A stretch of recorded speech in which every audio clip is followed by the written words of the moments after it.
lead to the death of several nationals of different African countries, including one Ghanaian, where the Ghana government talk say them kill on that 30 June deadline day.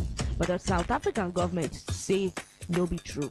The first batch of 258 people been arrived Nigeria on 11 June 2026, while on 24 June, the second batch of 66 people arrived, and then on 30 June, the third batch of 269 people arrived.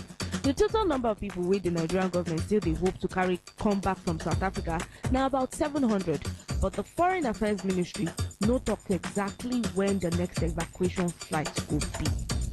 Earlier in the week, the Foreign Affairs Ministry tell the BBC say them go consider demand for compensation from the South African government for many Nigerians who don't abandon their valuable property and livelihoods in order to save their lives.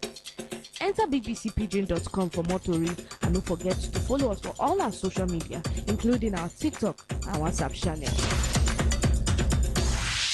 That's not the breakdown from BBC Pidgin. Talk radio. I listen to a lot of talk radio.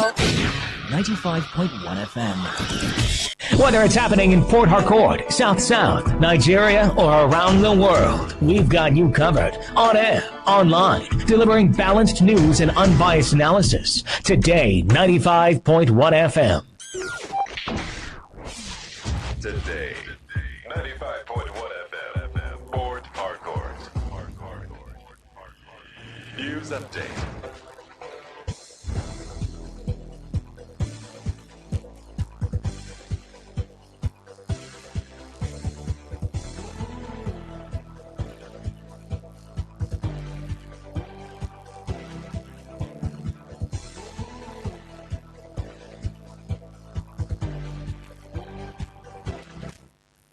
Good afternoon. Here is the business news on Today 95.1 FM. I am Dawn Wilson. The Naira has maintained relative stability against the United States dollar at the official Nigerian foreign exchange market. Data released today shows the Naira trading at about 1,370 Naira 33 kobo to $1 at the official market. The Central Bank of Nigeria said the official exchange rate is calculated using the volume-weighted average of completed foreign exchange transactions. At the parallel, the dollar sold for about 1,400 Naira, while the buying rate stood at around 1,385 Naira. Analysts said the stability is being supported by the central bank's liquidity management measures and ongoing reforms aimed at improving transparency and price discovery in the foreign exchange market. The Nigeria Customs Service has reaffirmed its commitment to strengthening trade among African countries by deepening its partnership with Afrexim Bank. The commitment was restated during a working visit by the President and Chairman of the Board of Directors of Afrexim Bank, George Ilumbi, to the Comptroller General of Customs, Adewale Adeniyi, at the service headquarters in Abuja. Speaking during the meeting, Comptroller General Adewale Adeniyi said the partnership is driven by a shared vision of unlocking Africa's economic potential through increased trade among African nations. He noted that the Nigeria Customs Service is already recording positive results from the bank's support for regional transit systems and expressed confidence that the collaboration would improve Africa's competitiveness and provide legitimate trade. In his remarks, Afrexim Bank President George Ilumbi commended the Nigeria Customs Service for its proactive leadership, describing the engagement as a demonstration of the service's commitment to transforming trade across the African continent.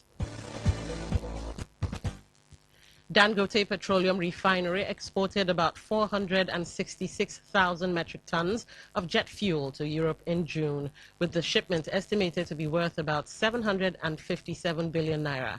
According to a market report by S&P Global Commodity Insights, the refinery's exports made Nigeria the largest supplier of jet fuel to Europe during the month, overtaking the United States and other exporters.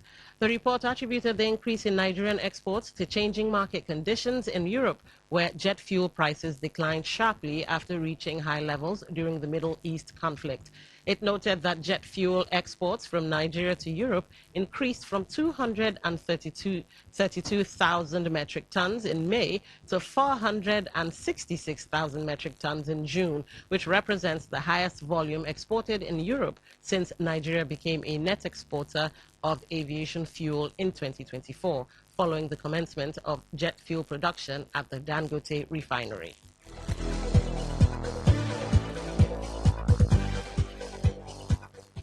On the foreign scene, the Organization of the Petroleum Exporting Countries and its allies, known as OPEC Plus, have agreed to raise oil production targets by 188,000 barrels per day from August. The decision, announced in a statement yesterday, follows similar production increases approved for June and July and is expected to add more crude oil to the global market. Despite the higher production targets, actual output has remained below expected levels due to disruptions caused by the conflict involving the United States, Israel, and Iran, which affected oil exports through the Strait of Hormuz. According to OPEC data, the group's production dropped to 33.13 million barrels per day in May from 42.77 million barrels per day in February. Oil prices have also eased, with Brent crude trading at about $72 per barrel, down from recent highs of more than $120, as weaker demand from China, increased supplies from producers outside the Middle East, and a coordinated release of strategic oil reserves continue to weigh on the market. Still on the foreign scene, the Indian government has directed Meta to immediately disable advertisements and content on Instagram that promote or facilitate child sexual abuse material. The directive follows a BBC Eye investigation which found that Instagram had been running paid adverts promoting such illegal material in India. The report said some of the adverts directed users to Telegram channels where the content was allegedly offered for sale. A senior government official said the federal ministry has also asked Meta to explain within 1 week how advertisements containing such material were allowed on the platform. Telegram, in its response, said it has removed more than 274,000 groups and channels linked to child sexual abuse material in 2026. And that was the business news on Today 95.1 FM. I'm Dawn Wilson. Thank you for listening. Good afternoon. Today's news, today's entertainment, today's sports, today's issues, today on Today 95.1 FM, Port Harcourt. Say no to the ordinary. Embrace the extraordinary, because we are the voice of the people. Today 95.1 FM. Today 95.1 FM.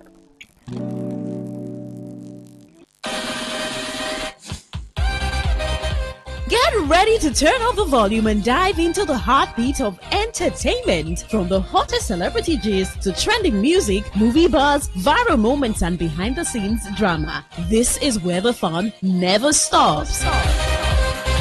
Tuning to Entertainment Today, only on Today 95.1 FM, Voice of the People, your station for pure entertainment. Weekdays, 11:30 a.m.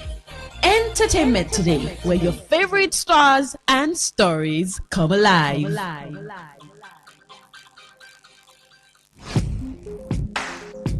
Looking to grow your business? Ready to elevate your brand and reach the right audience? This is your moment to take your brand to the next level with Today 95.1 FM. Your trusted voice, reaching thousands of listeners every single day. From startups to established brands, we create powerful advertising solutions that boost your visibility and drive real growth. Our affordable advertising packages are designed to give your business maximum visibility and real results. Don't just advertise where people are listening. Call us today on 0818-389-2850 or visit our station to book your slot now at Today FM Drive off East West Road, Obiapo. Today FM 95.1. Your voice, your market, your success.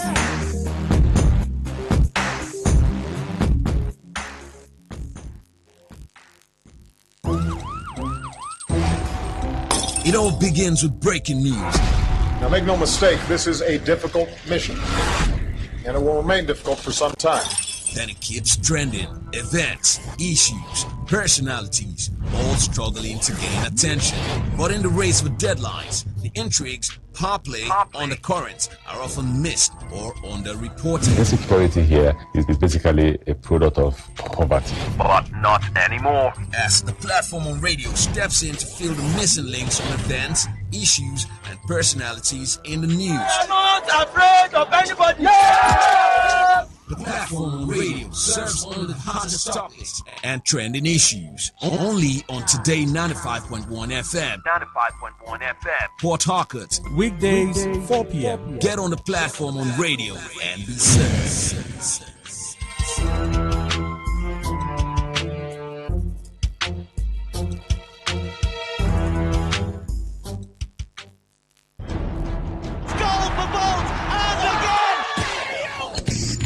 Catch all the latest and trending sports stories on Sports Attack on your premium talk, news, and sports radio station. 6:30 a.m. every weekday.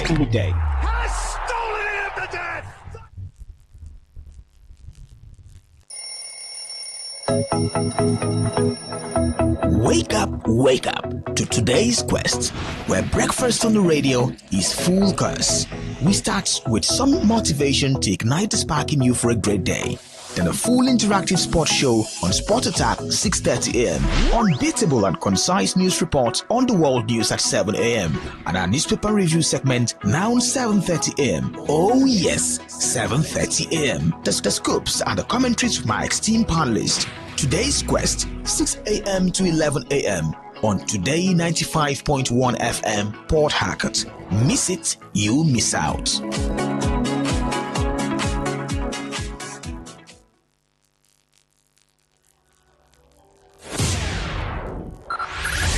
Five, four, three, two, one. Let's take you into a realm, another dimension, a reality of higher intelligence, discovery, and quantum possibility. Tune in every Monday, 1 p.m. to 2 p.m. on this station and be part of this journey as we address issues that relate to you and your tech life. It is Today's Tech Show on your premium talk, news, and sports station. Today, 95.1 FM.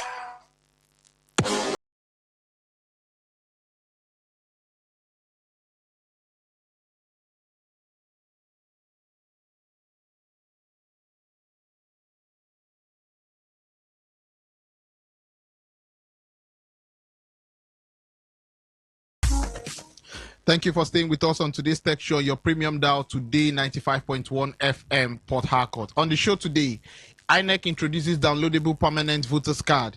FG to train young Nigerians in electricity installation and maintenance. Plus, FCCPC opens investigation into ride-hailing apps in Nigeria. Plus, also on the Tech Talk segment, we'll be discussing, can Innovation Hub drive Nigeria's digital economy? I'll be joined by two different guests, and they'll be joining me on the two segments of the show. After the break, I'll be giving you the tech trivia question for this week, where you stand a chance of winning our recharge card for this week. I'm still your host, Paul Chimodo. Just stay with us. We'll be right back.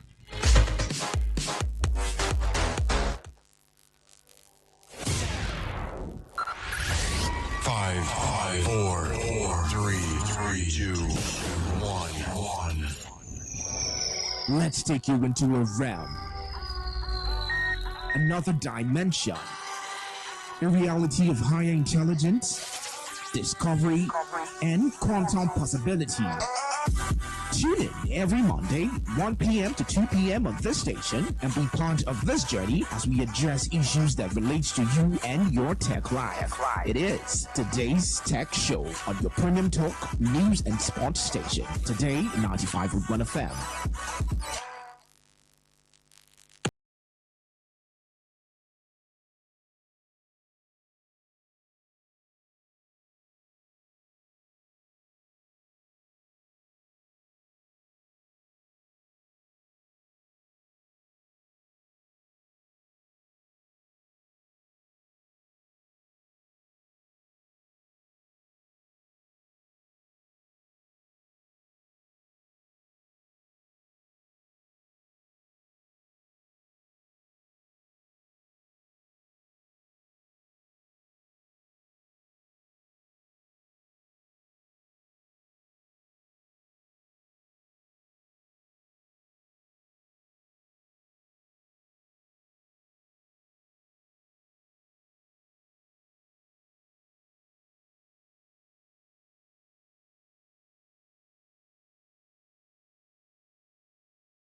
Yeah, welcome back to the show. Now, let's get straight to the tech trending segment of the show. The world premiere of 77, The Festa Conspiracy, has been held in Lusaka, Zambia, marking a major milestone for African cinema. The political thriller opened to a sold-out audience at the International Conference Center as one of the headline events of the Africa Creative Market 2026, which was hosted outside Nigeria for the first time. The event attracted filmmakers, investors, government officials, and entertainment stakeholders from across Africa. Directed by Izu Ojukwu, the film is a sequel to the acclaimed 76 and explores the political tensions surrounding the historic Festa 77 Cultural Festival in Lagos. Leading actors Rita Dominic and Ramsey Noah joined other cast members on the red carpet, with the premiere drawing widespread attention from audience and on social media. Speaking after the screening, Rita Dominic described the premiere as a celebration of Africa's shared heritage, saying the warm reception in Zambia showed that Africa's stories continue to resonate across the continent. Executive producer Prince Toye Prince Will said the film reflects the ambition of our producers. Also announced plans for a homecoming premiere in Lagos ahead of the film's nationwide and international cinema release. Joining me down the line now is Charles Atta. Charles joins me. Charles, thank you for first on radio show. Charles, do you think with what we are seeing with 77, do you think the Nollywood is actually spreading its wings? Whether it's the streaming and all that, do you think they are spreading? Without doubt, without the streaming, Nollywood has set to be number 3 top grossing film production in the world for over the past 5 years. So we've been doing well, but it's a great achievement. And more importantly, is the fact that Nollywood has also transcended. One thing that stood out was, first, this was a production that was shot in and out of the country. While it shows growth. Are you there, Charles? It also shows the growth. Can you hear me? Yeah, I can hear you now. I said why this shows it also shows that there are lots of things that need to be in the film sector locally, because from research, so things had to be shot outside because they could not get the facility they needed within the country. And we also see that make the film real, which shows a lot of work on the actors and actress part. So it's a good thing. It's a thing to see history told by professionals in an African and Nigerian, more importantly, and all African production. Usually you would expect us to see some Americano or some British producer or something, but no, this is a locally made movie by locals for international consumption. Interesting. It's a good thing. Yeah, interesting. Now let's move to the next story, where we hear that the Independent National Electoral Commission (INEC) has introduced a system that allows eligible Nigerians to download digital versions of their permanent voters card. The initiative is expected to simplify voter identification, reduce the challenges of collecting physical cards, and improve participation in future elections. According to the commission, the downloadable PVC will complement, not immediately replace the physical card.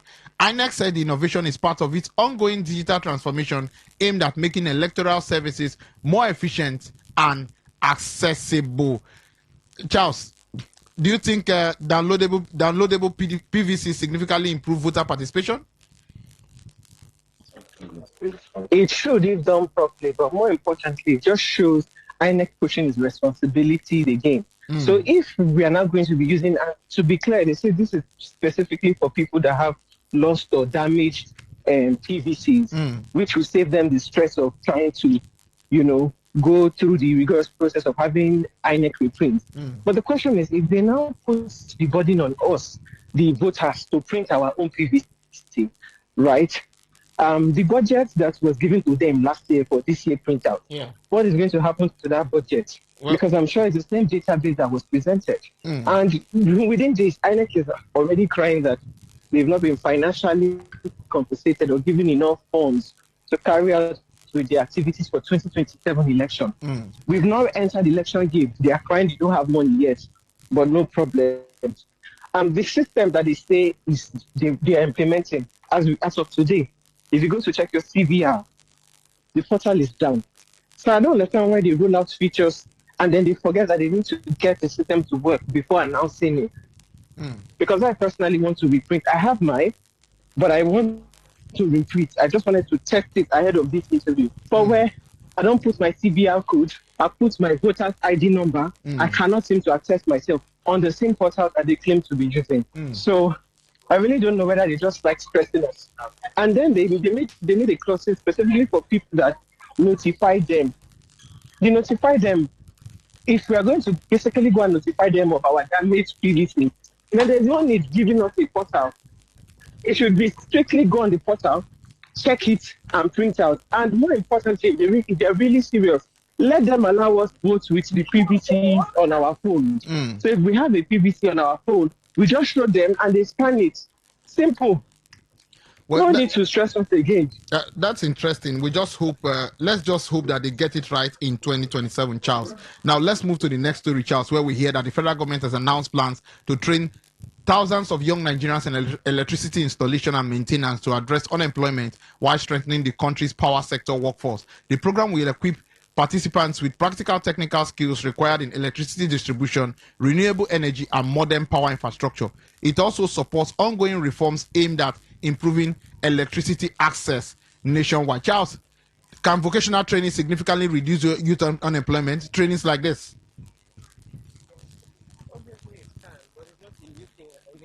They are focused on 5,000 core members. Let's not get started with the whole activewear uniform that they are talking about. But every core member has vocational trainings usually after camp. Do you understand? Yeah. And some of them use that as part of their CDS. So it's not a new thing. I think this is just headline. Beyond the headline, it's something that federal government has always been training for core members. I know I've been part of the digital skills training team before. The people who do tie and dye. The people who do other physical things, carpentry and all those. So it's a good thing. More importantly, what is the retrenchment? After these trainings, are federal government creating opportunities for these core members to be retrenched at the current minimum wage price? That's what we should be looking at, but it's not a new thing.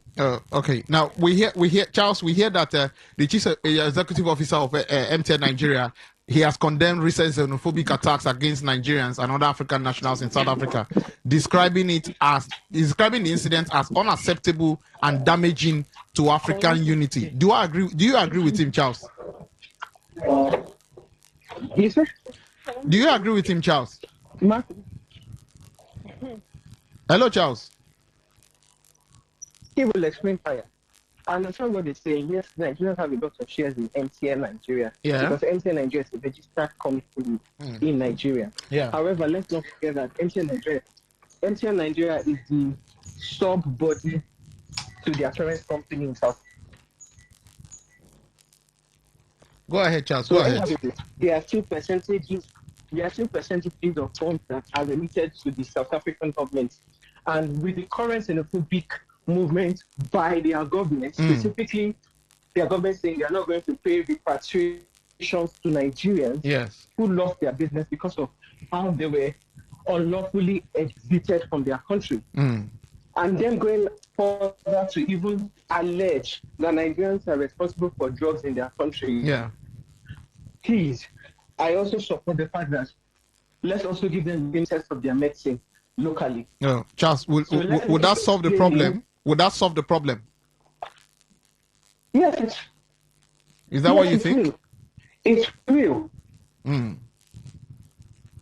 Interesting. Because I know the moment South African artists started getting cancellations of placements across international gigs, then their creative sector started complaining. The problem countries started shutting down their border controls to South African residents. Then we started hearing issues. So it's until something triggers the government to understand that they cannot be quiet. Perhaps that's when we'll start getting the respect that we deserve. Okay, Charles, to our next story, we hear that the Federal Competition and Consumer Protection Commission has opened an investigation into Uber, Bolt, and InDrive over concerns relating to pricing practices and competition and consumer protection. The commission says the exercise will determine whether the companies are complying with Nigeria's competition laws while ensuring fairness for both drivers and passengers using digital ride-hailing platforms. Industry observers believe the outcome could shape future regulations and influence how ride-hailing services operate in Nigeria. Charles, do you think stronger regulations or oversight will improve ride-hailing industry in Nigeria? So, The truth is, greed will not finish us in this country. Really? Are you greed will not finish us are in you this greedy, country. Charles? Yes. Charles, are you greedy? Am I greedy? To some extent, yes, I am. Okay. To some extent, I'm greedy. And to some extent, I'm not going to come and act things here. I'm greedy because of at some point you realize that being nice doesn't heal. So the FCCP has every right within its jurisdiction to do an investigation when the companies meet. Yeah. But personally, looking at the company so far, I think they have no value because these companies operate within a particular country and being right provider. There are terms and conditions that you are supposed to adhere to, and those terms and conditions with certain clauses. So, for instance, one of the cases that is being pushed to the allegations of between one of the hailing companies' driver that got. What we need to now also ask is that when you were being onboarded as a driver, did the terms and conditions relinquish the company's rights to pay you XYZ amount of money? Did it come with an insurance plan? Do you understand? So those things are not things that you just ask for. They are things that have to be in black and white. And if they were not there, then it is what it is. Meanwhile, these services are complaining of payouts. But right now in River State, you use an e-service. The app is telling you 5,000. The drivers are telling you 8,000, 10,000, and they will tell you they should do upright. Now imagine if a driver, obviously not. So we need to look at this legally and critically, and also look at the increase of doing business in Nigeria. They've increased company income tax. VAT is 7.5%. City tax is now included. Some local governments have entered their levies as well. So you can imagine that the e-hailing company is losing 40% to 50% of the revenues to multiple taxation. And then you now expect that same company to reduce costs for you. Obviously not. So it's a trigger event for everybody. Yeah. Charles, I think you and I will have that taxation conversation very soon on this show. I'm promising you that we'll have that conversation. I saw your post on social media about it, but we'll have that conversation. Charles Atta, thank you for joining me on this segment of the show.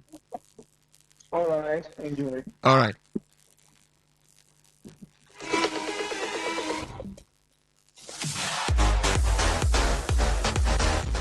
So that was my man Charles Atta. After the break, I'll be joined by another veteran in the industry where we'll be discussing, can innovation hub drive Nigeria's digital economy? Just stay with us. After the break, he'll be joining me.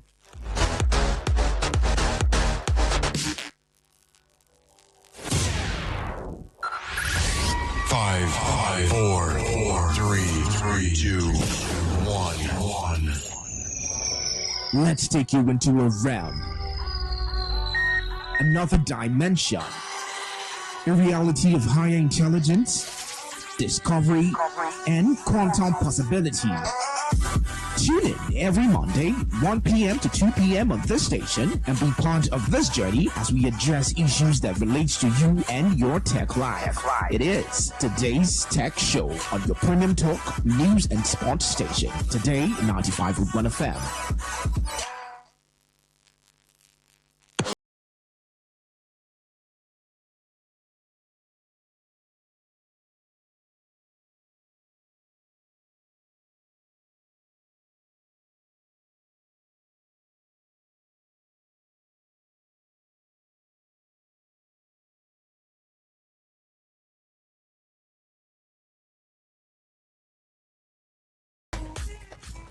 Thank you for staying with us on today's Tech Show on your premium dial. Today 95.1 FM is the Tech Talk segment of the show. Now, Nigeria's digital economy is expanding rapidly, with innovation hubs playing an increasing important role in nurturing startups, building digital talents, and attracting investment.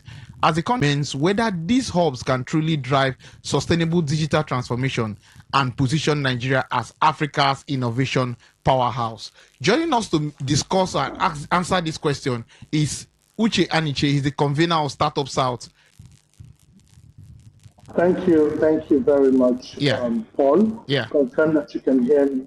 Yes, I can hear you. I can hear you loud and clear.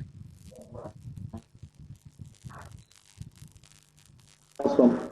Okay. Thank you very much. Okay. Now, as the convener of Startup South, how would you assess the current state of Nigeria's innovation ecosystem?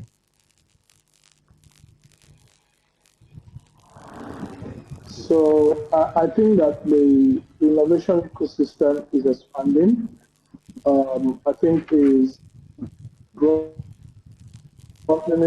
If you down, I mean, a few years back, almost everything that happened in the ecosystem happened in Lagos, right? They're in Abuja. But today, you can see that is back up, holding and pulling their weight back to back. So there's a lot going on. There's a lot of interest even from the government. So people are beginning to pay attention to the potential and opportunity in the ecosystem. So I think that the ecosystem is evolving, but on a number of indices, we're not where we need to be. However, we're not where we used to be. Oh, interesting, Uchi. Now, Startup South has brought together thousands of founders and ecosystem players over the years. So, what major changes have you observed in Nigeria's startup landscape? There are a couple of lenses to view the changes from, right? The very first, one of it would be, the talent movement, right? Yeah. So first, where in the 2015, 2016, 2017, and up to 2019, 2020, up to 2019, people to migrate from to Lagos. And so that the trend is people to migrate from Lagos to cities like to Enugu. So give excuses. So, but I think the major reason is because infrastructure becomes more stable. Again, especially during services like Starlink. So, and also the remote work culture is becoming very, very good. A lot of people work remotely because a lot of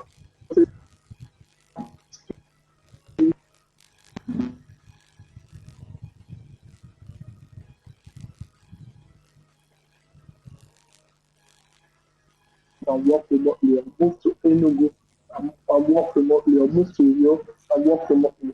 So I see those changes are beginning to happen. Then the next change I've seen is I've seen investors are becoming interested in founders, outside of Lagos. People are beginning to realize that it is possible to build big businesses out of what we would consider the twin cities, previously. And so a lot more investors are now becoming to ask questions. But I've also seen a lot more government interest, right? A lot more government interest. Maybe one of it would be, maybe because the person who is currently running the ministry that's directly supervising the ecosystem happens to be someone who was in the ecosystem. So maybe that's part of why you see a number of interest from the federal level through some initiatives, right? But at the state level, you see things like Imo, you see things like Abia, and to a large extent, you also see Rivers State also doing a number of things to make the ecosystem a lot more conducive, right?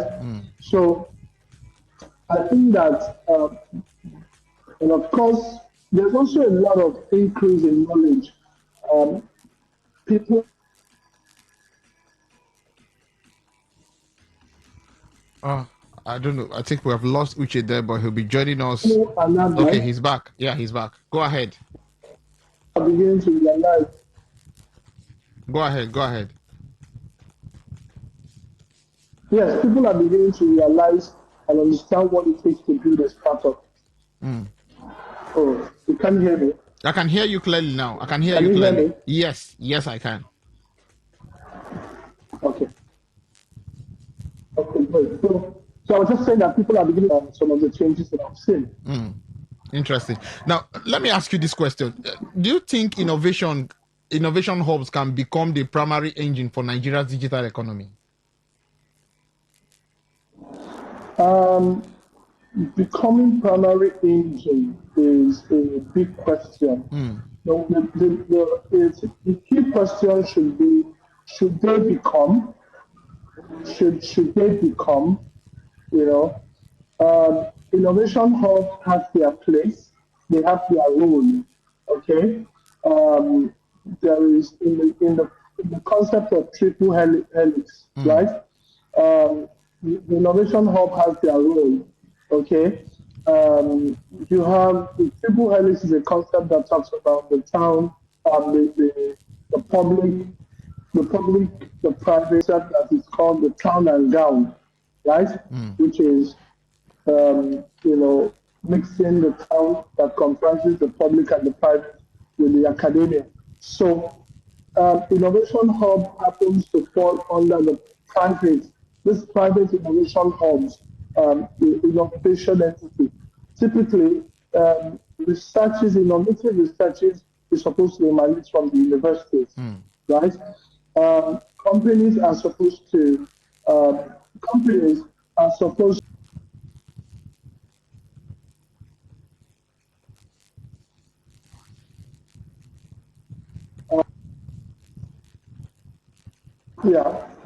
just let me know if you can hear me. I can hear you.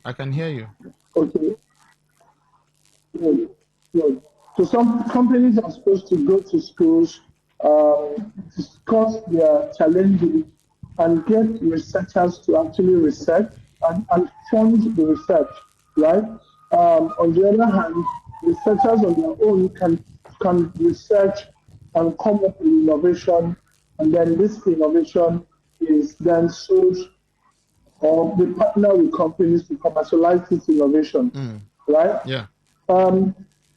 Now, innovation hub sits somewhere in between these two groups, right? Yes. It's a system that attracts people who have left school but still want to be able to find ways to a conducive environment to innovate.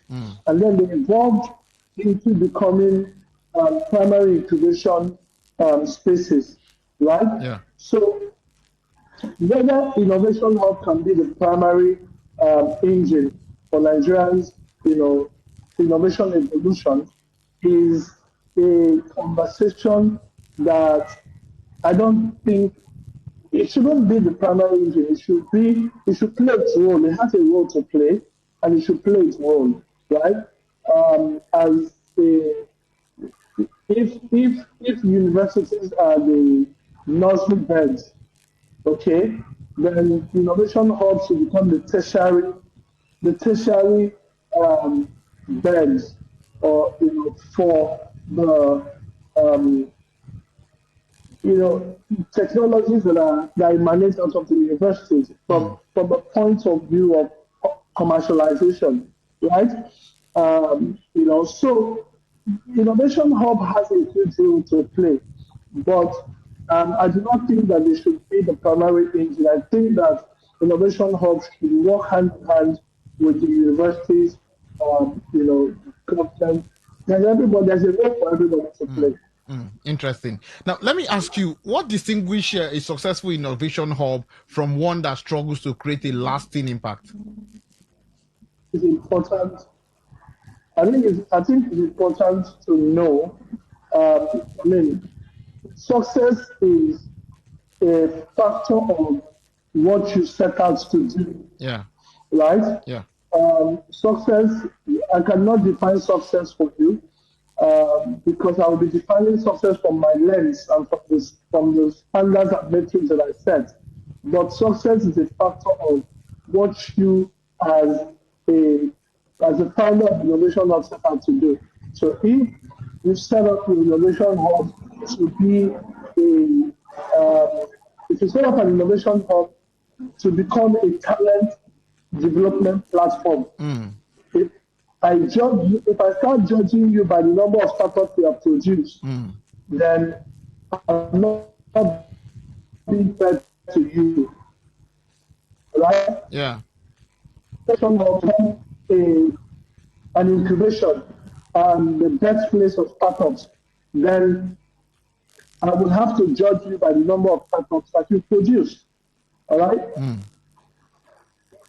So I'll have to judge you by the number of startups that you have produced. So that's it. I think that what defines a successful innovation hub is an innovation hub that is living out the mandates or the objectives that they set out to achieve. So whether it is, incubating startups or it is training talents, or it is, bridging the gap between talent, startups, and capital. So that becomes what defines successful. So on the other hand, I would say that a non-successful innovation hub would be, an innovation hub that has not been able to achieve their goals or their targets, for the reason that they were set up. Interesting. But despite Nigeria's abundance of talents, there are still some startups that fail within a few years. What do you think are the key factors responsible for this? So there are a few factors, and one of the big ones you should know, is that failing is normal in the startup world. First and foremost, people should understand what a startup is. Once you append the name startup, a startup is not a regular business. It's not a regular business that you just register with CAC, set up a shop and start. It's not. A startup is a different thing. Okay? Yeah. The concept of a startup is that you're looking for that venture that can possibly become a unicorn. Yeah. To become a unicorn means that you're able to get to a revenue run rate of $100 million per annum. At least. That's what it takes to be in the unicorn territory. Okay. Right? Yeah. So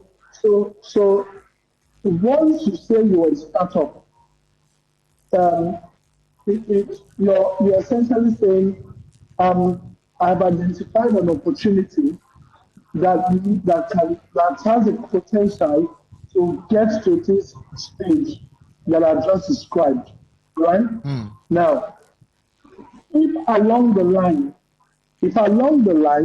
whether you raise money or not, we discover that okay, there are two things you can do.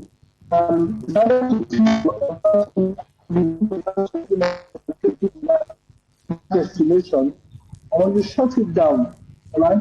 So it's one of the reasons why people say that startups are experimental. They're experimental because they're looking to leverage innovation to build something that can scale really big and achieve, outlandish results. Okay, the startups don't grow linear; they grow exponentially. Okay, so if you are not able to find that path, the likely thing to do is to shut down or pivot to continue to find that path. Why do you have to shut down?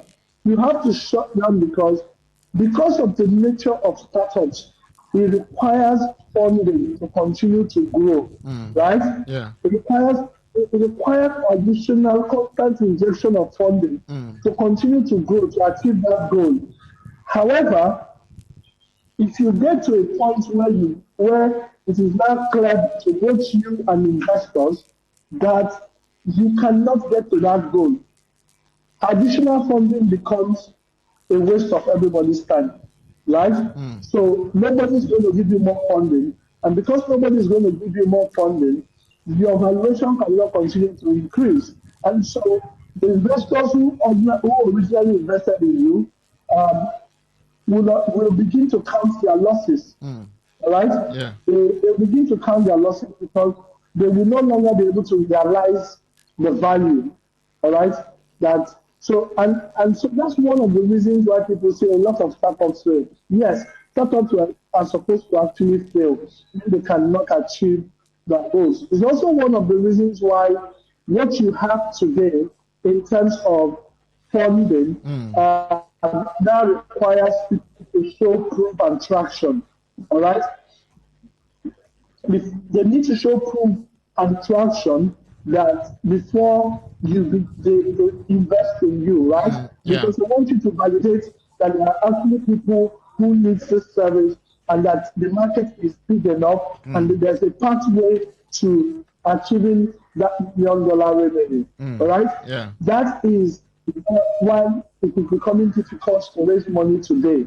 All right? So the key thing is a lot of founders started out, without finding that path to $100 million revenue. Right?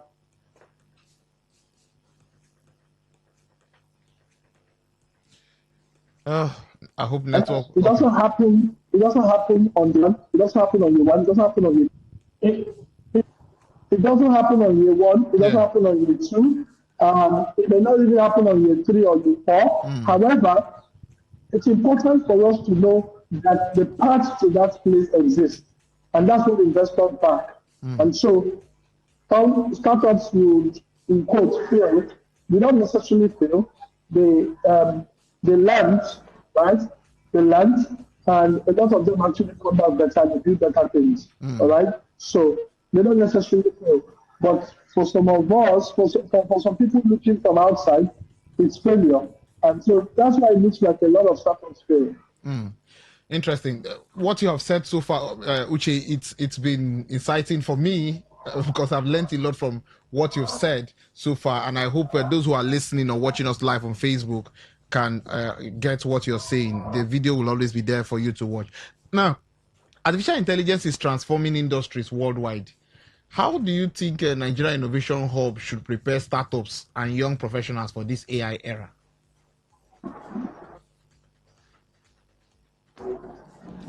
Sorry, I didn't hear your last question, please. I said AI, in terms of artificial intelligence, is already transforming industries worldwide.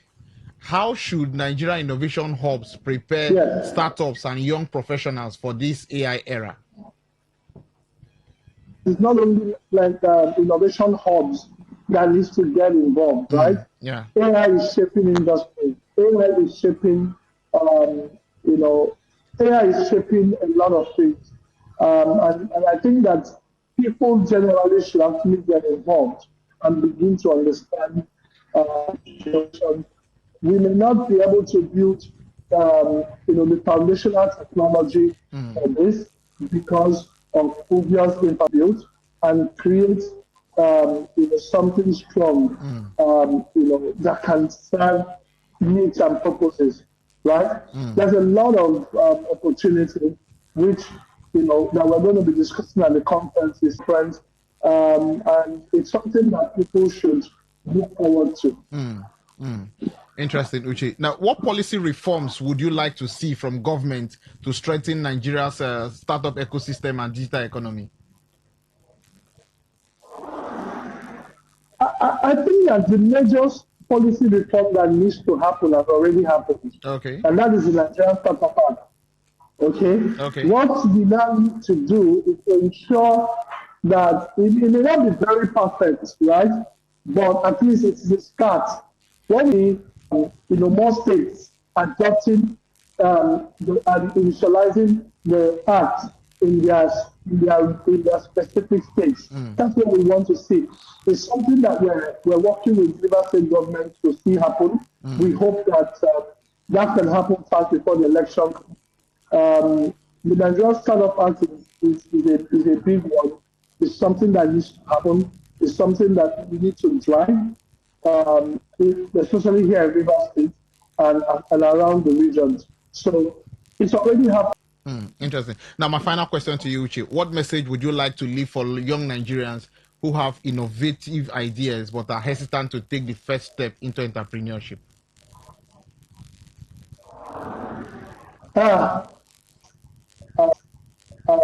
I don't advise them to get into entrepreneurship without knowledge, right?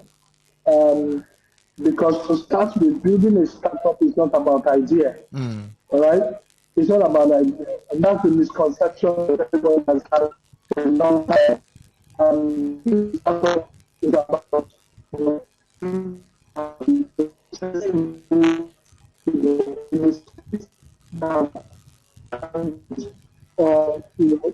that's a huge, good opportunity, right? So it's not just about idea. It doesn't start with idea. Okay. So I would say that people should get involved, deepen their knowledge, find where they're currently working. There are lots of opportunities to build a startup. There are lots of gaps, right? Those gaps are the things that make you interesting enough as a startup and as a founder. So if you're already building something, then you want to go back and check what I'm building. Is it venture scale? Is it a venture scale opportunity? And they are looking for investors, and they're complaining that investors are not investing. But if you understand what investors are looking for, raising money becomes easy for you. Look for venture scale, and I've been talking about it a lot on my handles, right? And it's also part of the things that we'll be discussing at the conference this year as well. So my final word in a nutshell would be, in all that get understanding, and go get knowledge. Interesting. Uche Aniche, convener, Startup South, thank you for joining me on the show today. Thank you so much. Uche Aniche, he joined us virtually on the show today, and it was really, really worth it. Uche has said a lot of things there that we can learn from. So before we run off, we'd love to check if anybody answered our trivia question for this week. We asked you about which of these programming languages was originally developed at Google and is now widely used for AI infrastructure and cloud computing. The answer is B, which is Golang. That's the full meaning. It's popularly known as Golang and was developed by Google engineers, which is Robert Pike and Ken Thompson, and officially released in 2009. And from what I see here, we don't have an answer for it. No one has answered our question correctly. So I'll still keep my recharge card this week, just like last week. Well, I would want you guys to win this recharge card. Maybe I would like to make the question easy next week. Let's see if anyone can answer our question. So that's the show for this week. We'll be with you again on Monday next week by the same time, 1 p.m. After the news at 2, the news update at 2, Talk That Talk.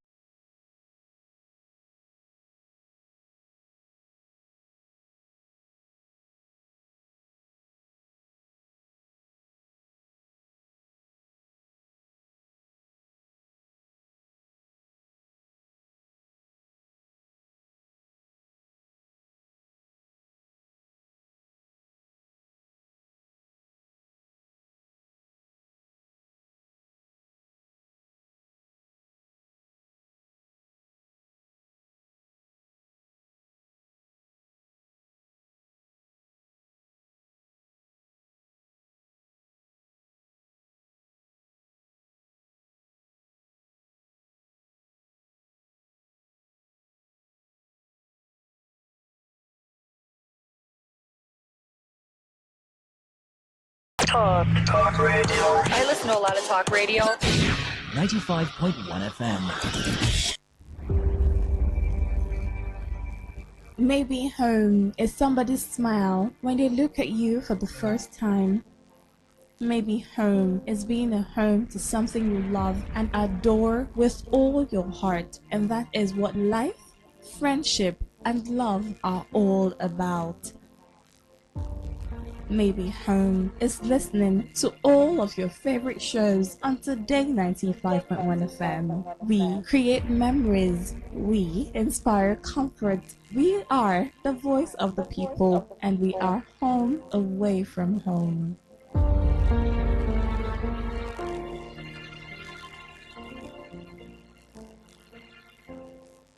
Whether it's happening in Port Harcourt, South South, Nigeria, or unbiased analysis, Today 95.1 FM. Today, 95.1 FM, Port Harcourt. News update.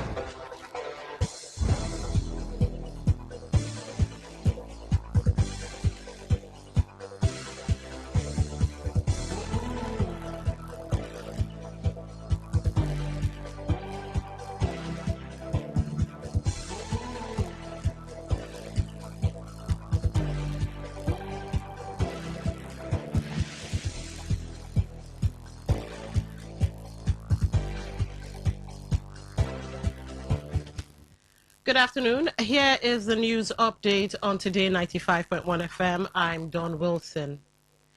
Former Labour Party presidential candidate Peter Obi has urged President Bola Tinubu to resign or abandon plans to seek re-election in 2027. In a statement, Obi made the call following a visit to Governor Seyi Makinde of Oyo State, where he expressed concern over the prolonged captivity of school children abducted over 50 days ago. He described the delay in rescuing the victims as a failure of leadership and expressed disappointment that President Tinubu was yet to contact Governor Makinde on the abduction, contrasting with previous presidents like Olusegun Obasanjo, Musa Yar'Adua, and Goodluck Jonathan, who engaged state governors during security crisis. He therefore insisted that for the sake of the country, Tinubu should step down, noting that the situation demands a more engaged and empathetic leadership. The troops the Operation Enduring Peace OPEP troops have apprehended 2 individuals suspected of involvement in the recent assault on the National Institute for Policy and Strategic Studies, NIPSS, in Kuru, Jos, South Local Government Area of Plateau State.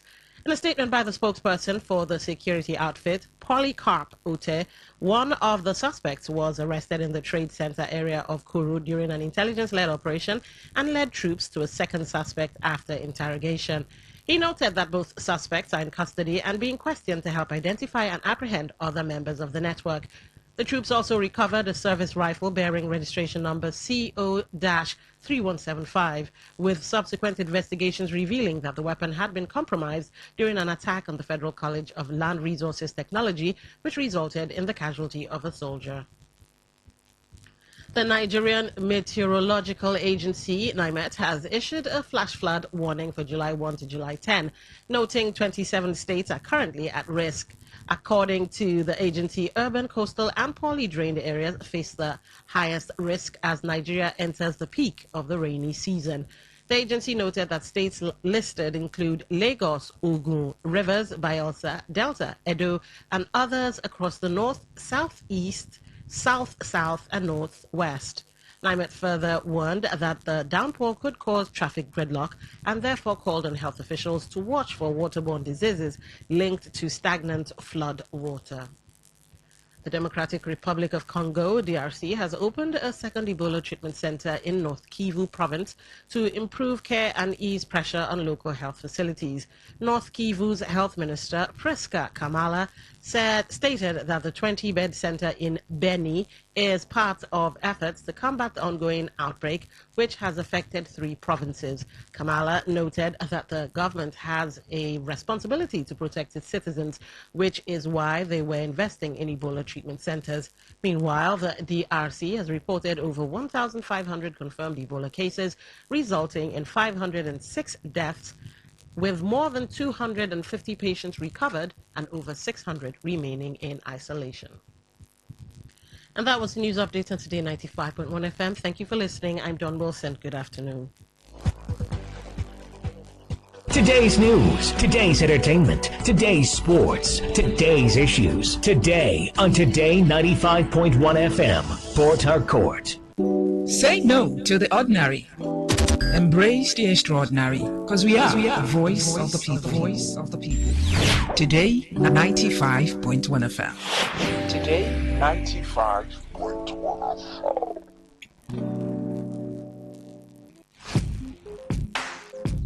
Looking to grow your business? Ready to elevate your brand and reach the right audience? This is your moment to take your brand to the next level with Today 95.1 FM. Your trusted voice, reaching thousands of listeners every single day. From startups to established brands, we create powerful advertising solutions that boost your visibility and drive real growth. Our affordable advertising packages are designed to give your business maximum visibility and real results. Don't just advertise where people are listening. Call us today on 0818-389-2850 or visit our station to book your slot now at Today FM Drive off East West Road, Obiako. Today FM 95.1. Your voice, your market, your success.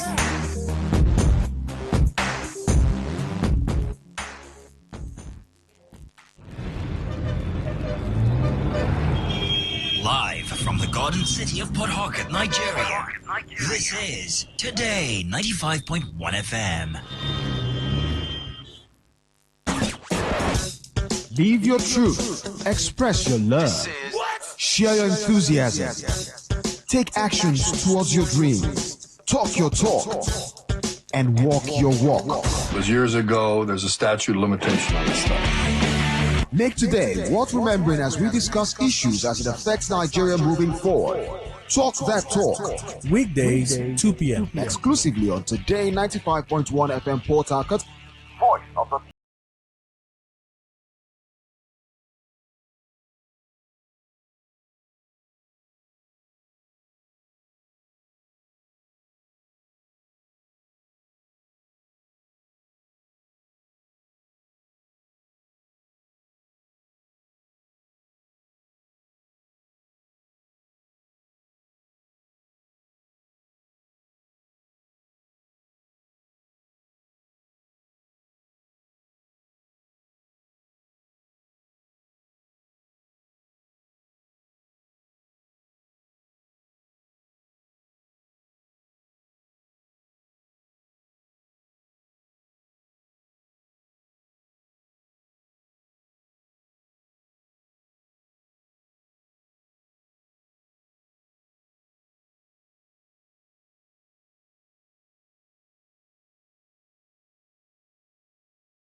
Those of you that don't know, well, Talk That Talk is always about River State centered things, River State issues, things that could be compared or contrasted with whatever's happening in River State and all of that. And of course, as I like to say, today promises to be no less, because yes, we're going to be talking about River State. Something really, really terrible is growing. Now, before we get into all of that, let me give you the phone numbers and our social media handles so you can be part of the show when it's time to open the phone lines. To call 0810-9510-951. That's 0810-9510-951. For WhatsApp messages, text messages, and voice notes, 0701-9339-962. That's 0701-9339-962. Now, you also can be part of the show via YouTube, Today 951 FM. That's on YouTube, Today 951 FM. On Facebook, I do believe a post is up and running.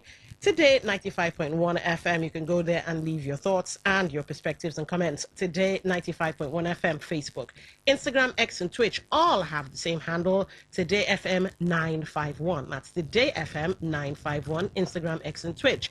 You can be part of the show via the website www.todayfmlive.com. That's www.todayfmlive.com. Now, what you want to find is Listen Live, and you simply tap that. Just tap it, you're in, whether you're using your phone or your smart TV. Now, for those of you who prefer apps, TuneIn and Radio Garden can be gotten off Google and the Apple Store. When you download that, look for Today 95.1 FM. Yeah, that's it. So I think I've covered all the bases. Now, when you call in, please, 1 minute, kiss. Keep it super simple, kiss. Yeah, so 1 minute. So collect your thoughts and let's see how you can squeeze it inside of 1 minute. But where it's absolutely necessary, because I know, yeah, you could feel some type of way if I yank you off mid-sentence, I'll give you 30 seconds. Where it's absolutely necessary, which means what you're saying is sweet and pleasing to the ear. If not, well, unfortunately, I'll have to be the bad guy and yank you off mid-sentence. So to avoid that, it can be kind of embarrassing. Please keep it super simple.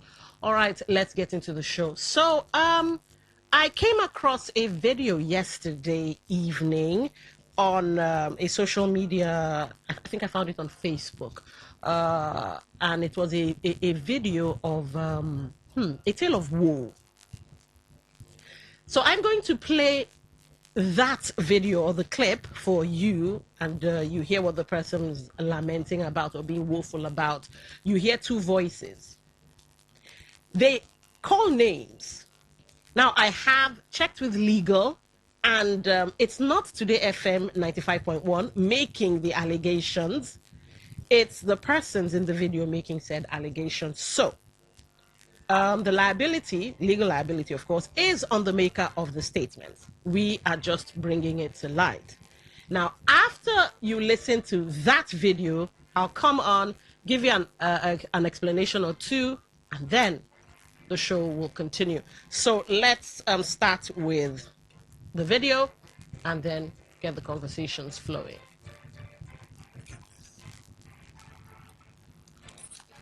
Oh, God, what they have done to our land. Lord, please answer our prayer. These criminals, they can never take this land. God forbid. They cannot take this land. No matter what they are doing, they will never succeed. God, we are calling on Inspector General of Police, so everywhere, meaning Nigerians, they should come to our aid. Look at what land grabbers have done to our land. Bring down fences. Look at look at our buildings, our houses. Yes. Look at what they have done. Look at what they have done to our buildings. This one was done today. Yes. Look at the destruction. Look at this in there. Look at what they have done. God. What wickedness? With police now is now land grabbers. Police now aiding land grabbers. Look at what they have done to our property. Look at what they have done to people's property. They have leveled everywhere and claiming land that is not their own. And we are calling on Nigerians, so well-meaning Nigerians, they should come and help us. So, Colonel Ogumerumeke from Rumaholo is taking our land that we bought from Rumosi. Look at what they have done. Look at what they have done. It will never be well with him. It will never be well with him. And those police officers, it will never be well with them. All of them. Anybody that is involved with this, it will never be well with the person. Look at the destruction. Look at the destruction. Just to take over our land. The land that we bought over 20 years ago. These properties were bought over 20 years ago. One man just came today to destroy the land. Look at. God. It's well, though. The destruction is from. They brought down the building. Look at this one. They brought down this place. It must be this Yes. They brought down this building. Look at the destruction. Look at what the destruction. Look at what they did here. Look at Dynamic Church. Look at Dynamic Church. They brought down their fence. They brought down their fence. Look at Dynamic Church. Their property, they brought it down. They brought it down. Look at Dynamic's properties outside. Look at Dynamic Church. Dynamic Church. Dynamis. They brought out their building. Dynamic Church. Look at their building. Look at wickedness. What man? Our fellow man did to his own fellow man. Because of money. Something. Because of land. Something you live. Land that does not belong to him. Want to take it by force. It's okay. Okay, don't worry. All right, so ladies and gentlemen, that was the video, or rather, that is the video making the rounds on social media. Like I said, I got my own off of Facebook. And so I decided to reach out to Good Luck in Serim. I think you guys remember he was here on Saturday. And why I decided to do that was because in the comment section of the particular site I was in, a lot of people were saying this is happening in Obirikwere Access, this is happening at Omagwa. You know, they were calling several places, but the central theme in the places they were calling was that it was Obiakpo. So I had to reach out to Good Luck in Serim, and I wanted to get his thoughts. And he was like, no, there is actually a local government member who is the chairman, the committee against land grabbing, the person of Chief Alex Whaley. And so I was put in contact with him, and then we had a conversation. So I'm going to play that conversation for you, or rather, I sit down an interview. I'm going to play that for you. Now, apologies. I had a technical issue. So the first part of the like 30 seconds into the interview, it sort of malfunctioned. So you hear him saying what names were called, who are the people. He was referring to the video, the clip I just played, because I also referenced investigation and all of that, so he could accurately tell me if it was an Obiakpo issue or somewhere else. But here's the thing, ladies and gentlemen. There seems to be a spiking in land grabbing. We had the issue in we had the land dispute issue, because that's the police official statement the police put out is land dispute in Okrika, between Okrika and Eleme folks. We had that. And we've heard of other stories in many other places. In River State, I think Eche is also having the same issue. So this conversation will flow from the Obiakpo perspective, because from what I hear, Obiakpo is also having the issue. I think they call it Ruma Hologai. So Obiakpo is also having the same issue. So listen to the interview between myself and Chief Alex Whaley. Like I said earlier, he is the chairman on the committee against land grabbing.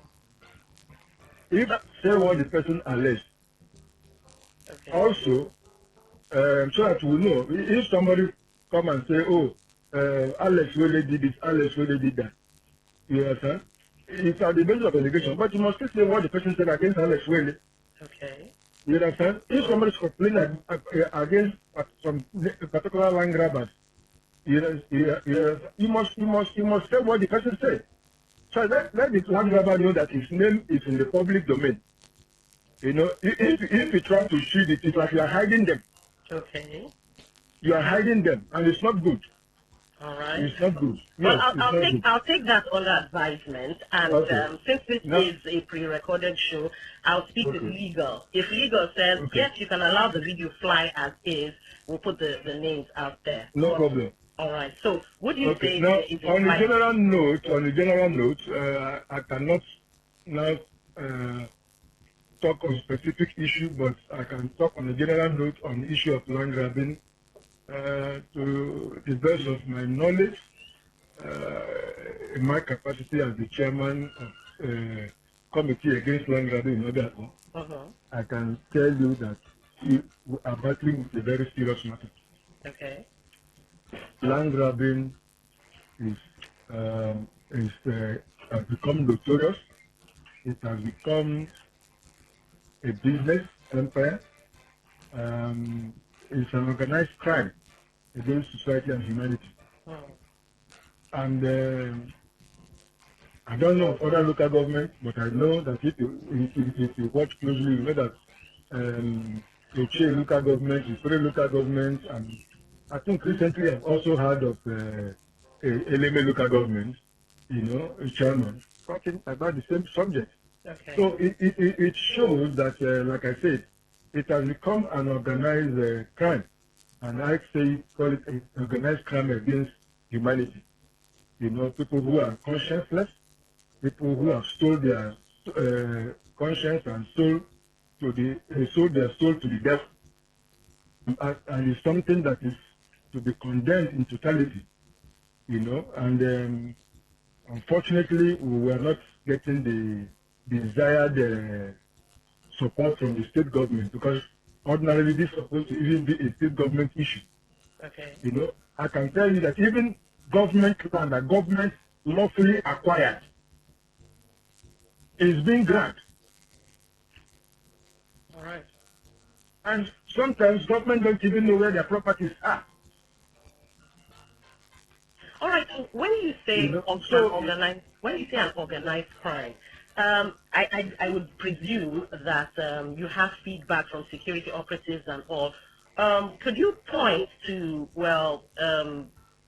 the people who might be involved? Could it be the police?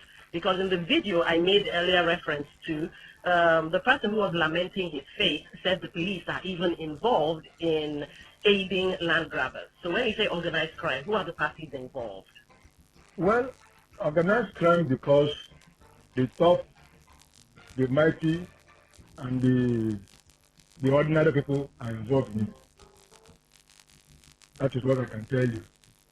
Okay. Institutions of government are involved in it, or certain actors, not as an institution, but people who are supposed to prevent crime or fight against crime, I can tell you, are involved in this. It has become, people have placed personal interest against state interest. That is what is happening. That you know that this is a criminal, a situation where somebody has been declared wanted, somebody has been properly indicted in land grabbing, and that same person is also going to the police, the same police that declared him wanted, the same police that indicted him, and even to the extent of saying that he misled them into carrying a wrong execution of a judgment order. Is the same police that is using the same person, or the person is running to the police, and the police is obliging that person to go and arrest even the owners of the land who are protecting their land. All right, so let's bring in the owners of the land. Two persons to persons. Isn't the land supposed to be registered, if I can use that word loosely, with the Ministry of Lands? Yes, you see, even as a local government, we are going into this. Okay. We are going to a situation where, even though all land must be registered within the council, even though it's your ancestral land, before you begin to petition to share to bona fide sons or indigenes of that particular community or family, you must at least notify the local government, so that the local government will be able to carry out a diligent search on the land as to know that yes, this is the truth. And then the other aspect is the ones that from somebody, and then there's a third party infringement on that land, encroachment on that land. If the matter comes to us, we also handle it. And the most important thing is that you are able to show that you have title, lawful title to the land. Okay. And you must be able to show that the person you are alleging that grabbed your land actually grabbed your land. Okay. We don't like people elevating maybe family issue or dispute, internal matter, to issue of reporting somebody against land grabbing. Okay. We don't just because you allege that somebody grabbed your land and wrote a petition, and then we immediately assume that person is a land grabber. We investigate it. We invite you. Now, if the person who was alleged to have grabbed, we invite you either as an individual or times, 3 times, 4 times, 5 times. Then we will assume that for whatever reasons you know what they are talking about. We will not stop. We will still investigate. We will visit the locals. We will determine. We will look at relevant documents. We will look at everything, and we will make our findings known. All right, that's an interesting point. But here's the thing, sir. If the land. Well, there's one thing I must tell you. Okay. Take this to the bank. Okay. The river must, and every local government must monitor the activities of real estate companies or artists. All right. To my knowledge, real estate, the proposals of real estate companies in River State is only land. You must come to the local government, you must notify the local government, there must be diligent search, we must issue you for properly with a certificate of clean bill before you can go and purchase that land. Because what these real estate people are doing is that they even go and instigate internal crisis within community. I see. Imagine where real estate people want to lord it over the community to determine who their CDC chairman is. All right, but sir, so all those type of sharp practices, or you a real estate person buys a land of, let's say you acquired a land lawfully about, say, let's say 10 acres. You understand? And then use that 10 acres when you now want to develop, you go beyond the 10 acres to up to 20 acres into other people's land. All right, sir. For what I would call credibility sake, so that it doesn't sound like hearsay, are there investigations that have garnered results to this effect, that it's actually the developers, the land developers, that are instigating some of these problems? Well, for us as a local government, we have a lot of evidence to that effect. Okay. And hopefully by next month, by next month, we are going to do a comprehensive press briefing on our activities and some of our findings and what we have seen. Okay. And as a local government, we are also advising the local government to organize a program that brings all stakeholders to the round table for a discussion and where we may be able to fashion our policy direction with regards to some of these things, because it's not just about stopping the this now, we must also take proactive steps to stop future occurrence, or stop it permanently. Yes. All right. Yes. So as lawmakers and what I would call guardians of the law, how is it that ancestral lands which might have been registered or surveyed, and lands that the force of law doesn't hold sway? How is that possible, sir? Well, you see, the truth is that it all depends on the particular situation. Okay. If a land, for instance, is an ancestral land, you see, in some cases, I must tell you, it is even the owners of that land or some members of that community or family that own that land that even engage or invite people from outside to take their own land for their own personal interest. And then we have had a situation where communities, whether they are coerced or whatever, under whatever guise, have given wrongful power of attorney to people who eventually took their land.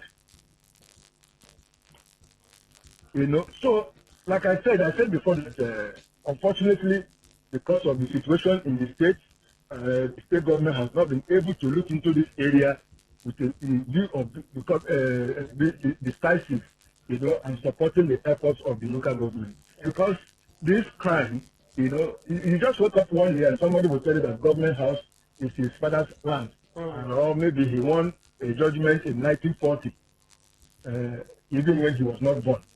And that person comes, and by the time he comes, you will see some security people following him. You will see some people in government calling you to say, please, don't do this, do that, don't do this, all those type of things. So that's why I use the word organized crime. Organized crime, okay, I understand. Yes. So yes. How is it that the police are being weaponized? Do they not know their boundaries as a security outfit, or do you see some kind of financial bribery or something going on? How is it the police are involved in this? Well, we we are not directly accusing the police. Okay. But like I said, some individual members of the police are involved, depending on their position. Uh-huh. You understand what I'm saying? Mm-hmm. Now, if a land grabber takes another person's land, then he goes to a high-level officer of the police and tells him, this is what is on ground. I need you to do this. At the end of the day, we'll give you 50 plots of land there. An agreement is reached. And you see people now placing their own personal interest against the interest of the state and the people. That is the point I'm making. Okay. We have also seen where even the judiciary get us wrong judgments. You know, you go to court, people organize themselves. The same people who want to grab the land go to the court. One will function as a complainant, the other one will function as accused, but it's just them. And they go there and they present themselves before the victim. When the original owners of the land want to join that matter, assuming they are still on the knowledge of that matter and they want to join, if the court will refuse them. Yes, when the court give that judgment, and they will expect that judgment to be binding on the original owners of the land. All is based on interest. Okay. You understand? Yes. All based on interest. Okay. And this is why this kind of business is thriving. And then you see, I have this court judgment, I have this judgment order, I have this one, I have this one, I have that one. You understand? That is the problem. So be sincere. That is why I said, you know, probably when we get this government to read in proper shape, all these things will put to stop.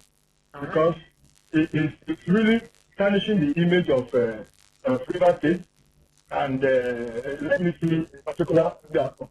You understand? Okay. Yes. I am passionate about what I'm talking about. And I still think of the ordinary people, somebody who has maybe worked in the civil service, worked his head out for many years, retired, made some savings, and so okay, let me buy this one or two plots to be able to build something and I can call my own. And then you buy it, and then one entity from somewhere comes and begin to recount history and all that thing, and then begin to, you see, those are entering, and then they will carry guns, they will carry matches, they will hire cops, police will see all those things and keep quiet.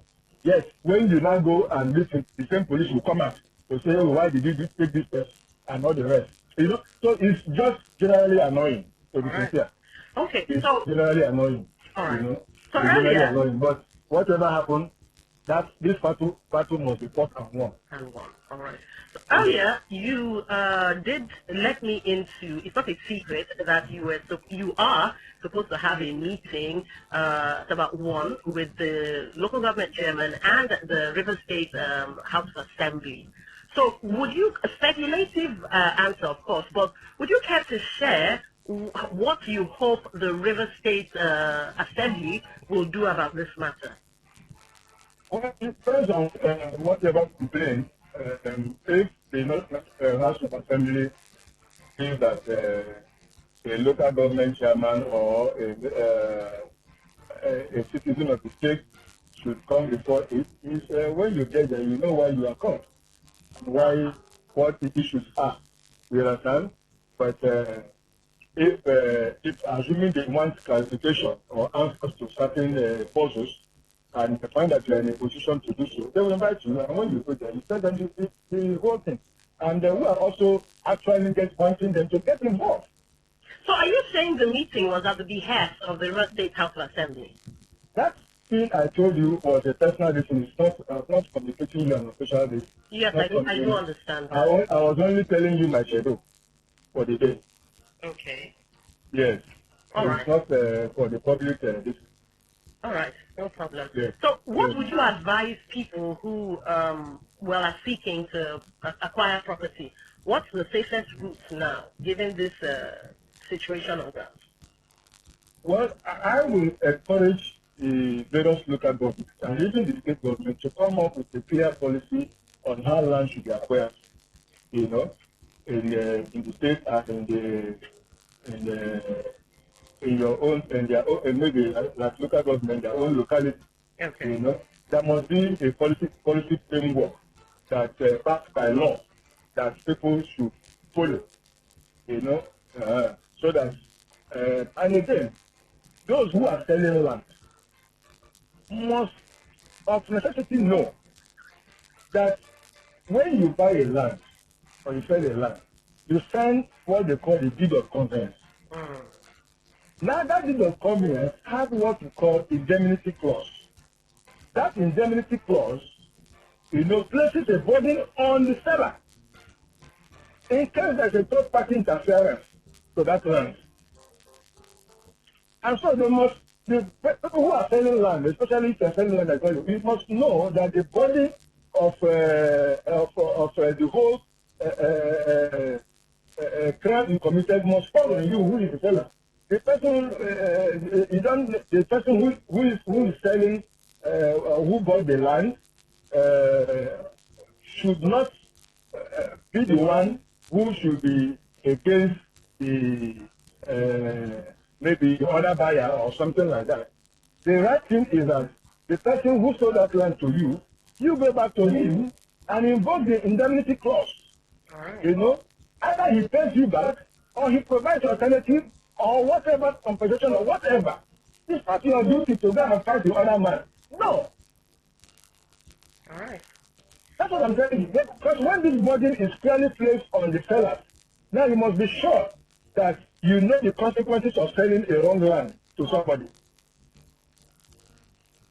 No problem. Thank you so much for your time. And then those who are also buying should ask the seller.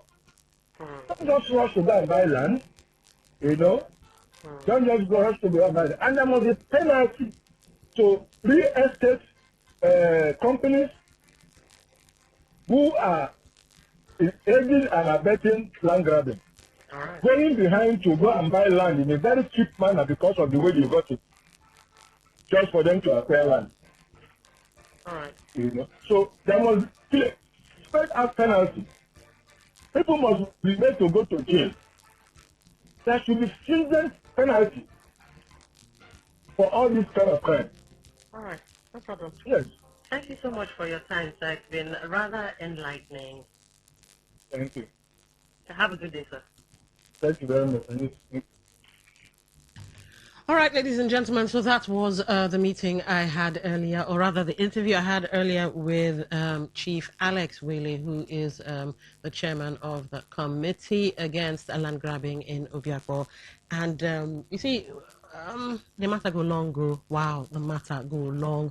When you hear that people in positions of power, whatever the power might be, maybe they're in government or they're just really rich people who have one or two security operatives as their friends, I don't know, but you hear that people in positions of power are behind this, as well as some land developers stirring the pot. As they sometimes say, and causing all this wahala. Now, I like the fact that they're going to have a meeting, or they've already had the meeting. I don't know how to verify that, but I like the fact that the River State House of Assembly is sitting up or has stepped up its game, and they're going to have a conversation around this because Lagos already has a law. They have a anti-land grabbing law. And I would have broken that down for you, but I'd really love to get your thoughts. But Lagos has, and River State does not. So maybe the end to this I wouldn't call it a knotty issue, as in KNOTTY. I won't call it a knotty issue because it's a solvable problem. So maybe we'll start with the law first, making really strict laws, and then not just making the law to just exist. Have a dedicated task force, independent of political influence, that will dot I's and cross T's when it comes to the issue of land. I love the fact that he said they are looking into making sure that people notify the local government first before you go and buy any land, so that you're sure that you're buying something that's on the up and up. Another thing that the River State government should do now, because this is capable of turning away investors. You know, he did say that even the River State government has fallen fallen prey to land grabbers. They don't even know how much land they have, so they've fallen prey to that.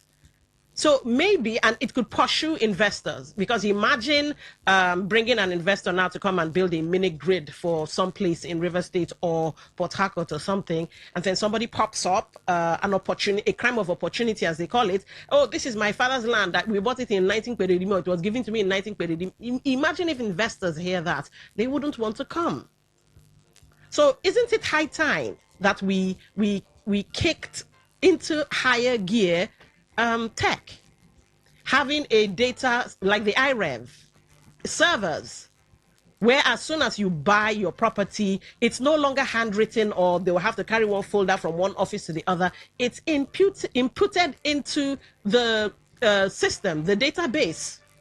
In fact, at this point, I'm thinking all lands, ancestral and lands that have been bought, should be inputted into the database. That way, nobody can go and, oh, this is my land, because there is verifiable evidence. In fact, backed up in a cloud system. So if at all somebody wants to go and finger the database, like the case of what happened with INEC and Leary and Emeka Ike, maybe that won't happen because it's backed up in the cloud. So it can be verified, no matter the amount of fingering done on ground. I'm not a tech person, but I'm thinking that could happen. This can be quelled. But I think it will start with the law. And a law that bites. So that this issue of, oh, woe is me, my land has been taken, oh, woe is me, this has happened. Well, I don't know, but let's get your thoughts. You've heard the committee chairman. What do you think? 95.1, welcome to the show. What's your name? Where are you calling from? Good day, my sister. Good day. What's your name? Where are you calling from? I'm Chino, calling from Agipori. All right, go ahead. You see, before now, when I was growing up in River State particularly, I was hearing that all land belongs to government. Indeed. Yes, all land belongs to government. I agree with you. Hello? I agree with you, indeed. Okay. And that no individual or group of persons have authority to, allocate land to himself without the order of government. But today, that situation has automatically changed in River State. You have already stated that Lagos State has enacted their own law as against land grabbing and other unusual methods of acquiring land. But watch out if such a thing will happen in River State. Here we will wait until something goes bad and become worse, and the government will not say anything. Even the government of River State today, they are losing their own land. The government is losing their own land to individuals, to land grabbers, as if nothing, no leadership in River State. All right. Matisa, it's a part of what is happening in River State. Thank you. Thank you for calling. All right. Just so that you're not confused about what he said and why I agreed with him that government owns land, it's the Land Use Act of 1978. All land in the state is vested in the governor, who holds it in trust for the people. Individuals don't own land outright in the absolute sense. They typically hold a statutory or customary right of occupancy. That's why when you buy land, you must always go for C of O. All right, let's go back to the phone line, 0810-9510951. That's 0810-9510951. 95.1, welcome to the show. What's your name? Where are you calling from? Yeah. Good afternoon. Hello? All right, looks like that call dropped. 95.1, welcome to the show. What's your name? Where are you calling from? Hello, Dondo. All right, Comrade Kabari, right? Yeah, it's Comrade Kabari. All right, go ahead. Before I proceed, I think from the last caller said that even the River State government are not acting as if they exist, or the land in the state were actually entrusted in them, in quote, the governor of the state. Gokana and Kana. Now here go forge them. Because you can do anything with Ogoni. You see Kana and Gokana. You go forge them. Mark this word. Now, beyond this, you see, from what my then boss, Alex Winnie, have said, I think we have spoken elaborately. But then, from the way he sounds, I think the government is also accomplished. Because even during the first prison, the comprehensive prison, that he said that the local government is going to issue, grants either this month or next month, like he stated, you see that certain personalities in this state that have been accused, citizens of the state, will be shielded. All right. They will only finger the real estate developers. And you know what? We are the people here.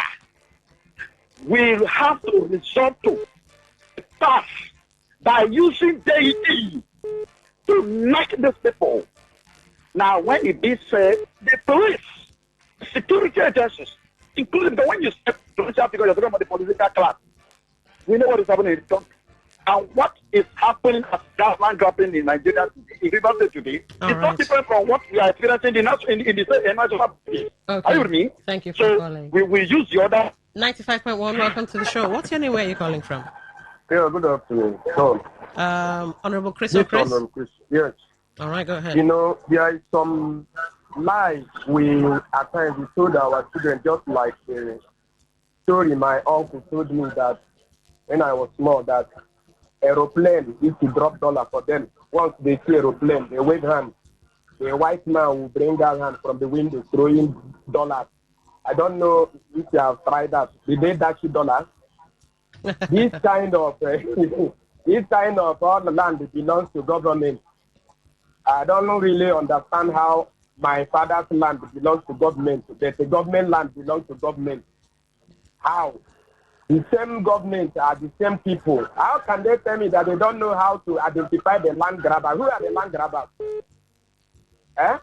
But when the people that came to grab the land, if mistakenly it goes the other way around, blood stops them, they now become the real government. But when they succeed, you hear unknown land grabbers. All right. Not everywhere they will go and grab land, though. If they want grab land, they should stay one place, too. Like my village, you don't come there to grab land, though. Our forefathers go grab you. That's what they for my own side, though. All right. So if they know where they grab land, maybe they remain there. Don't near my place, they won't grab land. Okay. Our days is forefathers go grab you. All right. Thank you for calling. 95.1, welcome to the show. What's your name? Where are you calling from? Yes.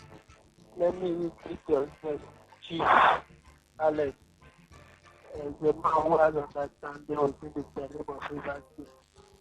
Wellington from Okrita. All right. We expect that the House of Assembly would have done the needful. Fact, in the act that of Lagos, if you venture into land grabbing, you might likely be sentenced to 1 to 21 years in prison. Okay. That's in their act. Into that business of structural development. And if you also collected money for foundation drains, roof that, and settlements, also go jail. You see, this enables developers in that area do well. And I'm expecting the state government, especially the Rivers of Assembly, because the area to put their strength. Because you haven't had this deficit in this state. And I believe what he has said, the assembly will sit up. Instead of fighting with the governor, they will do more better to do laws that will favor the people of Rivers State. Thank you and God bless you. Anything from Otika. All right, thank you, Wellington from Okrika, 0810-951-0951. That's the number to call. We have been told that you should register your land. According to the Land Use Act, yes, River State is one of the states that you must register the instrument that gives you title to said land. One wonders if these folks who have been fallen victims to land grabbers, if they registered their properties, their instruments and their titles in the Ministry of, the River State Ministry or Land Registry. And if so, how then did they still fall prey? Because I know you're supposed to go and do what they call... oh gosh, I forget the legal term, but a kind of check-in to make sure, like a verification exercise in the ministry there. Or should the ministry be probed? Could it be that they're doing it in collusion with the staff that work there? All right, 95.1, welcome to the show. What's your name? Where are you calling from? What you're saying is to go to the general's office to know whether is registered with justice, and then know whether that land has been acquired by the state government. Mm-hmm. But because those offices, most of them are not on that. She would love taking advantage of that. And when you buy land, you are talking about a clause. That clause, that thing, selling you the land, want to be in trouble. All right. And I want to advise very quickly. If you want to buy land, go to local agents, those who know the nitty-gritty of that property, so that you don't fall prey and begin to cry, help me, help me. God bless you. All right. 0951 for text messages 0701-9339-962 0701-9339-962. Talk that talk. Welcome to the show. What's your name? Where are you calling from? Yeah, good. This is Dixon calling from Uniport. All right, go ahead. Yeah, when you come to the issue of land grabbing, most of these estate developers, you see that they are owned by politicians, using their power to oppress the citizens, and sometimes the indigents of the community. You see one indigent will sell the land for 3 particular persons.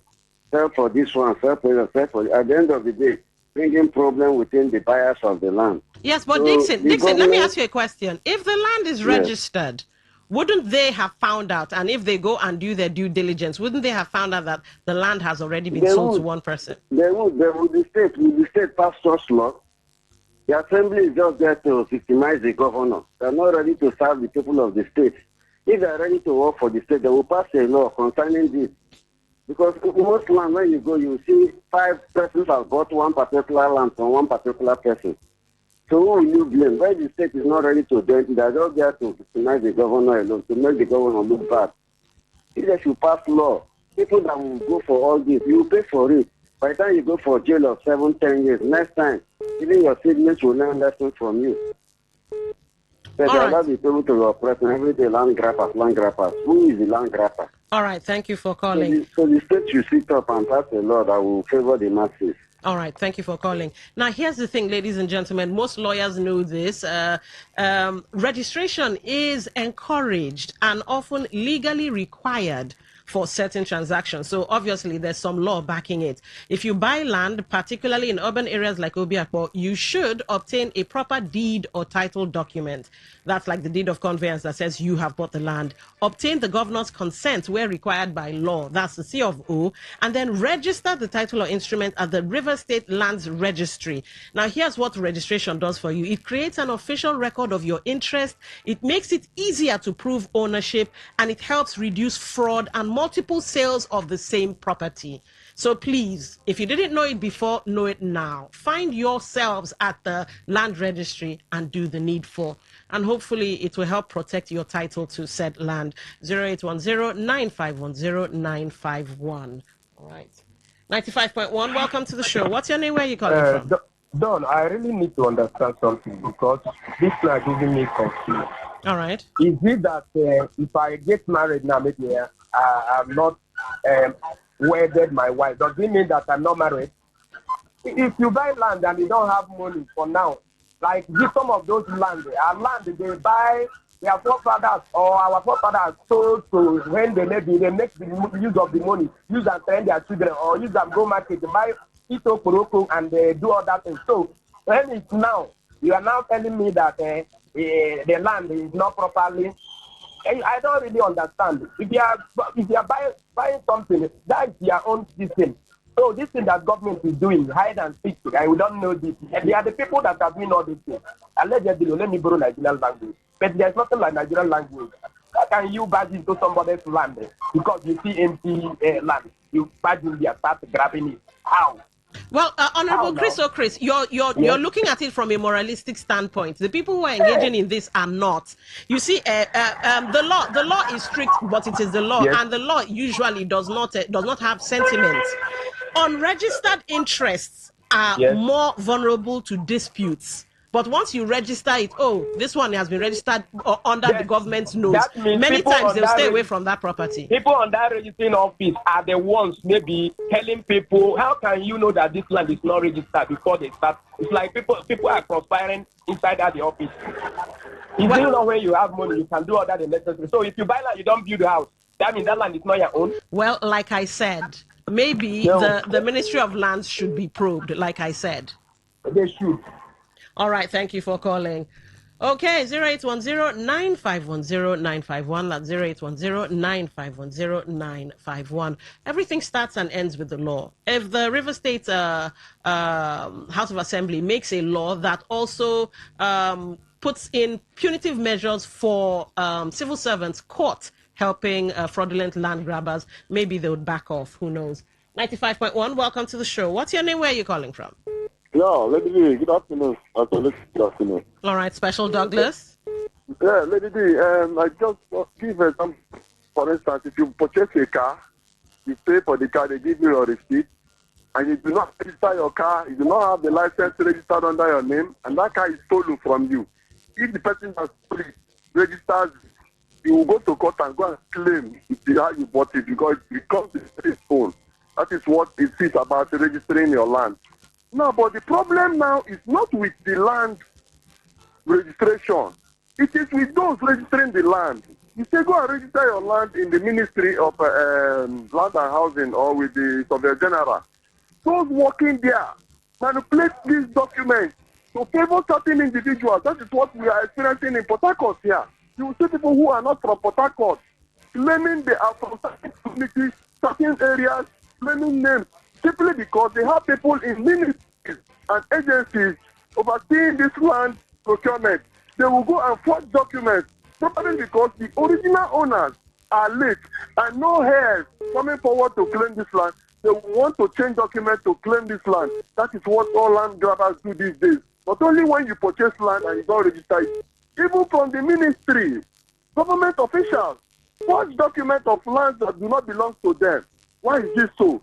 So it is not only by law from the State House of Assembly, but it is also for the civil servants to respect their work ethics and stop forging documents and land document deeds. It is not good. Everybody should just be civil and avoid things that will cause crisis. You cannot go and be claiming land that does not belong to you simply because the land is vacant and empty. Okay. Thank you for calling. Thank you so much, Lady B. All right. This, like I said, the matter go long, and we don't have enough time to talk about this. But there's more than one way to skin a rat. I think that's how they say it. So, let's watch the coming days, since Chief Alex Willie did say that at some point in time, their findings and the investigations and all of that will be made public. Like I said, he is the chairman committee against land grabbing Obiakpo. So in the coming days, who knows? But I do believe that registering the property or registering your interest or title using tech, it would curb this to some, I hope, bearable minimum, and any other you can use oversight. There's so many ways to make sure that if civil servants are involved in this, they start removing their hands from the matter. But it is what it is. The prevalence of land grabbing in River State. Let's watch Coming Days, as I said. With some few minutes to the top of the hour, this is where, or a few seconds rather, this is where we bring the show to a close. It's been Talk That Talk. My name, Don Wilson. You've been an amazing audience as usual. Up next is News in 60. And the sports guy is coming us to tell us, I really want to find out this Folarin Balogun issue. Somebody in the White House made a call and suddenly his suspension was suspended. FIFA.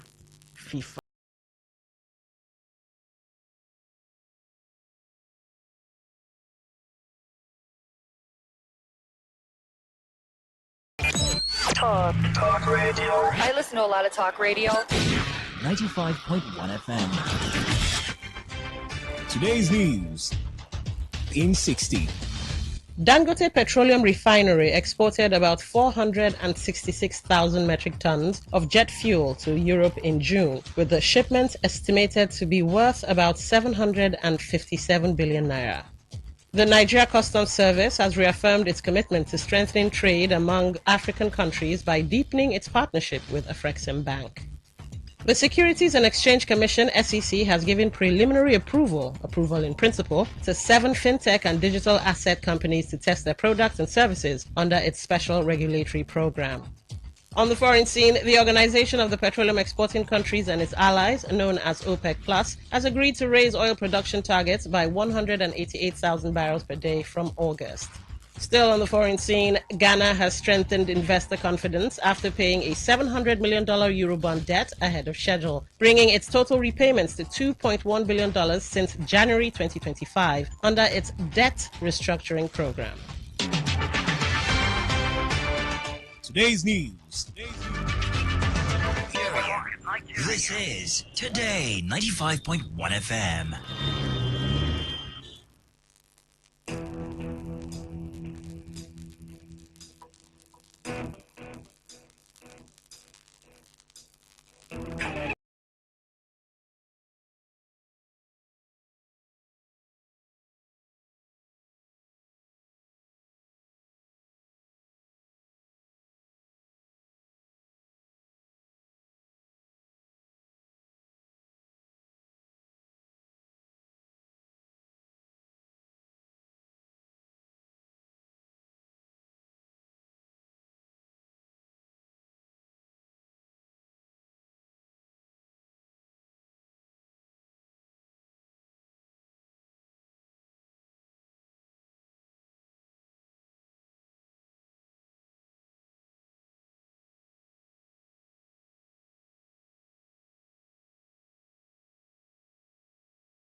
.1 FM.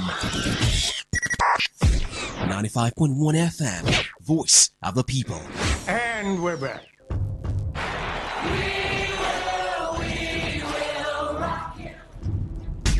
This is what we've waited for. The showdown. The fastest man in... Pulse rising. Who will come out on top? Who'll take... He's ready to be the star. The anticipation.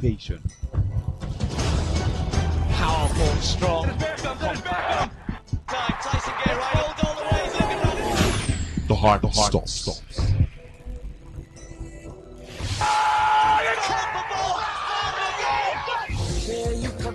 Catch the sports game on Sports Attack Mondays through Fridays 6:30 a.m. and Today's Sport Live 3 to 4 p.m. and also on the weekends 1 to 6 p.m. only on your premium sports radio. Today 95.1 FM.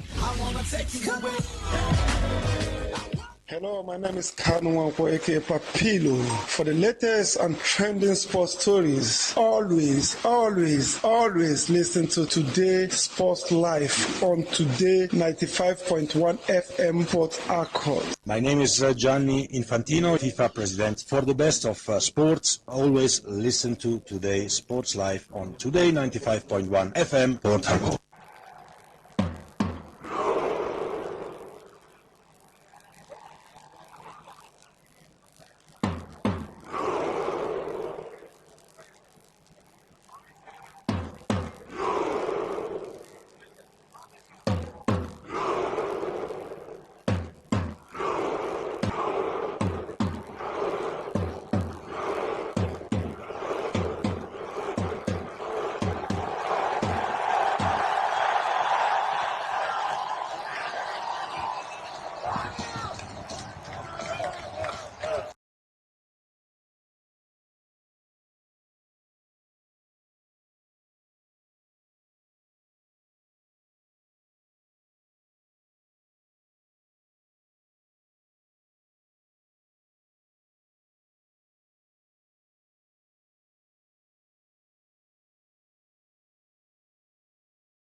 Football right here in the city of Port Harcourt, and we did introduce to you how we roll, and that is the Vikings roll there as Norway defeated Brazil yesterday in what was called the shock of the century. 2026 FIFA World Cup is what the Vikings did there, called that the Norwegian national team as they sailed safely to not Vlaha this time, but to the round of 8, called that the quarterfinal stage of the ongoing FIFA 2026 show. You can find this side of the Niger. It is Today Sports Live right here on your premium news talk and sports radio station, Today 95.1 FM. My name is Osasi Hiwin. I'll be the man to direct proceedings from here. I'll be the man to drive you through safely from now up until 4 p.m. where the news updates will be coming your way. You can choose to call me your chauffeur or call me the demigod in the world of sports. And I'm not alone in the studio. I've got the company of two gentlemen right here with me. Ovie Wallace, regular suspect, as well as Benjamin Mina. I choose to call them my partners in the art because together we ensure that we give you the best experience you can get coming from the world of sports.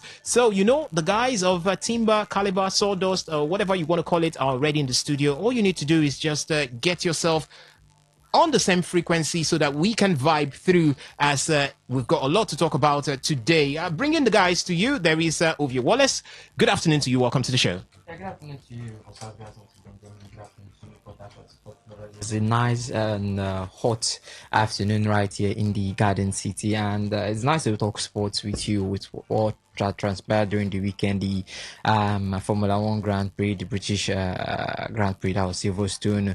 Also looking at tennis, we saw the Wimbledon and we saw some surprising exits. Naomi Osaka beating the world number one, so that means we have the world number one, world number two, and world number three out of the rankings, and we'll see a new champion out of Wimbledon. Out of Wimbledon, and we'll see a new champion. And for boxing, lots of controversies, lots of fights, all that Usyk saying his lot of controversies. The US being on the map, but not for the right reasons, making the headlines, but not for the right reasons. When you have the trump card, you just have to be for you just have to be there for the right reasons.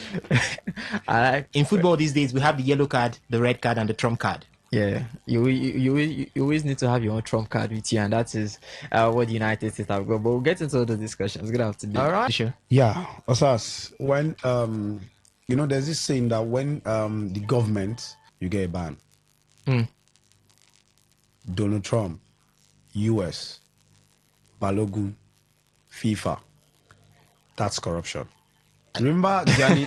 Remember, it's allegedly. It's not on the books that Donald Trump called anybody to turn what was already on ground around. So let's not just drag him. I said Trump card could mean anything. I am waiting for FIFA to come out and give an official statement concerning this. All right. Because football, we know. Politics doesn't interfere with this. Is we talked about corruption, Sepp Blatter, Jack Warner, lots of them, past FIFA presidents and their secretary generals and all that. Now Gianni Infantino's name is being rubbed on the mud. The man needs to come out and make a statement. Otherwise, we are going to be believing what we are seeing. And for Daniel Ogumodede, reports have it, we saw him going for his UEFA license B in Scotland. This is what we want to see for Nigerian coaches. We sat down here a few weeks ago. We talked about how most of our coaches don't have the necessary qualifications to sit on the bench for CAF games and what have you. And the man is he wants to write his name as part of those coaches that have got a UEFA license B. And, I think he has it already. No, he's going for UEFA license B. Are you sure in about Scotland? That's what the report says. So I feel that it's a good one for the coming season and the Champions, the CAF Champions League, good one. And finally, the Tigers making Nigerian proud. First round phase of the FIBA World Cup qualifiers done, going into second phase. I actually said it. Daniel Ogumodede has a UEFA license B. Maybe he's going for a UEFA license A. He has a UEFA license B coaching license, which he completed the certification through Scottish Football Association and announced his official recognition in March 2026. So okay. I was pretty aware. He got into Kano Pillars. Yeah, we need to start pushing for the highest of it, the highest we can get, so that we can put our names too on the those places where we have bigger coaches in Africa. All right. And names can be there. So once again, like I said, the Tigers win here in Nigeria, Remo Stars, Ikene. Hopefully they get to Benin Republic and get the job done. Hopefully. All right. And that's obviously going to be in Togo, not in Benin Republic. Togo. So, but they're playing Benin, but they're playing outside Benin Republic. So we just want them to get the result and hopefully see those girls in the Under-17 World Cup. Okay. So welcome to the show. Good afternoon to our lovely listener. All right. And together we say good afternoon to you, ladies and gentlemen. And together we say get ready because you could be part of the conversation at any point in time. Remember, the SMS and the WhatsApp portal is always there for your taking. And the numbers to drop your reactions to are 0701 933 9962. That is 0701 933 9962. So you can start dropping your reactions right now, and I'll be taking them as we go on the show. For the phone line, you can call in when we throw open the phone line. The numbers to call are 0810 951 0951. That is 0810 951 0951. You can also be part of whatever is happening right here via our social media handles. On YouTube, we're live at Today951FM, at Today951FM. On Facebook, you can find us at Today95.1fm. By the way, there is a promotional post for you there on Facebook to react to, so you can go over there to Facebook and react to it. We're talking about Neymar Jr.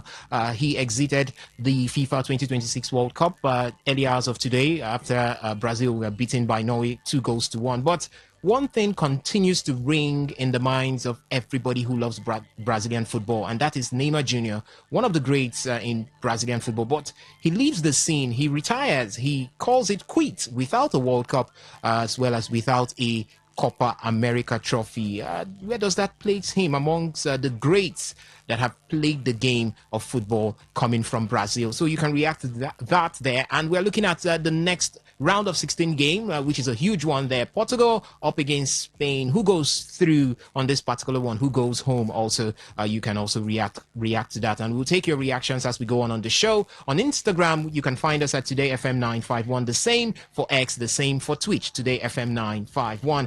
You could also listen to us via our website, which is www.todayfmlive.com. Go over to the homepage or the menu list and click the Listen Live button, and you connect here with us. And you can also do the connection via the radio apps, TuneIn, as well as Radio Garden. Search for Today 95.1 FM. Yes, Today 95.1 FM. And you can connect with us as we go on the show. So, ladies and gentlemen, boys and girls, it's time for us to get down to business. So sit back, relax, and let's enjoy the show together.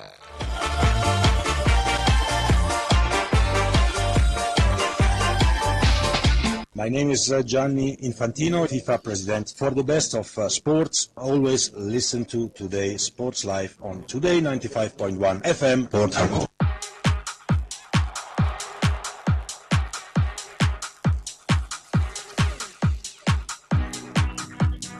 All right, so without wasting time, let's start off with some Nigerian stories as we start with basketball, where Nigeria's senior men's basketball team, the Tigers, produced another commanding display on Sunday, defeating Rwanda 106-62 to complete a flawless qualifying window and secure passage to the second round of the FIBA Basketball World Cup African qualifiers.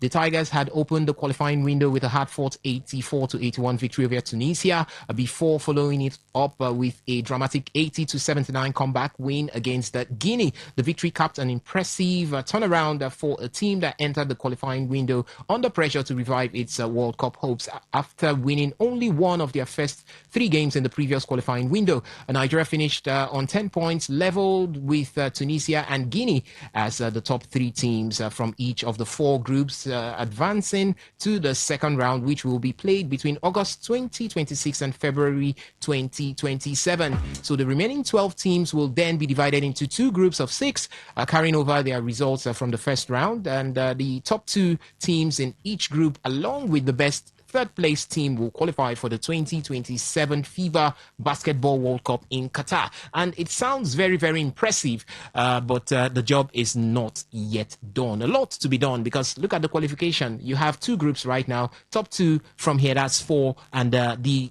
best third place team, that's 1 team joining to make 5, qualifying for the FIBA Basketball World Cup in Qatar. And it's a huge one right now for Nigeria's the Tigers. But it's obviously a great impact coming in from David Fisdal, the coach of Nigeria's the Tigers. He replaced Mike Brown a couple of months ago, and we have seen the turnaround. Ovie Wallace, a huge one there for Nigeria's the Tigers. Do you have faith in the Tigers getting or clinching the ticket to the FIBA Basketball World Cup in Qatar? Do you think that has been revived? And how do you see the impact of David Fisdal? Fisdal has come in impressive. 2 straight wins already against Tunisia, and I think that was against Rwanda. And still, he had a win against Guinea. 3 straight wins. 3 straight wins coming from behind. So the man has really been impressive, and this is what you want. You have to look coming from the NBA. He has experience with Phoenix Suns, Miami Heat, and he's brought that to this team. He's changed the way they've played, and he's done that in such little time, especially with no preparation, no friendly matches to play. And he's understood what the team can do, but that's on the Nigerians, that's on the African scene. The idea is just to qualify for the World Cup, and I think with Fisdale in charge, and if the players are focused, and I think as we've seen, even while being down, they can fight back. They've got that determination. So right, it's all possible that they can make it to the World Cup. Very possible. Very possible. All right, ladies and gentlemen, that's the belief as it stands right now. We hope that the Tigers will do Nigeria proud by qualifying for the 2027 FIBA Basketball World Cup right there in Qatar. Still talking about great news coming from the camp of Nigeria, because everything that has to do with sports in Nigeria, we call it the camp of Nigeria.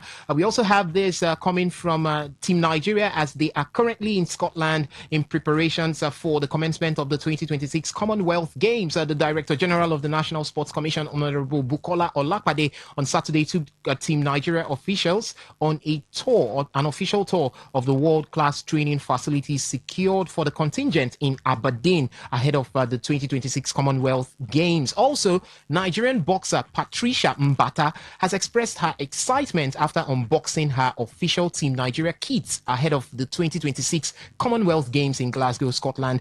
Clearly impressed by the quality and thoughtful provisions, Mbata described the Puma package as exceptional, expressing delight with every item provided by Team Nigeria as they intensify preparations for the Commonwealth Games. Let's just take a listen to Patricia Mbata. Let it not be that I just said it and quoting it, because the last time we had Toby Amoso criticize the kit, but this time we're having Patricia Mbata say that the kits were exceptional. Hi guys, Team Nigeria have just landed in Aberdeen in a beautiful castle in Blaise. We're here for our Commonwealth Games training tour with 10 disciplines. We've been given amazing kit, and I just want to show you a few bits and bobs of what we've been given. All right, a huge one there. And Benjamin, the last time we all said it here, we all deliberated over it here when Toby Amoso criticized the Athletics Federation of Nigeria for the kind of kit. Remember that controversy that came when she brought up what the Americans had, all coming in a very big box, and what the Nigerian contingent had looked like what they sent, just one top and a short. And she was like, is this what we get preparing for the World Athletics Championship? But here we're having things turn around. This is a huge thumbs up for the National Sports Commission and the Athletics Federation. And do you think that this can reflect on the performance of Team Nigeria at the Commonwealth Games 2026? As why do we celebrate the basic things that are supposed to be provided? All right.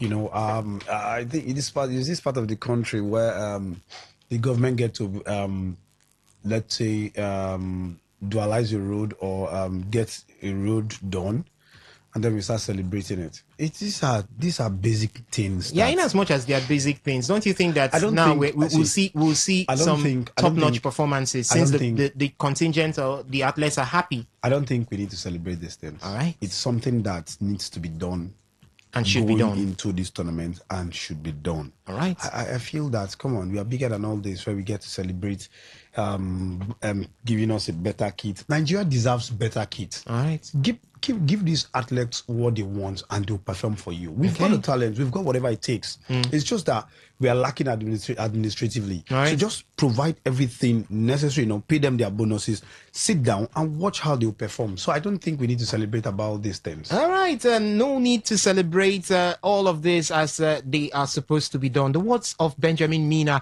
right there. All right, let's leave talking about Nigerian sports and look outside what happened over the weekend. And we start off with tennis, where Novak Djokovic claimed the all-time record for most men's single match wins at Wimbledon, but had to overcome a moment of visible frustration to beat qualifier Roman Safiullin and reach the quarterfinals. For Novak Djokovic, he had matched Roger Federer's record with his third round victory on Friday, and the 39-year-old aimed his 106th win at the SW19 by defeating the 132nd ranked Safiullin 7-6, 6-3, 3-6, 6-3 on Sunday. Novak Djokovic remains on course for a tantalizing semi-final showdown with world number one Jannik Sinner, whose title defense continued to gather momentum as he outclassed qualifier Shintaro Mochizuki. Jannik Sinner, a four-time major winner, claimed his third consecutive straight set victory since surviving a huge scare in his opening five-set win over Milmer Kekmanovic. The 6-3, 7-6, 6-3 victory sent Jannik Sinner into his fifth consecutive Wimbledon quarterfinal, where the Italian will face Germany's Jan-Lennart Struff. A very lucky Jan-Lennart Struff of your Wallace. He would have been beaten by Hubert Hurkacz, but injury said no, as towards the tail end of that one, Hurkacz had to retire. That's the reason why we have Jan-Lennart Struff right here. But for Jannik Sinner, 11 straight wins at the championship. A big one there. Anticipating that semi-final clash between Novak Djokovic and Jannik Sinner. The last time we saw these two come head-to-head was at the Australian Open, and obviously, Novak Djokovic had the better of Jannik Sinner. But before you react, let me bring in what happened from the WTA. That's the women's side of things. Naomi Osaka, big one there. She beat top-ranked Aryna Sabalenka yesterday to reach Wimbledon. Her first Wimbledon. That's quarterfinal. Would that be her first Wimbledon quarterfinal? But that's after a long while. She got back to the Wimbledon quarterfinal. I saw that game yesterday, and it's coming off the back of Aryna Sabalenka beating her 3 times already this year. This time, on the biggest of stages, she was able to stop the world number one. But not just the celebrations for Osaka this time. My concern goes out to Sabalenka, because after that game, in her post-match interview, she was asked, now that she's not world number one, what would she do to keep herself as world number one? And she said, I just want to go get completely drunk and forget about tennis. This question, guys. I mean, let's just look at the ranking. So by now I'm world number one. Level-wise, today I wasn't world number one. Yesterday I was world number one. I feel like I just, I don't want to even think about ranking at this point. I just want to go, get completely drunk, forget about tennis, and try to get better in a better shape. All right, let's welcome the drunken mistress, because she's not been able to clinch a Grand Slam title this season. A very poor season for Sabalenka, I must say. The Australian Open missed out of it, and the thing is that after the Opens, after the Grand Slam, she now wins the Did she win anything? Did she win anything after the French Open? After the French Open, she didn't win anything. She didn't win anything The after only Roland brilliant Garros. spark was And after the Australian was after Open the Australian and before Open, the Australian yeah, Open. that was when she went on that run and we expected, okay, maybe after the Australian Open she'll be able to win the Roland Garros. She couldn't clinch that too, and she's been knocked out of Wimbledon. The woman is just tired. It's as if she doesn't have any motivation anymore. She should just go and get drunk and come back. If she wants to go, it's her life. Let her go. Let her get drunk. Let her quit tennis. But all right. If that match against Naomi Osaka, it was a very good match. I didn't expect Naomi Osaka to push her to that limit, and it's a new Naomi Osaka. We're saying we saw her come out with that white kimono, and she totally slid Sabalenka in that match. So for Sabalenka, is to see how you can improve yourself. And I think it's not just her. I think you have to look at the other top women in that division. So as I said, the top three are out. She's out. There is also Coco out. Gauff. Coco Gauff is amongst the top 5. She's 5th rank and she's there. And for Coco Gauff, she did something yesterday, something synonymous with basketball. She took 2 minutes because that game would have been suspended because there was a curfew.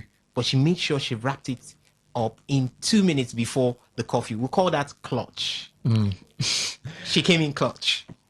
She's from the United States. Yes, obviously. Very well schooled by the likes of LeBron James and Steph Curry. Yeah, so for the top women, I think I don't know if they are losing their mojo and the other ones are catching up with them, and they're beginning to understand them. 3 women, the top 3 being knocked out in the same tournament by opponents. Well, I think the only person that you won't say was even still okay was this person being knocked out, Sabalenka being knocked out by Naomi Osaka. But we'll see what it brings in her career as she said this. Okay, let me quickly run through what we have today as Wimbledon continues. It's the round of 16 games, and we have on court right now Alex de Minaur up against Flavio Cobolli.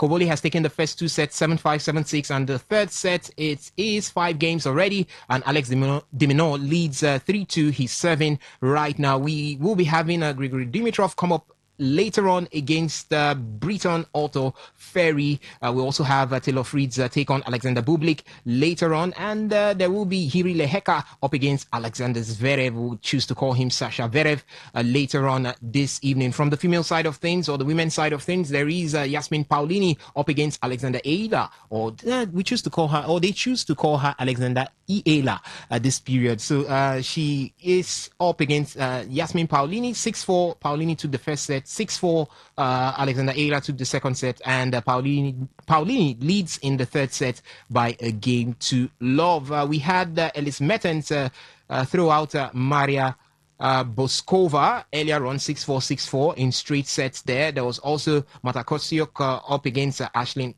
Kruger, and Kostyuk had the better of her, 6-4, 6-4 also. Later on, we'll have Madison Keys take on Linda Noskova.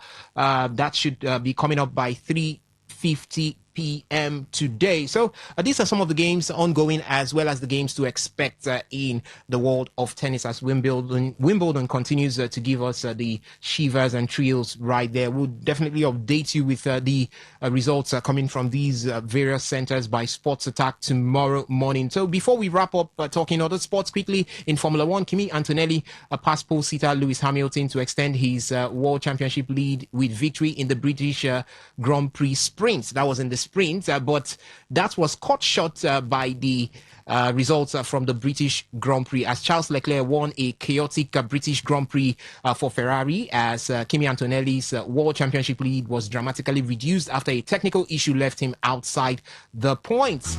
For Antonelli, who began on pole but was passed by both Ferrari drivers at the start, he appeared to be on course for victory as he closed in on Charles Leclerc with significantly fresher tires, but the Italian's front left wheel shield failed, forcing him to twice come into the pits. Antonelli desperately attempted to finish the race but secured some points, but was struggling to keep his car on track with hampered steering, and despite taking the checkers flag in the night, he was demoted to 16th after a 5-second penalty for breaching the circuit limit too many times within that race. And for the pole, would I call that pole sitters? No.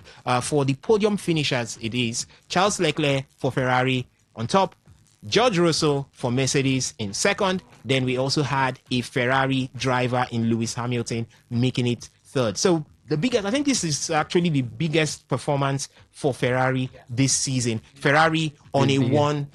Yeah. And it could have been a 1-2 if not for FIA being the FIA. Yes, being the FIA. Yeah. So it would have been a 1-2. And the gap has been closed right now. It's closing, in fact. It's closing. Is there any chance that Kimi Antonetti will be losing the Drivers' Championship, or Mercedes would actually be losing the Drivers' Championship? Well, for Mercedes, they really messed up Kimi's chances. And you have to say, Kimi has not gotten any points. Yeah, out of the last 3 races, he's missed out on points in 2 races. And that's a very heavy, because the other players, the other drivers have actually collected points in those races. Yeah. George Russell has collected points in those 3 races. Lewis Hamilton has collected points in those 3 races. Charles Leclerc has collected points in those 3 races. So Lando Norris has also collected. Lando has collected. Max has collected. No, Max finished on the podium in the last race, but in this race, but he collected points from the last race. He collected points from the last race, but the gap is closing really well, and it looks to be almost 30 points gap now between him and George Russell. Yeah. And Lewis Hamilton is smelling blood. Charles Leclerc too. I won't say he can't catch up, but if things keep on going like this, okay, he could. So for Kimi Antonelli, you could see it on his face after the race. During Charles Leclerc's celebration, and all, the man was in tears because he knows he's slipping from his hand little by little, and this wasn't even on him because he had the pace. He was catching up with after the second pit, he was catching up with Charles Leclerc lap by lap, and he just felt something was wrong. Had to go back into the pit, and they just couldn't take care of the damage, and the damage was already done by the time he already got out. They was already behind traffic. He just couldn't get ahead and finished in P16. So for him is to look at the next race and see if he can improve on this. But for the other drivers, they're smelling blood. They know there's a chance. And for Ferrari, they are the only likely contenders to challenge this McLaren for this title. Challenge Mercedes for the title, not McLaren for the title. Challenge Mercedes. All right. More will definitely be unfolding from the world of Formula One. But for now, we leave Formula One and we get to talk the round letter game of football. Talking football, we start off from the Nigerian Premier Football League as Bendel Insurance has retained 22 players from their 2025-2026 MPFL season with a major overhaul on the way ahead of the new season. Reports indicate that 2 or more players would still depart from Bendel Insurance. The same is happening for every team. They are putting up their teams right now. Over the weekend, we talked about the resumption of the league. The 28th of August is the date for the resumption of the league. So much to be seen, much to be reported from now until the league starts. But it's high expectations already because right now everybody will be gunning to make sure that they get a chunk or even get the full grip of that 1 billion naira, which is the reward for winning the Nigerian Premier Football League for the 2026-2027 season. And away from that, let's talk national team football. All right. Nigeria's under-17 girls, the Flamingos, on Saturday defeated their counterparts from Benin Republic, called the Amazons, 3-2 in the first leg of a final round qualifying fixture for this year's FIFA Under-17 Women's World Cup final. It was a keenly contested encounter at the Remo Star Stadium in Ikenne, with both teams underscoring the qualities that have taken them to Africa's final round of the qualifying series. Benin Republic's forward Romain Gandono, who was a thorn in the flesh of the Nigerian defense all evening, scored the game's first goal in the 16th minute with a left-footed rocket from the edge of the 18-yard box, to which Nigeria's goalkeeper Jane Ijiroho had no answer to that. The goal did not unsettle the Flamingos as they pushed harder for goals, and team captain Harmony Chidi saw her chip rise slightly over the bar from Queen Joseph's good work in the 17th minute. Nigeria equalized in the 26th minutes when Queen Joseph scored from a lofty lob that left goalkeeper Ellis Kompaga helpless. In the 62nd minute, Nigeria went on to lead after substitute Kindness Ifeanyi's shot was too hot for Kompaga to hold, and Adebuyi was close enough to stab the ball into the net. The Amazons equalized 11 minutes later with Nazifato Dangui shooting past Ijiriho after a good work by Gandono. opening up the Flamingos defense. 2 minutes later, Nigeria re-established their lead as Ifeanyi rose above everyone else to nod the ball into the net from a corner. So the return leg will take place at the Stade Kekwa in Lomé, Togo, on Saturday next week, with the winner Morocco, but not so much of an impressive victory for me, Benjamin. This particular victory, because it could turn south, it could go sour right there in Togo, because if the Flamingos go 2 goals behind, then there is problem. Huge problem. Yeah, we talked about this. I talked about this in my opening speech. I said, see, when they travel to Lomé, that's Togo, for the return leg. In case you're wondering why Lomé, Togo, Benin Republic have decided to play their home game in Benin. So I just feel that it's going to be very uncomfortable going into this game. Yeah, the girls, I saw how they played. Benin Republic, kudos to them. They gave a good account of themselves. That's the Amazon, as they are being called. But the Flamingos need to put up a good performance, because if they're 2 goals behind, becomes a problem. But one good thing I like about these girls is that they know how to respond. You know, they know how to respond when they are behind, and they know how to put goals past the goalkeeper. Lots of goals. Their last friendly game was 15-0, if I'm not mistaken.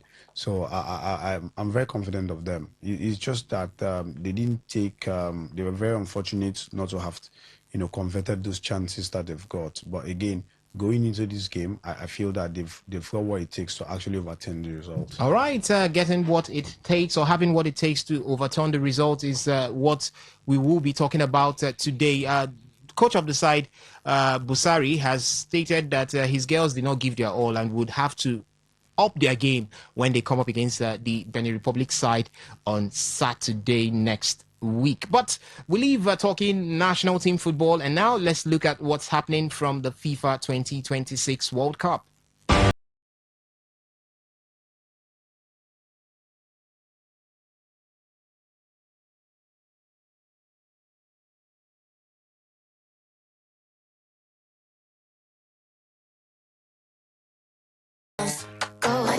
Yes, it was all about goals in the round of 16 as actions continued from Saturday. We left off on Friday, so actions continued from Saturday, and early hours of today, we still saw scintillating actions run through. From Saturday, we had Morocco being the favored African representative. Pumel co-host Canada by 3 goals to 0 to cruise past the co-host to reach the quarter-final. And for France, they defeated Paraguay 1 goal to 0, as that game was a game full of flaying tempers, but it was managed properly, and France had the better of Paraguay in that particular one. For Sunday, Mexico were thrown out, another co-host thrown out by England. England came back from behind thanks to 2 first-half goals from Jude Bellingham and the second-half Hurricane penalty. Mexico got goals from Julian Quinones as well as Raul Jimenez, but were eliminated on home soil at the Azteca. Notably, England's Jordan Henderson was stretchered off with a serious wrist injury during that particular match. And early hours of today, we had the record-breaking Norwegians. The greatest Viking victory! Holland has blown away Brazil! Yes, so that was Erling Haaland doing the job there as he scored 2 goals for Norway to take out 5-time champions Brazil from the ongoing 2026 FIFA World Cup. For Erling Haaland, a beautiful performance. For Neymar Jr., it looks like this is the end of the road. Yeah, he had a consolation penalty which he scored, but it wasn't enough to see Brazil go through. He wanted, talking about Neymar, he really wanted to win this particular FIFA 2026 World Cup for Brazil, because his last stint, he hasn't won a major, would I say, yeah, he has won a major trophy for Brazil, but he hasn't won that pedigree, that trophy with the pedigree, the FIFA World Cup, as well as the Copa America. For the FIFA World Cup, even Casemiro was in tears early hours of today, as he says, I heard him say that that means this generation did not win the World Cup for Brazil. But how do you feel, Benjamin, on with all of these ones? First off, Haaland, he has proved that he is a lethal weapon. There is no doubt that he's one of the best strikers we have in the world of football these days. In the Premier League, he's got 112 goals in 132 games. In the Bundesliga, he had 62 goals in 67 games. In the Champions League, 57 goals in 58 games. And now in the World Cup, 7 goals in 4 games. Erling Haaland, how much of a beauty is he? And for Neymar Jr., where do you place him in that list of the greats for Brazil? Haaland, best striker in the world. There's no debate about it. The man is a top-notch striker. He's that striker that gives you goals. His positioning abilities and the way he, gets to fight around the ball is an exception. Very exceptional in terms like that. But for Neymar, I think I would rank Neymar in 5th position.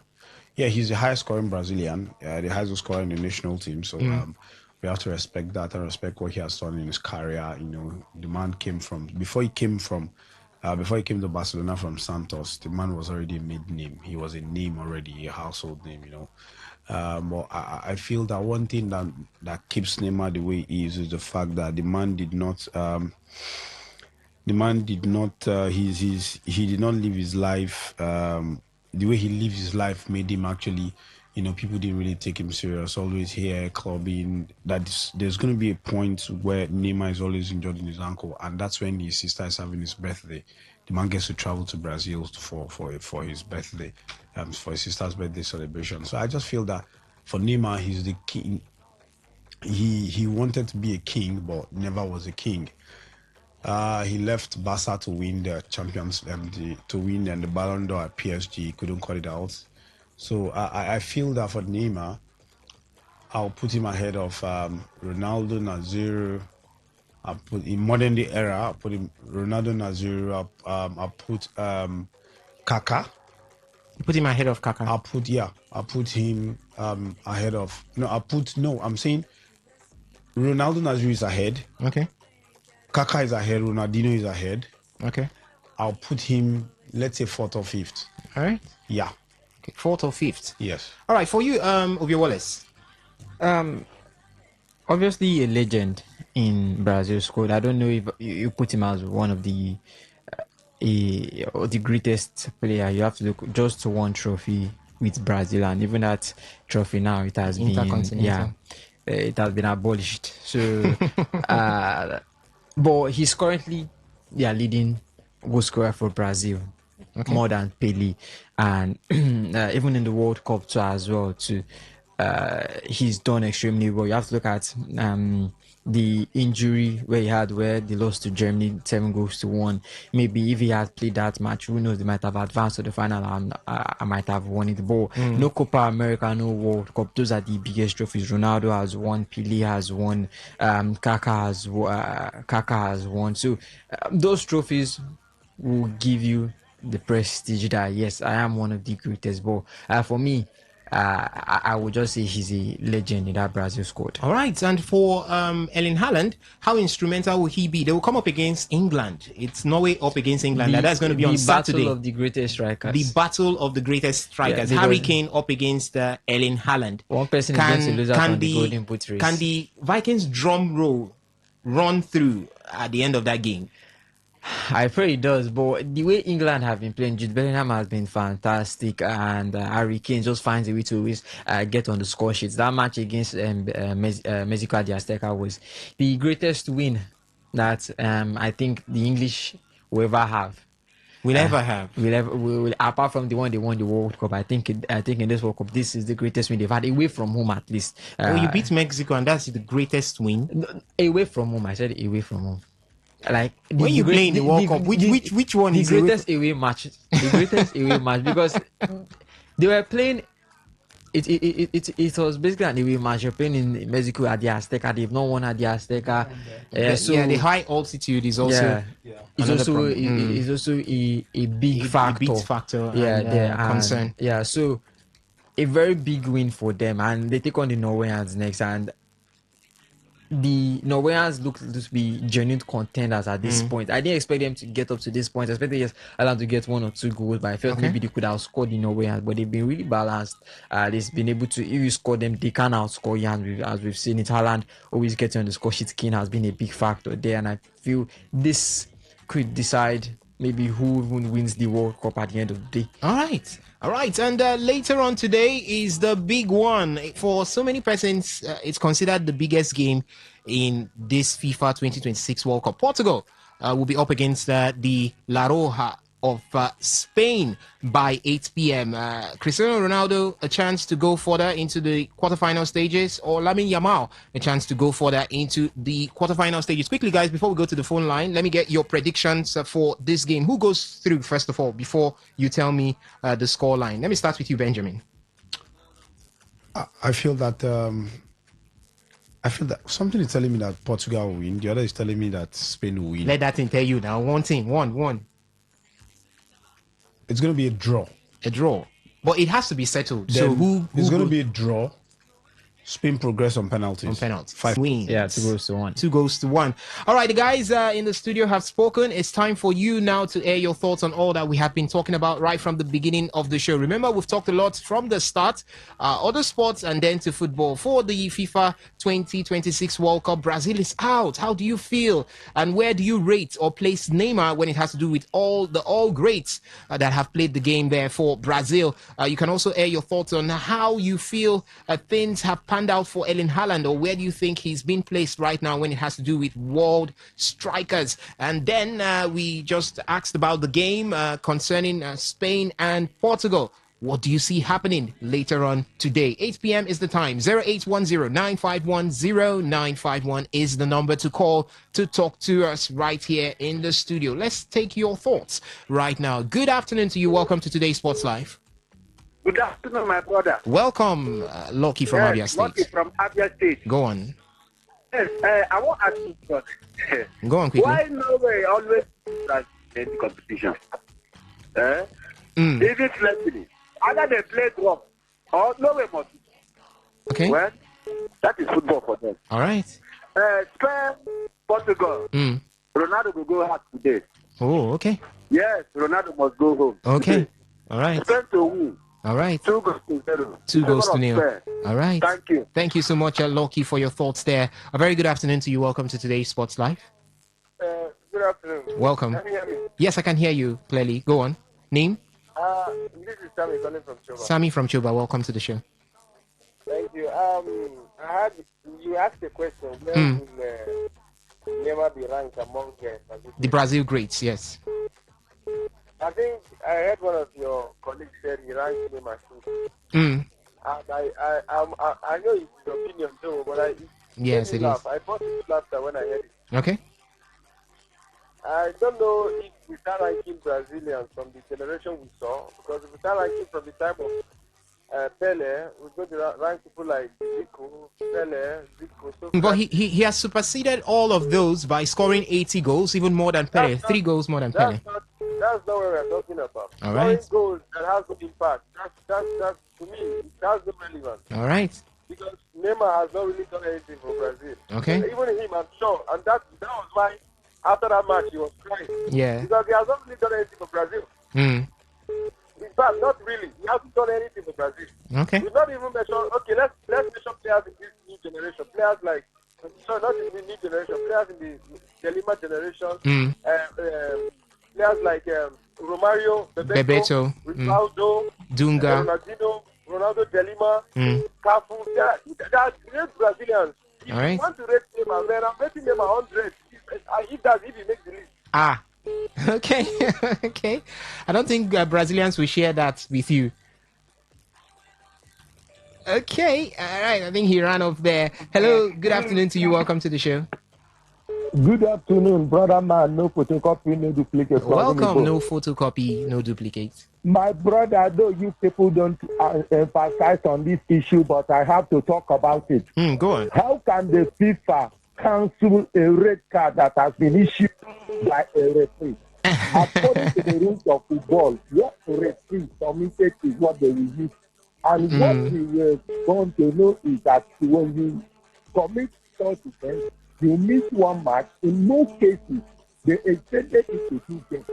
So how come when the FIFA sat down and then negotiate and renegotiate, or which court do they go to for the court to overturn this thing? And let it be, according to me, FIFA has been corrupt since a very long time. Yes, yeah. Africa would have been in the World Cup since 1954, Okay. but FIFA corruption did not allow them. There was a time they changed it, and Ethiopia to play themselves. When they play qualifiers in Africa, they go and play qualifiers in Caribbean.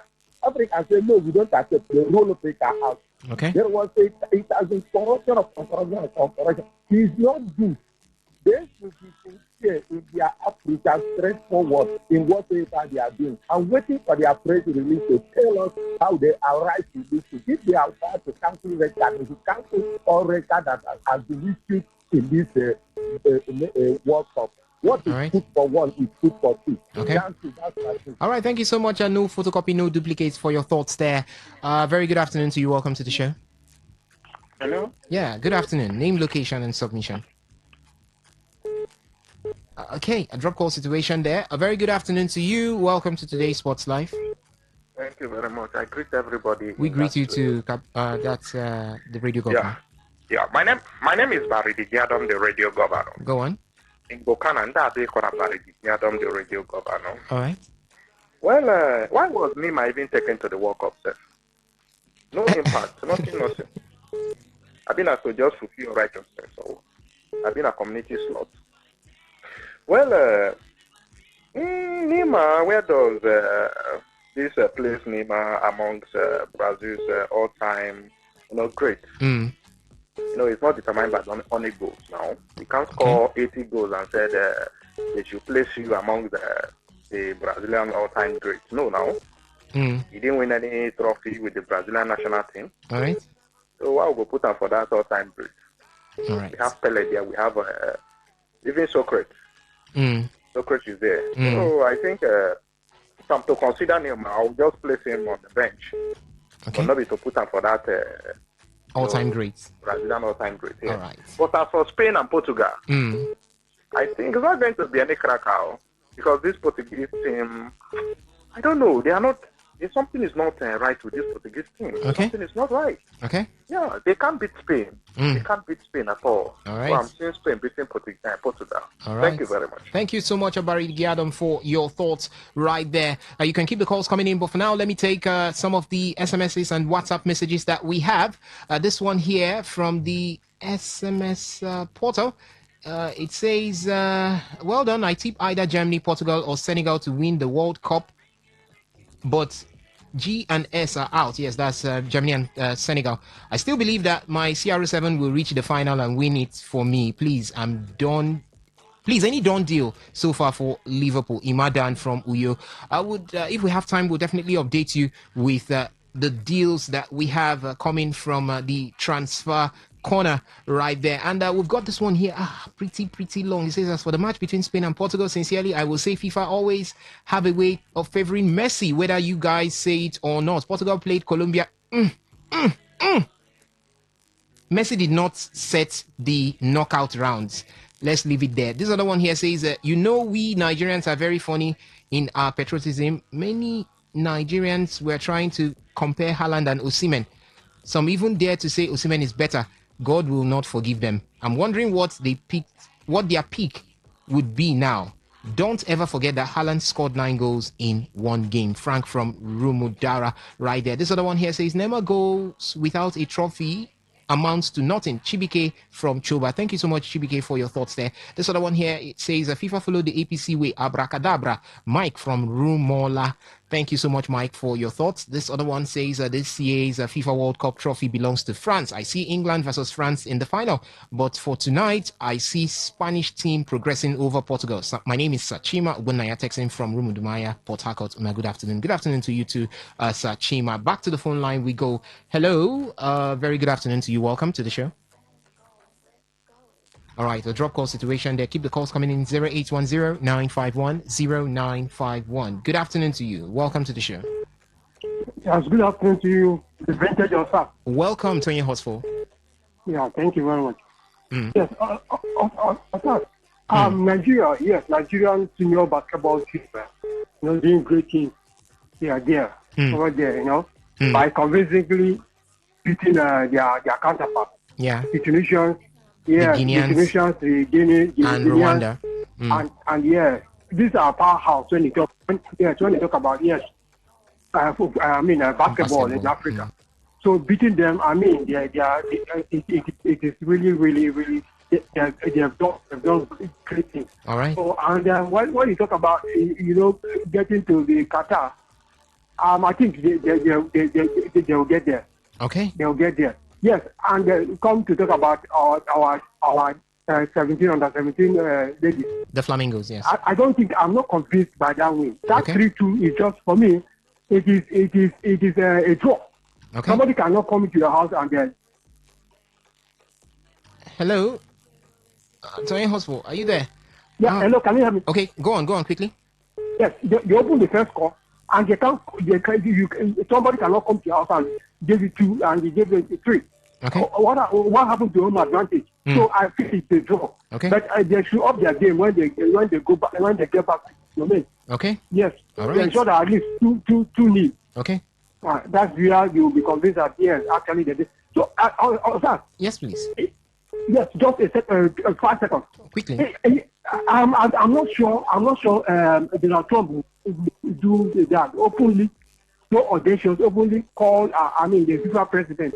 Okay. And is it that they're insinuating? It's insinuation. No, he did not. No official record about that. I know. It cannot happen like that. Yeah. All right, thank you. All right, thank you so much, Tony Hoss, for dropping by there. I can still see the phone lines buzzing, or the phone line buzzing, as well as the SMS and the WhatsApp portable. I won't be able to take any more calls. So sorry about that. We have to go out right now to pay some bills, and that's where we call it a wrap on the show this beautiful afternoon. Ladies and gentlemen, thank you so much for listening. Thank you for also joining us from the various feedback platforms, and thank you to the guys who did this with me, Ovia Wallace, as well as Benjamin Mina. Do remember, we will be back here tomorrow, 6:30 a.m. in the morning for Sports Attack, and 3 p.m. to 4 p.m. for today's Sports Live. So the fun continues. My name is Osasin Hinwin, and I'm saying stay lifted and stay blessed. Don't touch it. Leave it on Today 95.1 FM.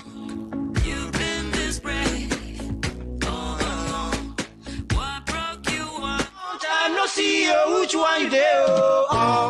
Oga builder, Oga contractor, long time no see. That thing where they look for Sokoto, it don't land for Shoko say we don't carry our product enter River State, but say we still there for Aba. Anywhere where you did Agnes roofing product, go find you come. Our product don't enter market. Long span, made couple, step tie, small gutter design. As big man consign, we still get stone coated roofing sheet, shingle, mineno, classic board, wood shake, and rubber. No forget saying that Dr. Agnes one man with the manufacturer Agnes one man Delta tooth powder. Nice to carry this open product enter market to Wakaskele Wugali as only enter office waiting for kilometer 20 at Port Harcourt Expressway. Equated Akaso bus stop behind Antwerp filling station or Bibo LGA or Port Harcourt. You feel Waka enter our head office waiting for kilometer 7 at N Expressway. Ositema Bar for Abia. For more inquiries, call us on 0816 719 5073 or 0811 201 2831 or 0803 500 5489. Agnes Aluminium Roofing Product, I'm the product where go make your house the smile, whether under the sun or in the rain. Talk radio. I listen to a lot of talk radio. 95.1 FM. Time for us to take you through the stories from the newspapers. It's the newspaper review segment on today's Quest Today 95.1 FM.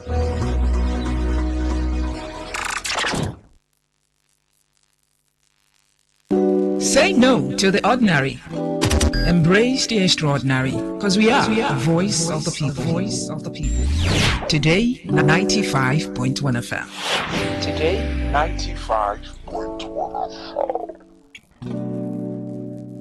Whether it's happening in Port Harcourt, South South, Nigeria, or around the world, we've got you covered. On air, online, delivering balanced news and unbiased analysis. Today, 95.1 FM.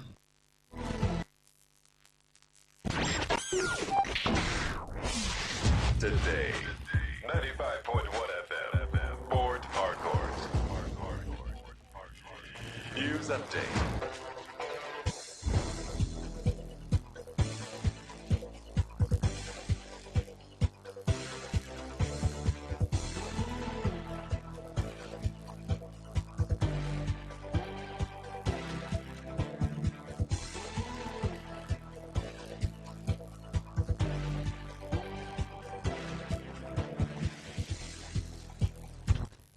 Good evening. Here is the news update on Today 95.1 FM. I'm Dawn Wilson.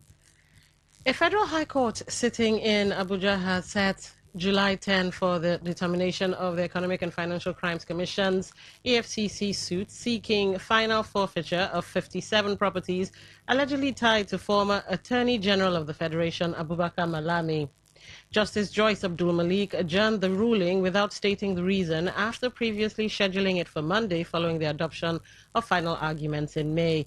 EFCC counsel Jibrin Ukutekwa has claimed the properties are proceeds of unlawful activities and should be forfeited to the federal government. However, Malami's lawyer Adedayo Adedeji argued that the EFCC's case is based on suspicion, not credible evidence, and that many properties were acquired before Malami's tenure. Judgment is now set for July 10, which will likely decide the fate of the disputed assets. The 2027 presidential candidate of the African Democratic Congress, Atiku Abubakar, has denied claims linking the alleged fake agency, Presidential Foreign Investment Promotion Council, PFIPC, to former President Muhammadu Buhari. Recall that the PFIPC's legitimacy sparked national debate with calls for an investigation into its establishment and funding. In a statement, however, released by Atiku's media aide, Paul Ibe, he clarified that Buhari established the Presidential Economic Advisory Council in 2019 and that the PFIPC is a manifestation of President Bola Tinubu's administration. Ibe also added that the existence of the PFIPC and its ability to operate undetected highlights the incompetence of the current administration and therefore urged President Tinubu to take accountability rather than deflect blame, as the responsibility ultimately rests with him. The Akwa Ibom State Police Command has arrested 3 suspected members of the Vikings confraternity in Uyo. In a statement issued by the command's public relations officer, Tim Fon John, the suspects were caught with substances suspected to be methamphetamine and cannabis during an intelligence-led operation. John also revealed that the suspects were students of a polytechnic in the state and have confessed to being members of the secret cult. The police command further said the suspects are assisting with investigations and efforts are ongoing to apprehend other fleeing suspects.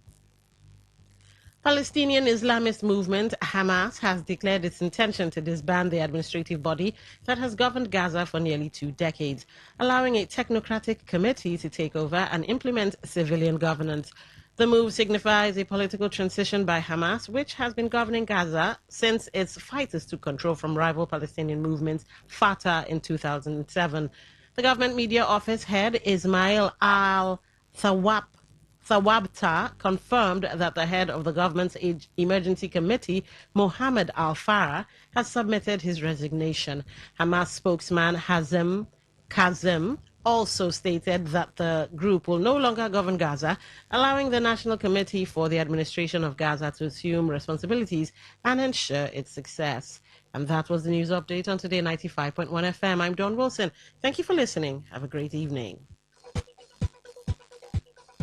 Today's news, today's entertainment, today's sports, today's issues. Today on Today 95.1 FM, Port Harcourt. Unleash the power of the airwaves with the ultimate radio experience. Tune in to Today 95.1 FM, the voice of the people. Don't just listen, immerse yourself. That is 100% true. Looking to grow your business? Ready to elevate your brand and reach the right audience? This is your moment to take your brand to the next level with Today 95.1 FM. Your trusted voice, reaching thousands of listeners every single day. From startups to established brands, we create powerful advertising solutions. True strength. What defines it? The brilliance of a player, or when a team comes together to win. A solo beat, or the rhythm of many. The flair of one dancer, or the art of a troupe. One distinct voice, or the beauty of the symphony.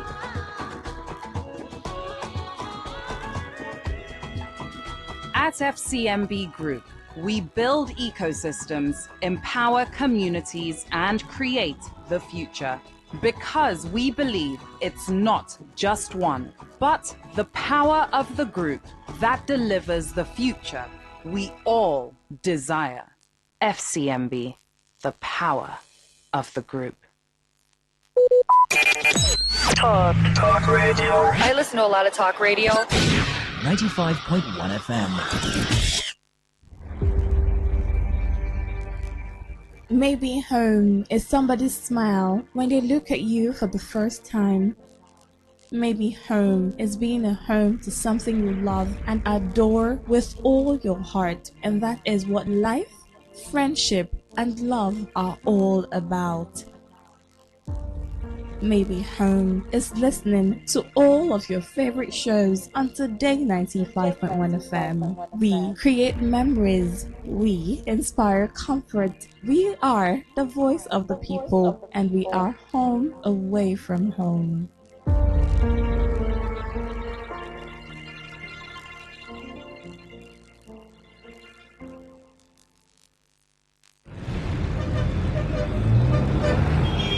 Live from the Garden City of Port Harcourt, Nigeria. This is Today 95.1 FM.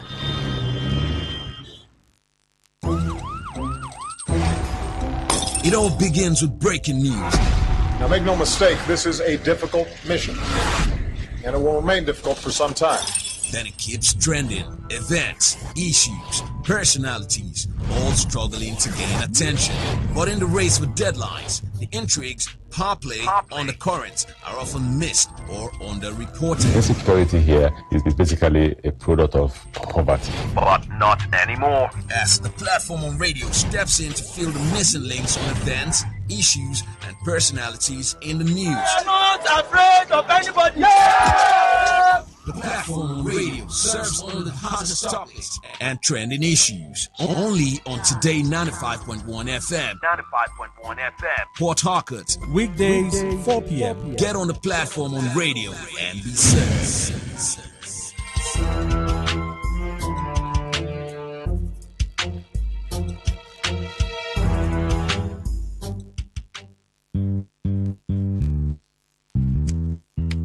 All stands, greet. Good morning, sir. Good morning. You're welcome to Jagbajantis High School.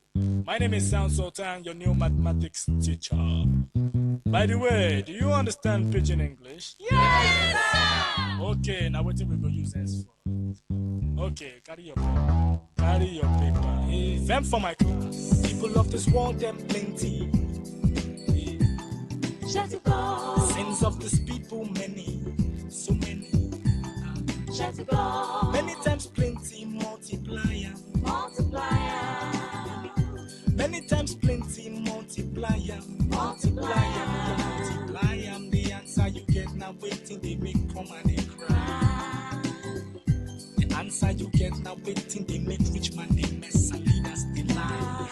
The answer you get now waiting they make young boys and girls join party.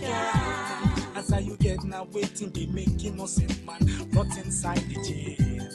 Get it, and then agree to grant a bail.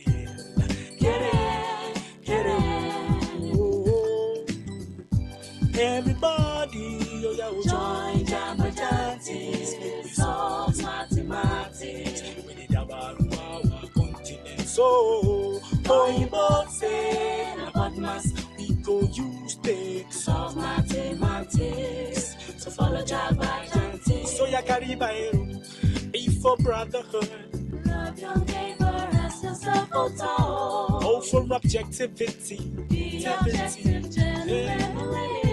D for democracy. No matter how bad it is, never military. Now M for modification. Our behavior, let's stand to the savior.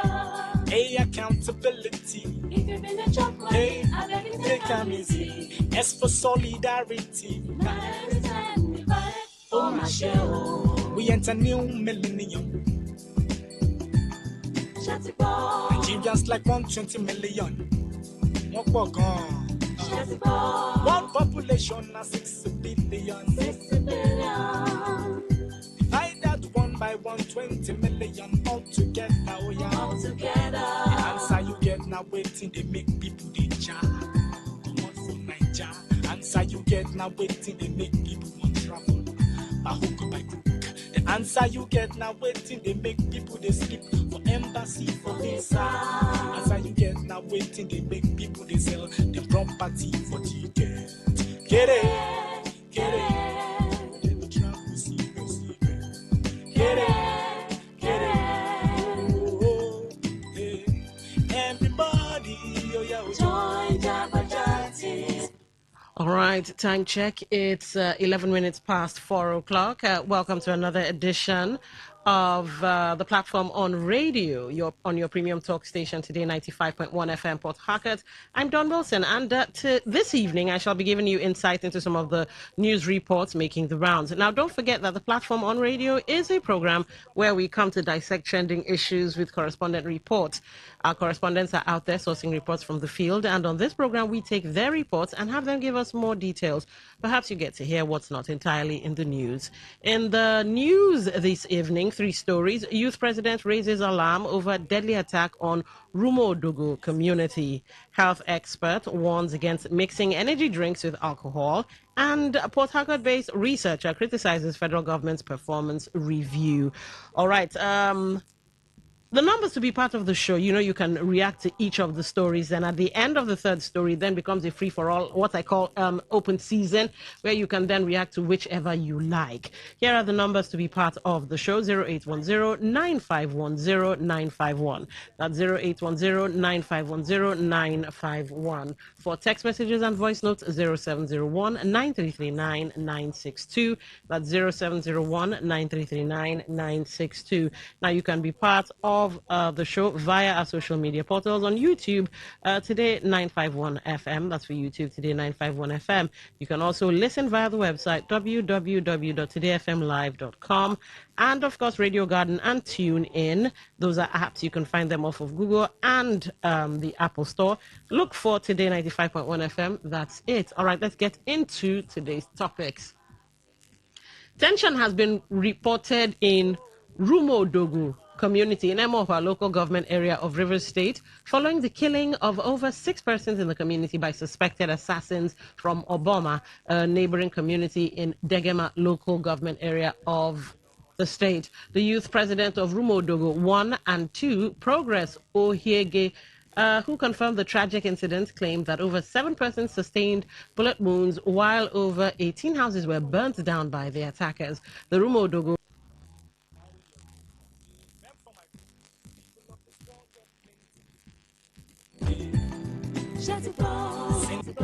many times plenty multiplier. Many times plenty multiplier. Multiplier. The answer you get now waiting they make come and they cry. The answer you get now waiting they make rich man they mess and leaders they lie. The answer you get now waiting they make young boys and girls join party guys. Answer you get now waiting they make innocent man rot inside the jail. Get it, and then no need to grant a man. Everybody, oh yeah, join Jamba Jantis, it solves mathematics. We did about our continent, so you both say. Close community in the Haresta went to Rumodogo 2. Meanwhile, before now there was an allegation against Rumodogo 2 that they killed their person in river, which we have gone to make sure that there is a common understanding in the issue. But in as much as that, they could not allow us to finish the investigation. This morning, around after 2:22 a.m. this morning, the people came to our community, invaded our community, killed about 6 persons, 7 persons were injured, about 18 to 19 houses were burned down, shops were burned down. People are no longer there.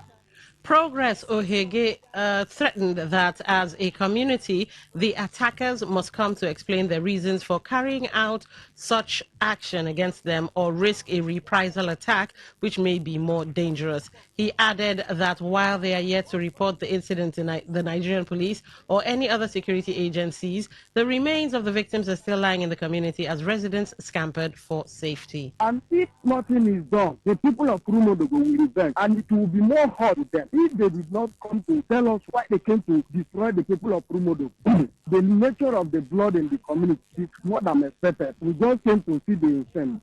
As I talk to you, the dead body is still at Rumodo. The situation is no longer friendly. The people are looking for a safe place to relocate. All right. Why do you think conflicts continue to occur despite the presence of security agencies? Also, what long-term solutions can end the repeated communal clashes in Rivers State? All right. I've been trying to raise news, Mr. Uchendu Ejowo, and I think I just got him now. Good afternoon, Mr. Uchendu. Good afternoon, God. All right. I hope your day is going very well. I didn't hear you. To me that before now, to me that before now, the neighboring community from Degima sent a message to them that their men that died in the river was killed by the indigenous of Rumudugu. Okay. And Rumudugu visited them and clarified to them that these sons who died in the river. So we have sons who died in the river. So we are going to investigate. Our own security, local vigilante will also find out if there are people that have gone from their area that have gone down. So that is the situation, that is the stage they are. All of a sudden, this incident happened. In fact, those who were affected say they know some of them that carry out that act this early morning. That they just came, started to settle some buildings at least, killed over 6 persons, while the straight bullet touched around 7 of them who they rushed to hospital.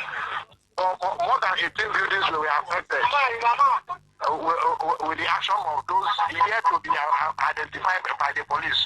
We have also called the police to find out if there were remedies at that morning. I discovered that they were yet. Their concern was to save some of them that were in the community. You know, when attackers carry out their action, they may not leave immediately. Okay. Nobody know whether they were still hanging in the bush. So some of the communities that came from Rumodugu 1 went straight to at least rescue some of those ones that were still in Rumodugu 2. Okay. But at the moment, police have gone in. Some of them that died, they are looking for a way to bury. Some have been sent to mortuary. While those who sustained bullet wounds have been rushed to the hospital. All right. Do you think this might be related to? Well, could this be a cult clash or something? No, from investigation, it can't be a cause clash. It's like what has happened today is like a reprisal attack. What I mean is the initial killing of I think 2 people. Was it in relation to a cult clash or just 2 fighting? What happened exactly? Any news on that? That killing? Yes. You mean the killing that they reported at the water side? Yes, the first killing that sparked off this reprisal attack. The community said they were yet to investigate. Okay. Nobody knew whether it was a cause clash or they were fighting anything. Nobody actually knew. And that was why the community said, we are going to give us time. We're going to carry out the investigation to know whether it's called clash or sometimes since there's money in land now, the people are even dragging up to the riverside. So some people are claiming to own the back of the river or this other side of the community. So those things can cause problems. Any little development that I want to come to a particular place can cause a problem. So these are the things that community wanted to investigate before this reprisal attack happened. All right. We are still waiting for the police to actually investigate whether it was those people. All we are saying is under alleged. Okay. Those who claim that those people that came from their neighboring community can't be very sure. Okay. Can't be very sure. All right. The police have done their investigation and then report back to us. We now actually confirm that it was actually a repression attack from the neighboring community. All right. We'll get back to you on as the story develops to see what else you can find out. All right. Thank you. All right. Thank you so much. Thank you. All right, that was the head of news, Uchendu Ejowo, with his perspective on, or further perspectives on what's happened in Rumodogo. Now, over to you. Why do you think conflict continues to occur despite the presence of security agencies? And what long-term solutions can end the repeated communal clashes in River State? The platform, welcome to the show. What's your name? Where are you calling from? Very done. Yes. Robin Maja, the farmer, still remain my name. I'm calling from the state. Welcome to the show. Very done. Very sad story that broke this morning. You see, when I keep reminding our people here that what is going on in Borno State, Kebbi State, Sokoto, and elsewhere that side is happening amongst us here, people don't understand.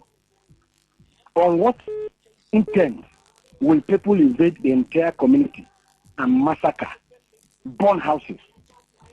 Then somebody will call in to tell me that terrorists are around with us. Those who did that in Ade bandits. Why? What is going on? By the story, look at that day. They say it's land grabber. No land grabbers, they let me okay. Till today, they have not been able to furnish us with the real thing that happened. All right. Shooting, gone everywhere.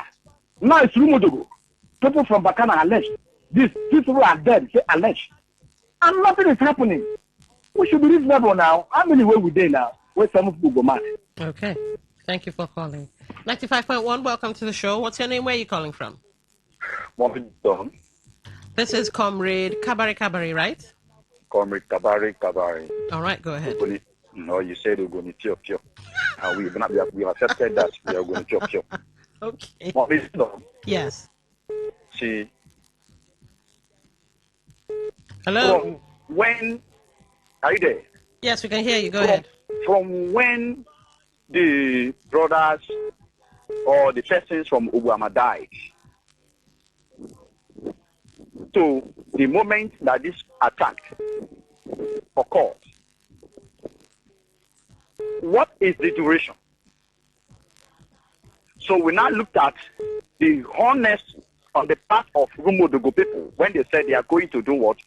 Carry out it or to investigate what led to the death of the person from the other part, the Calamari, with me, that is number one. I think the reporter there was supposed to look into this too. What is the duration?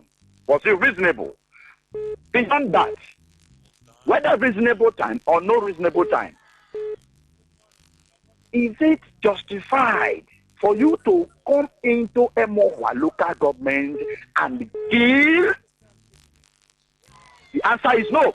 All right. Now, summarily, to your question, we don't have a typing system.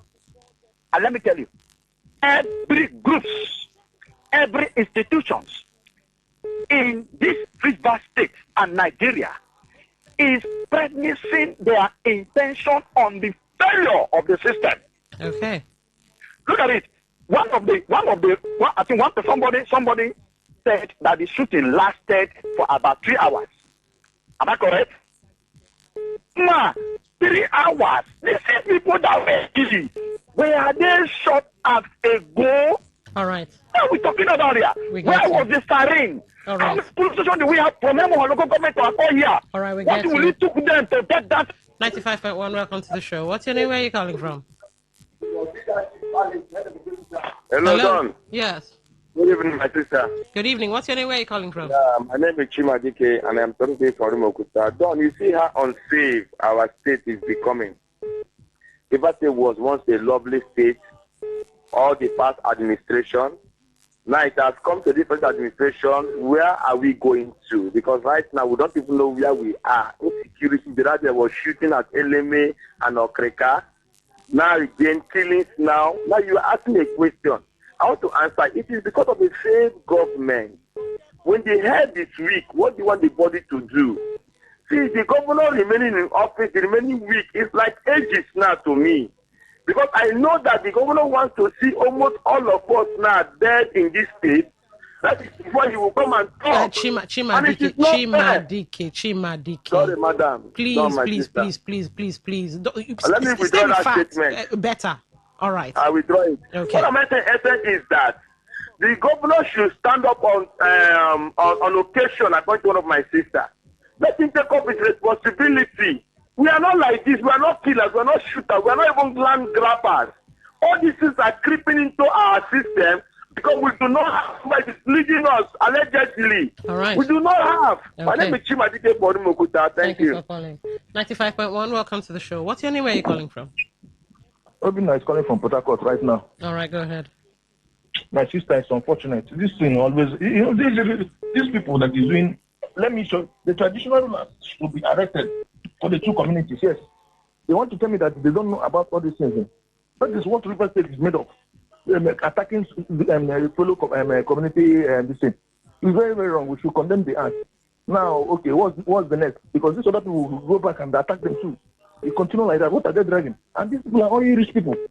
That community, the Aoi community, what are they dragging? If you go there and you do like one village like that, meanwhile the Aoi community, they clean themselves. One politician is involved. That's how I see this thing. All these wicked politicians. It's unfortunate, my sister. It's painful. All right. Two people like that, both died like that. Thank you. Should arrest the traditional rulers of that area. Yes. Thank you. Thank you for calling. 95.1, welcome to the show. What's your name? Where are you calling from? Yeah, good afternoon, Don. We'll go calling you from Port Harcourt. All right, go ahead. Yes, you agree with me. A reasonable person, a good thinker, should agree with me that the governor is not in charge of River State. And what I mean by that is that it is not the weakness of the governor. Governor is not in charge in the sense that there has been a template given to the governor on what to do and what not to do. So he is not in control. Rivers people should go to Abuja and ask the man who says governor should not act according to how a governor should act. That's an allegation. Or were you part of the meeting? Call it allegation. Call it anything. Because if the governor had been allowed to act on his own, as governor of the state, I do not think that this man will remain redundant, remain like a cold water who does not flow. You understand? He is acting on a script already written and given to him, dictating for him what to do and what not to do. All right. Thank you for calling. Now, it must be said, the perspectives and thoughts of the callers remain the perspective and thoughts of the callers, and in no way, shape, form, or means or manner does it reflect today the feelings, perspectives, or thoughts of Today 95.1 FM. We'll take a short commercial break. When we come back, the conversations continue. Vision and perfection is the order as we keep seeking solutions. Only God. Talk radio. I listen to a lot of talk radio. 95.1 FM. Live from the Garden City of Port Harcourt. Bet Niger, we are the home of World Cup 2026. And it's not just because of OneUp, BetBoom, and BetFreeze. Build your betting streak and win big with our 50 million naira goal. Bet Niger, we are the home of World Cup 2026. Not for persons under the age of 18. Bet responsibly. True strength. What defines it? The brilliance of a player, or when a team comes together to win. A solo beat, or the rhythm of many. The flair of one dancer, or the art of a troupe. One distinct voice, or the beauty of the symphony. At FCMB Group, we build ecosystems, empower communities, and create the future. Because we believe it's not just one, but the power of the group that delivers the future we all desire. FCMB, the power of the group. Port Harcourt, are you ready? Today, 95.1 FM, the voice of the people. This is Today 95.1 FM, Port Harcourt, voice of the people. All stands, greet. Good morning, sir. Good morning. You're welcome to Jagbajantis High School. My name is Samson. All right, welcome back. It's 4:31, and of course, it's still the platform. Let's go to the second story. Health experts have raised concerns over the growing habit of mixing energy drinks with alcohol among young people, warning that the practice could lead to serious health complications despite the widespread belief that energy drinks reduce the effects of alcohol. A Port Harcourt-based pharmacist, Magnus Asonye, made this known in an interview with Today FM's Odinakachi Celestine, warning that the combination only masks the feeling of intoxication without removing alcohol from the body, increasing the likelihood of excessive alcohol consumption and risky behavior. He warned that mixing both drinks could cause dehydration, nausea, vomiting, increased heart rate, and blood pressure, while prolonged use may result in heart disease, sleep disruption, anxiety, and poor academics or work performance. Let's take a listen to what was said. It leads to cardiovascular strain. Caffeine increases heart rate and blood pressure, and while alcohol is a vasodilator, so it will increase what we call arrhythmia in people with undiagnosed heart condition. For people who has now made this a habit and they're always taking it, they may feel okay at the moment. They may not even have all the immediate effect we may talk about. And once that normalizes, what is actually doing press up and waiting for them down the line is heart disease. The heart is always strained because of the combined effect of the caffeine and the alcohol. And that may lead to increased heart rate, what we call tachycardia. And so if they don't stop on a long term, they are going to develop heart conditions. Asonye advised young people to avoid combining energy drinks with alcohol, stressing that neither drink cancels out the effects of the other and urging healthier lifestyle choices to safeguard their health. For every young person is a no-no. The energy drink is not taking out the effect of the alcohol, and the alcohol is not taking out the effect of the energy drink. Both of them, when combined together, is not good for the health. So I don't advise people to do energy drink. Me, I will even prefer a multivitamin, a good supplement, if you are looking for vitamin B, while alcohol is a no-no on this part because it's not good health-wise. All right, so do you think enough awareness is being created about the dangers of mixing alcohol with energy drinks? What should healthcare professionals do to increase public awareness of the dangers? And finally, should government agencies regulate the promotion and sale of alcoholic drinks mixed with energy drinks?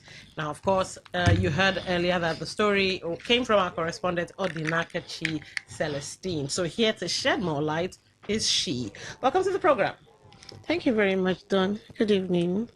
The thing is that adults or young ones always aiming to use energy drink to dampen the effect of alcohol, especially when they go out to drink, is medically inaccurate. It's not correct at all. I wonder who brought up that myth or story. Most times when you go for events and you see young men taking alcohol, you see, I don't want to call any product name, you just see an energy drink there. They will tell you, ask more. I don't want the effect of the alcohol in me. I don't want it. I want it to dampen the effect of the that orientation, that belief is not correct.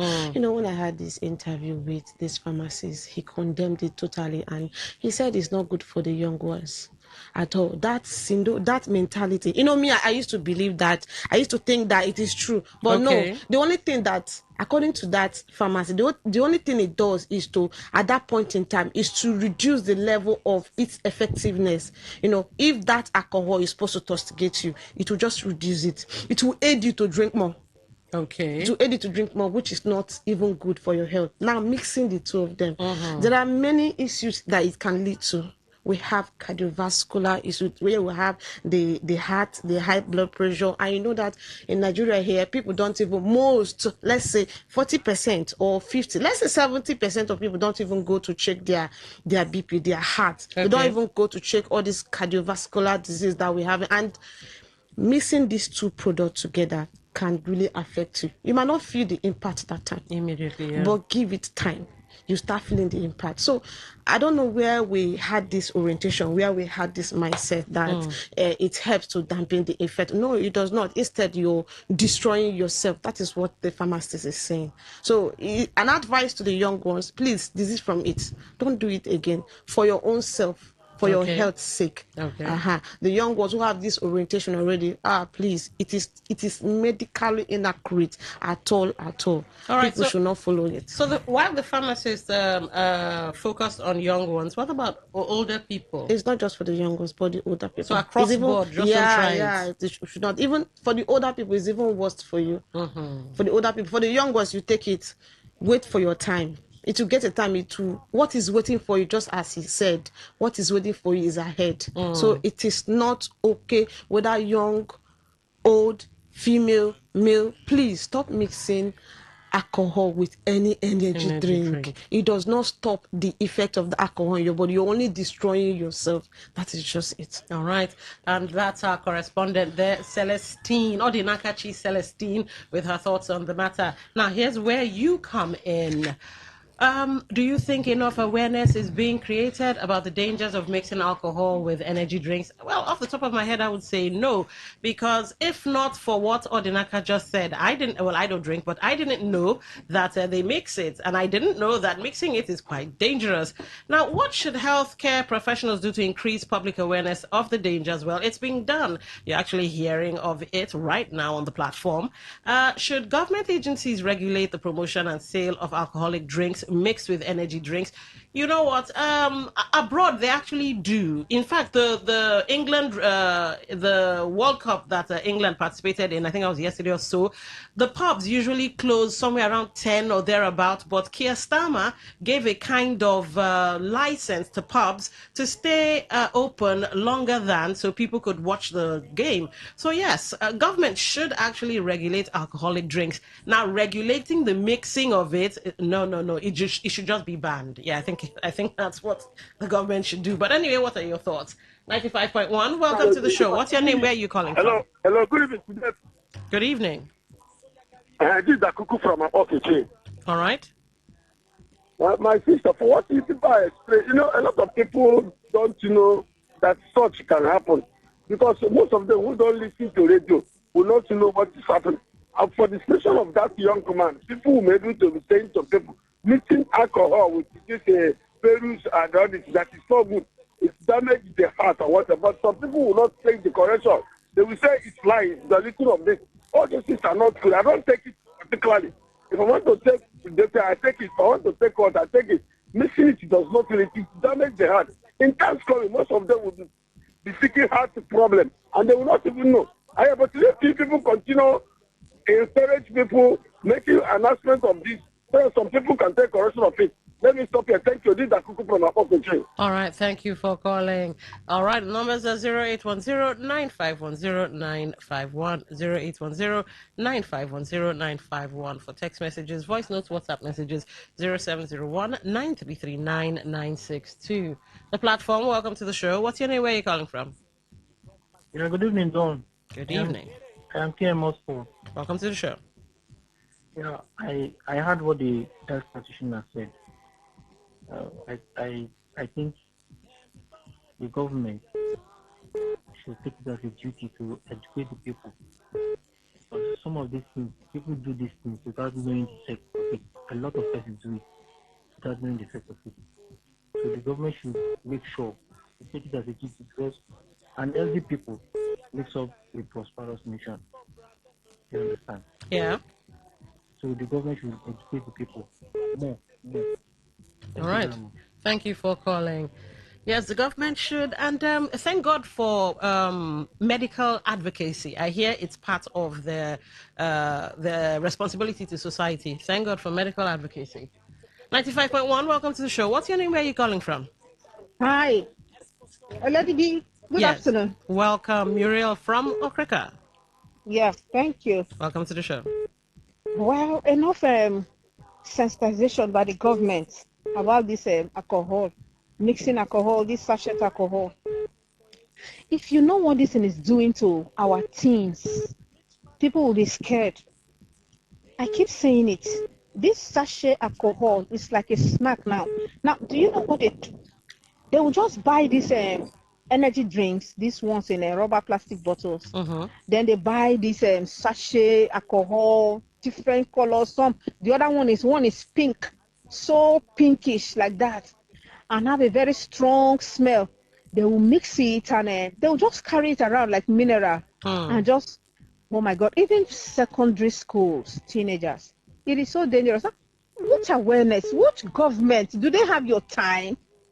Government agencies that are supposed to sensitize people talk about these things, even the NAFDAC itself, do they carry out these things? I think since Dora Akunyili died, for me, NAFDAC died with her, honestly. I'm sorry to say this.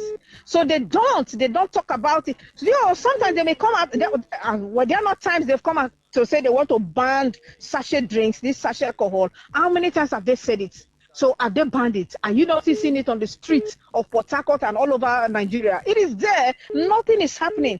So except Nigerians protect themselves, there is no government agency that is coming to save anybody anywhere. All right. So let us help and sensitize our own children and ourselves by ourselves. Thank you. All right. Thank you for calling. The platform. Welcome to the show. What's your name? Where are you calling from? Thank you, Don. Yeah, we go once again. All right. Yes, Don, we have agencies that are just collecting money, taking salary every month, whose statutory duties have been left in the hands of the people. If you know how to sensitize yourself, if you have people that can sensitize you, create that awareness, fine. If you don't have it, no government agency is after, doing their statutory duty again, function. They no longer do it. Just like the last lady said, it was said the other time that in motor parks, there is not going to be sale of all these sachet drinks and so on and so forth. Don, this one is on the popular junction streets, so that these people will not say they do not see it. They see it. Junctions like Rumola, check all the shops there. Not just Rumola alone. Go to Element everywhere. Our various streets, you see them display it just in the forefront of their shops. Who is not seeing it? Everybody is seeing it. So we have agencies that are after alert at the end of the month. If alert has not come, they tell you that government is not working.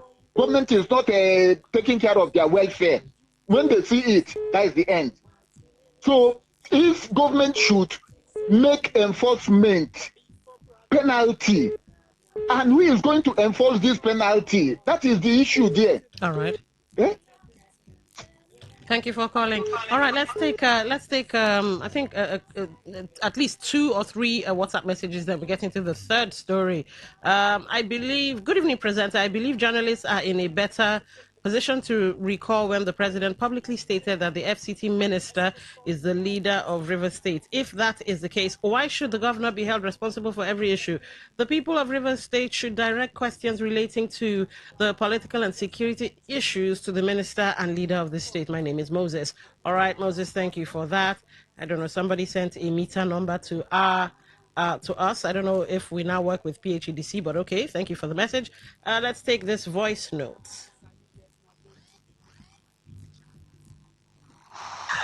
This is Pastor Ulushalari Chime in Igwishe. Shooting or no shooting, to grab plant or no to grab plant. I want to appeal to all our brothers on both sides. This is a time that all of them should know that we brought nothing to this world and we take nothing out of this world to go to anywhere. Anytime the trumpet shall sound, the only thing that they will do for us is to put us for the 6 feet measurement of the land. Why are we killing ourselves for? Because of land. The earth is of the Lord and fullness thereof. Let's stop this particularly not speaking well of us in other places. When they are hearing about our state here that this one is happening, people will make it jest of us. Thank you. All right, thank you for that message. Let's get into the third story and see what's in there. Wow, this is quite long. All right, good afternoon, Madam Dawn. On the killing at Rumunduru, all right. Emohua, River State will never move forward because of the people who worship politicians and turned everything into politics. Communal and cultist clash have always been the common characteristics of River State. There were governors when the killings in Obakari, Iba, Ugoni, Omoko. In fact, Sim Fubara was not the governor when Rivers State was described as the rivers of blood. Sim was not the governor when some worshippers returning from Cross Night were killed in Omoko in January of 2018. The man who they're worshipping today was the governor then, and no one insulted him. During his time, people were killed almost every day in Ogoni, yet no one said that there was no government from Bernard. That's Bernard from Port Harcourt. All right, thank you for that.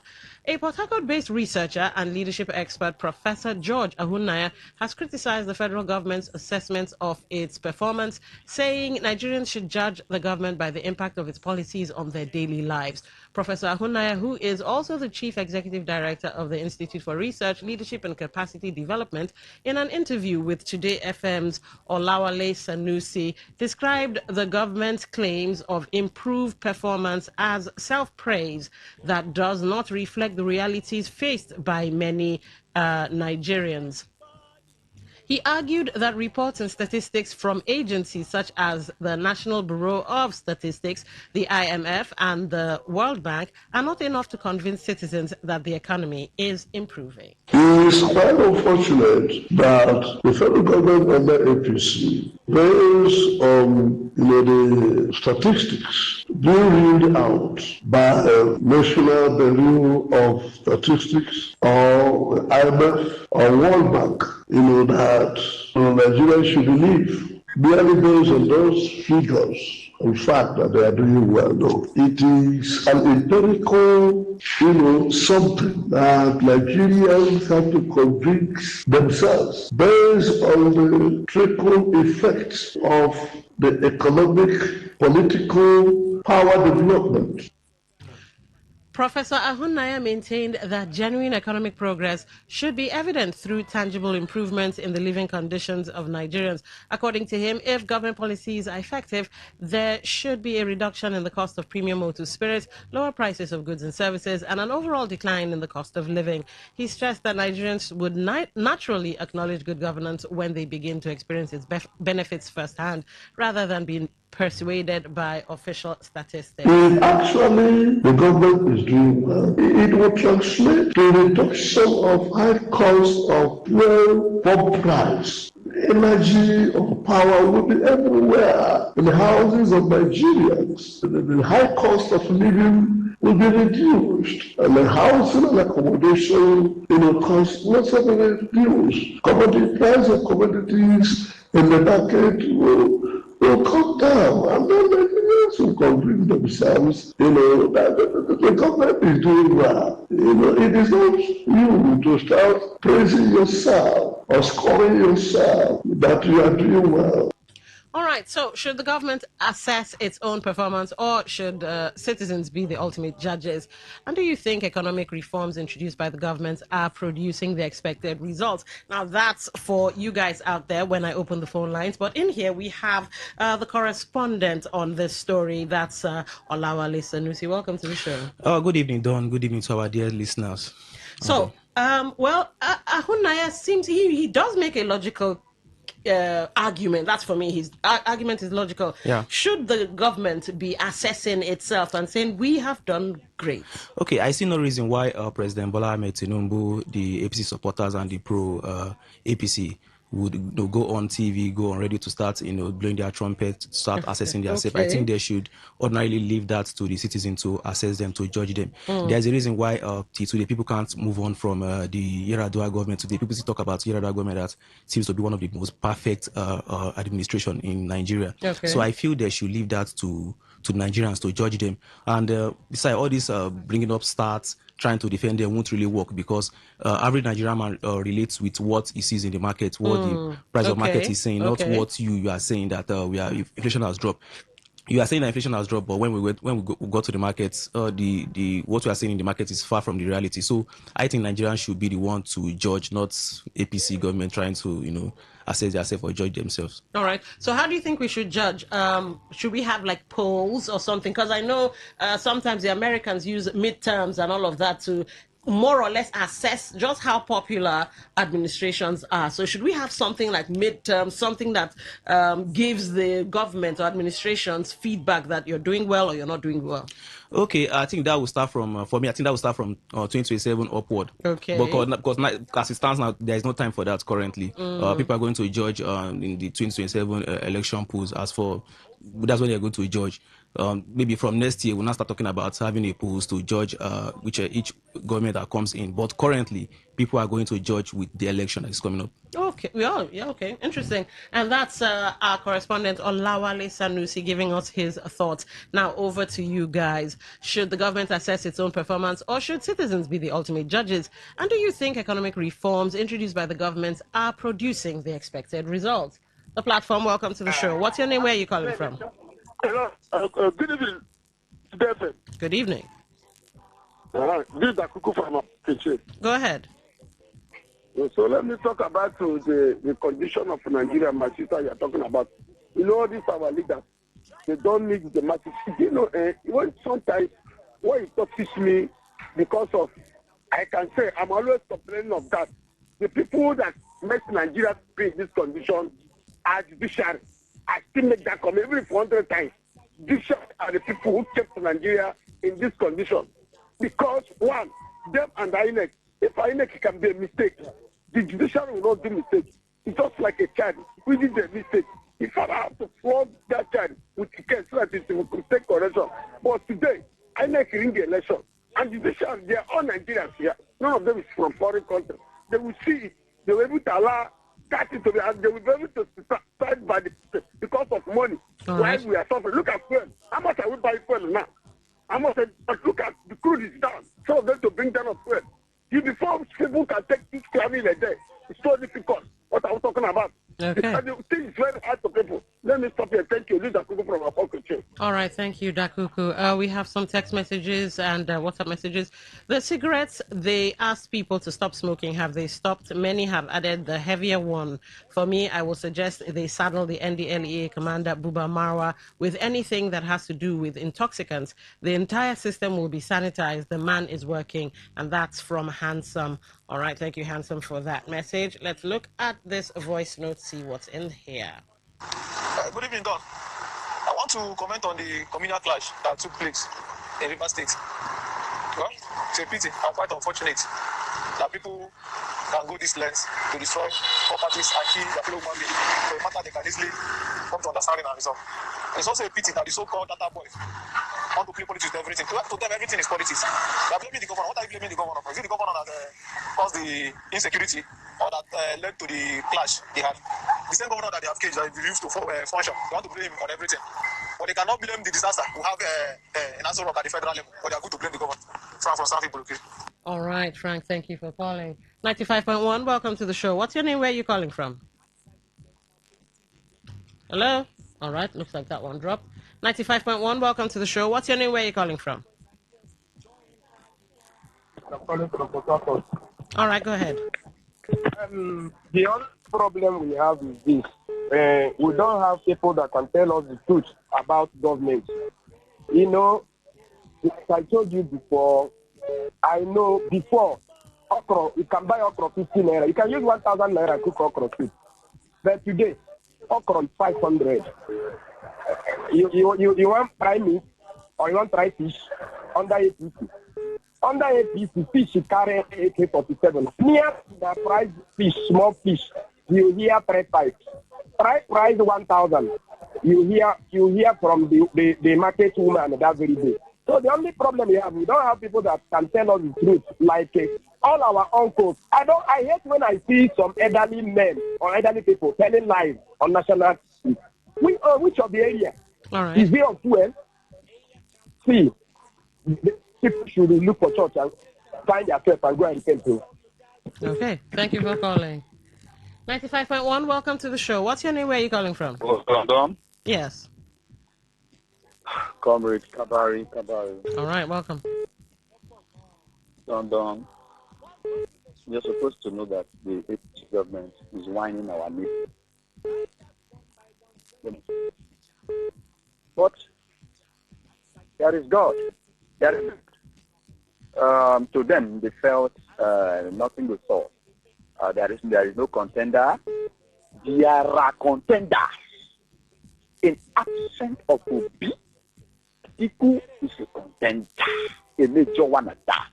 In the absence of Atiku and Amici, it means Obi is also a core contender. And you know what? See, Nigeria and beyond Nigeria today knew that Tinubu will fail election. It is only in Rivers State here that believe that they will worship one man, and they don't know that that man is irrelevant when it comes to electioneering in Nigeria. Not Rivers State, it's irrelevant. All right, thank you for calling. 95.1, welcome to the show. What's your name? Where are you calling from? Hello, Madam. Yes, welcome to the show. What's your name? Where are you calling from? I'm Naz. I'm calling from Rileybo. All right, go ahead. I want to commend Professor for speaking out the truth.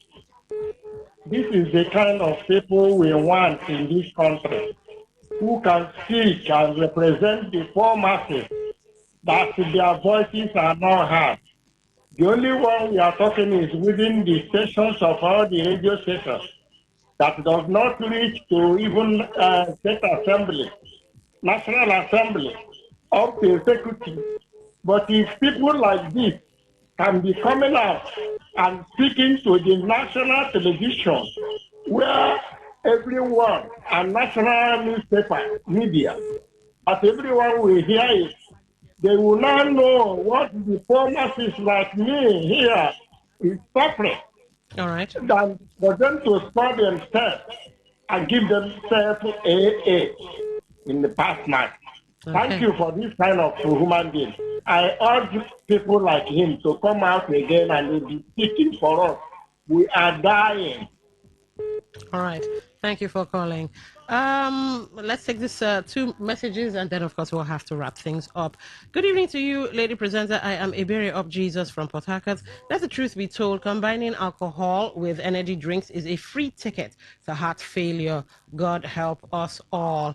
Don Wilson, each time I heard about economic reform under this government, I become seriously annoyed, and that's from Chijoke.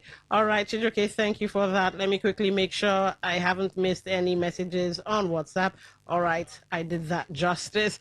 Unfortunately, interesting things come to an end. What can I say? This is where we have to draw the curtain to a close. But don't forget, the platform is produced by the awesome news department. So till the same time tomorrow, do have yourselves a lovely, lovely day. Up next, of course, is the News in 60 and the Waiting They Happen crew. Kuro is already around. I believe Mary Queen should be listening from the OAP's lounge. And maybe MC Justice will be making an appearance to tell you serious things in an unserious manner. I've been Don Wilson. It's been the platform. Enjoy.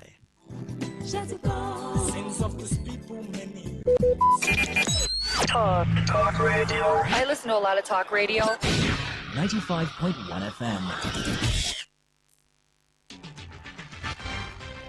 Today's news in 60. Dangote Petroleum Refinery exported about 466,000 metric tons of jet fuel to Europe in June, with the shipments estimated to be worth about 757 billion naira. The Nigeria Customs Service has reaffirmed its commitment to strengthening trade among African countries by deepening its partnership with Afrexim Bank. The securities to 7 fintech and digital asset companies to test their products and services under its special regulatory program. On the foreign scene, the Organization of the Petroleum Exporting Countries and its allies, known as OPEC+, has agreed to raise oil production targets by 188,000 barrels per day from August. Still on the foreign scene, Ghana has strengthened investor confidence after paying a $700 million Eurobond debt ahead of schedule, bringing its total repayments to $2.1 billion since January 2025 under its debt restructuring program. Today's news in 60. In 60. Unleash the power of the airwaves with the ultimate radio experience. Tune in to Today 95.1 FM, the voice of the people. Don't just listen, immerse yourself. That is 100% true.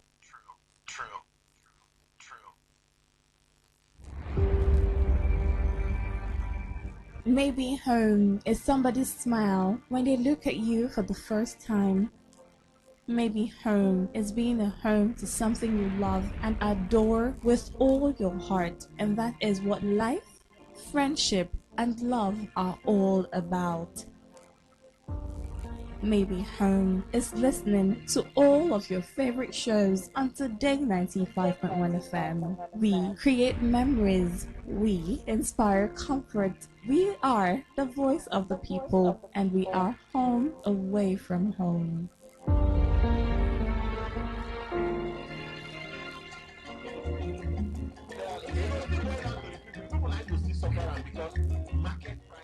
If you never hear say e get program wey we dey call Wetin Dey Happen. My brother, my sister, you are sitting on a long thing. Yes, because Wetin Dey Happen na that ogbonge program wey dey come up for this ogbonge station wey they call Today 95.1 FM. So now peace dey fine, but that negotiating with bandits, why go they negotiate with people wey dem tag criminals, terrorists? Tune in every weekday from Monday to Fridays, 5 p.m. to 6 p.m. Full stop. Make you hear all the ogbonge things wey don happen for we River State, we Nigeria, and we Obodo Yibo. We go mix all together, come serve you jollof rice as e dey hot. The voices wey you go dey hear on top Wetin Dey Happen na MC Kuro and Mary Queen. I wan go hook person husband. I wan go fit hook person husband. I need to hook single guys so that you people no go chicken another person. On top Wetin Dey Happen, we dey discuss serious matters on seriously.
And there's, even domestically, there's been a lot of questions about how our elections are run and the process. And speaking with Nigeria specifically, do you feel there's anything more that, obviously you have your bill here, is there anything more that the United States can be doing in support, either politically or other ways, that really allow for a fair and free election over there, as opposed to just a formality, and that really speaks hope into the millions of Nigerians that see some of the corruption on a daily basis that you've witnessed firsthand?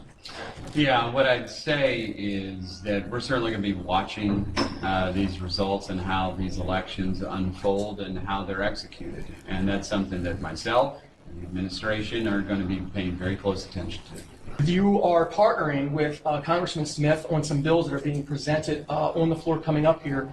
I was hoping you could opine a little bit more on that, and also, how do you feel about, if you had a chance to speak with President Trump, and is he on the same wavelength that you guys are? Do you anticipate receiving more support going forward to continue to fight the good fight that you're being recognized for here today?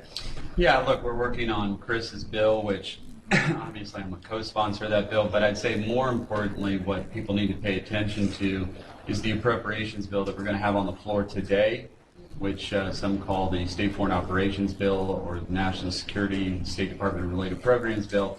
There's a lot of language that I put on that bill that's inside of it that relates to Nigeria and the persecution of Christians and restrictions on security assistance to the government of Nigeria and steps that they have to take. That bill's likely to become a law. We're about to hopefully pass that here today. And so there's some pretty strong and aggressive language in that bill that's going to be binding as it relates to our relationship to Nigeria moving forward. And yes, I continue to work with the administration on next steps that we're going to take. I'm actually going to see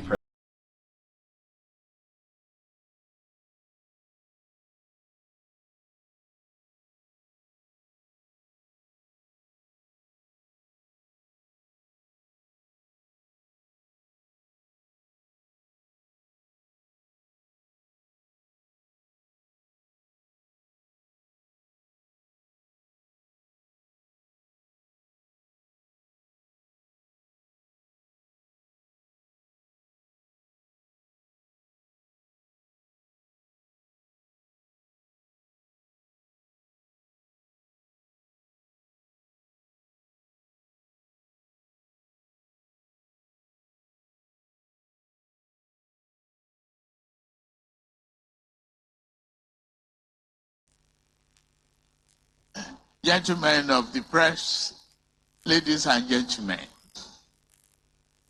my dear wife, the First Lady, Yalakara.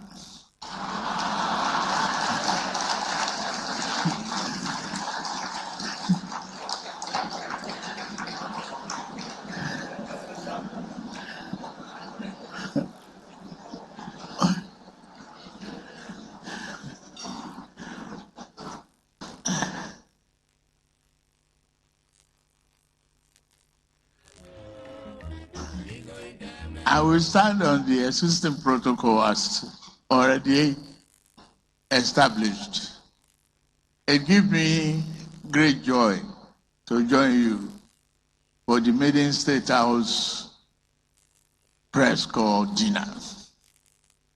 I am very, very honored, and please permit me to apologize on behalf of our media and communication department for not convening this event sooner than this.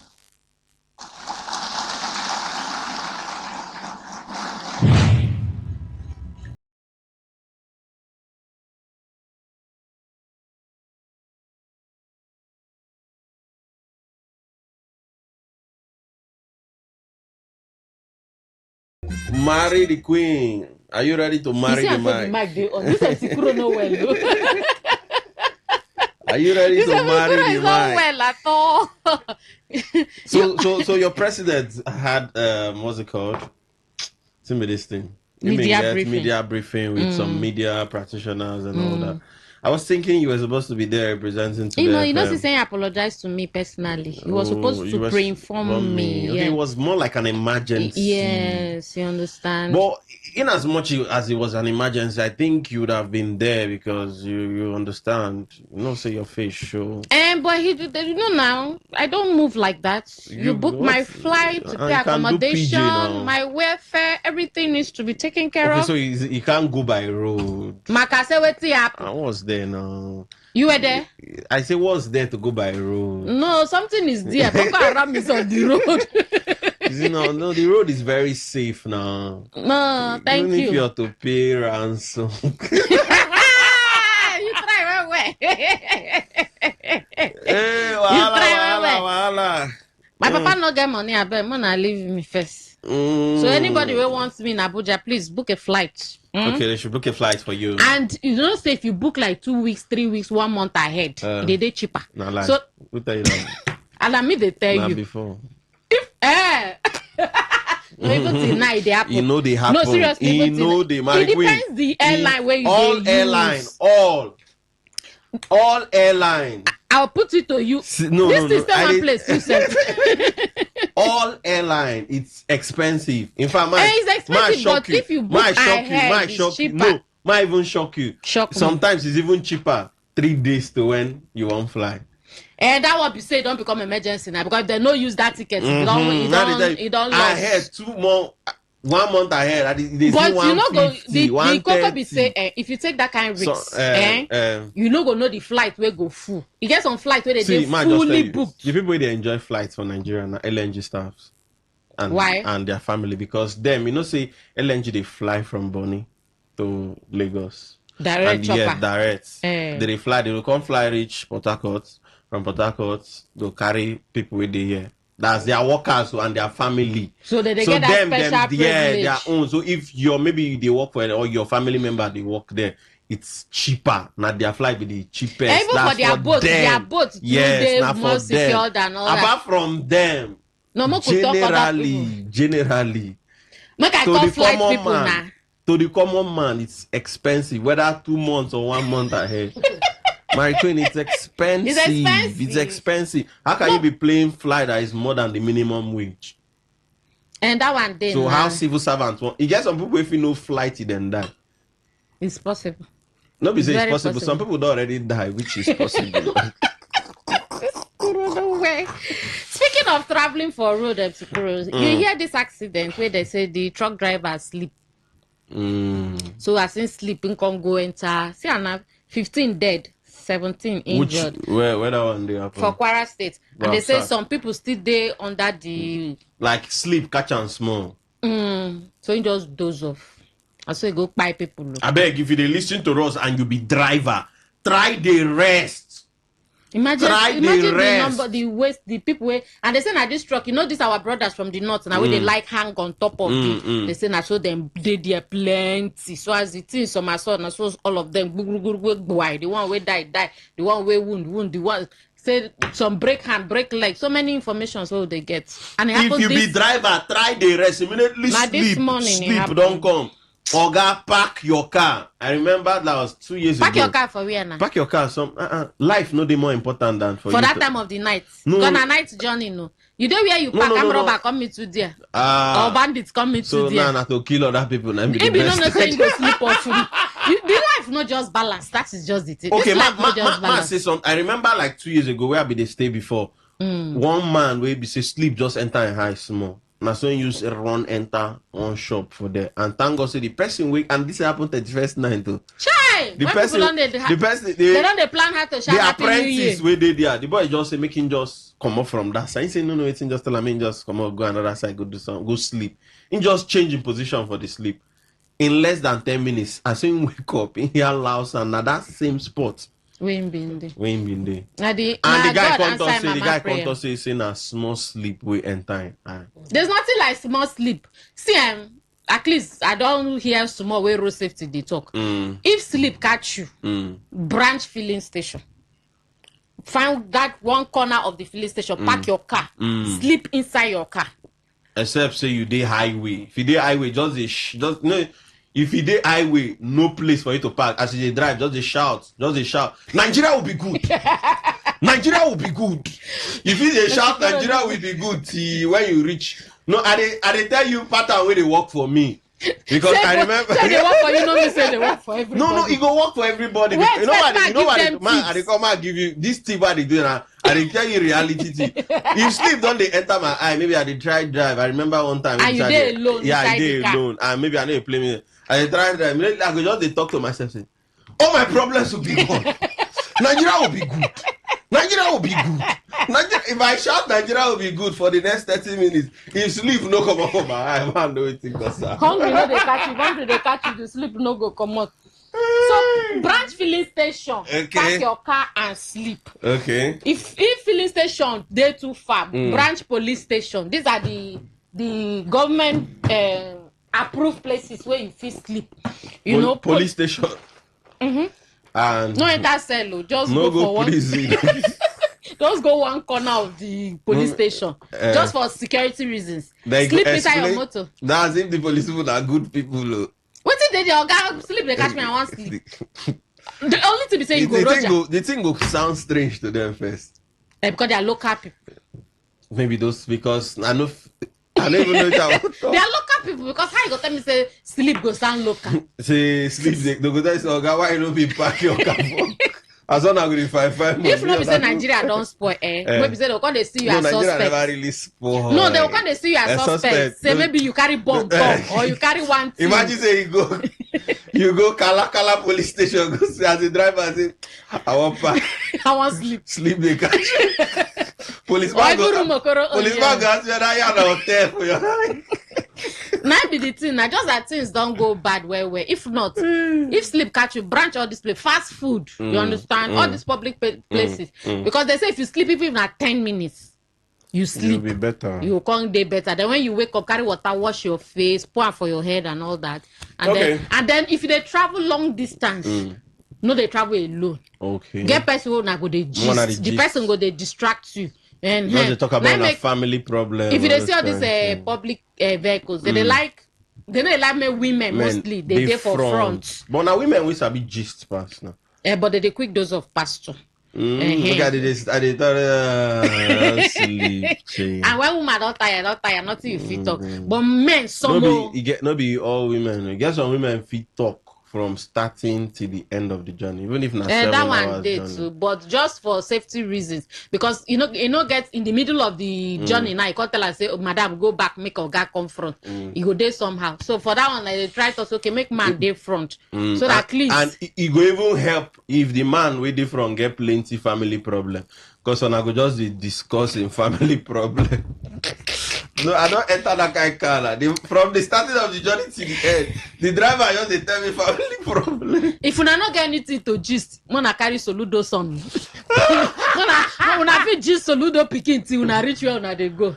Okay, anyways, Port Harcourt people, River State people, South, Niger Delta, Nigeria, and Obodo Ibo, globally, Nigerians in diaspora, Nigerians in South Africa. Everybody we never come back. Some people, one man say one live in car wash for man die for South Africa. Can you imagine? School don't resume. Today is a very good Monday. I make her wear white. For this rainy Monday, you choose to wear white. And because you drive, like say you not drive for no wear white. Imagine say they walk up for road, just see one driver with view, splash you water like this. Next time, wear white. Not true. So anyways, we'll not to get time. This now the show will be so they give on all the story that will they happen. As the thing they drop, who they drop and for now, we always tell on us say if I want to see us wanna go on our YouTube, Today951 FM for YouTube, on Facebook, Today95.1 FM for Facebook. And if you say you want to listen to us for our website, just go on www.todayfmlive.com. Click the listen button, you go hear our voice. Or you go for Radio Garden app, Today95.1 FM for Radio Garden app. My name is Sekuro. They call me the king of weddings. Anywhere where wedding they happen for the city, outside the city, if you look very well, because you say I'm Sekuro, we did that. They will stop listening. Say Pekin, we then carry for back. You know, see the Johnny Farm don't show. Yes, my darling people, we don't show. Thank God it's Monday. I miss you guys so much. Saturday, Sunday, the day like say long, but thank God say we don't come. My own name na Mary Queen. When I just sit down, relax, and hear the bunge things so carry come. Okay, that now the voice of Mary Queen. We'll just enter the Tory them will carry come for you. We'll just romance the Tory sharp so that when I put on a voice. The first story will carry come here. Amnesty International.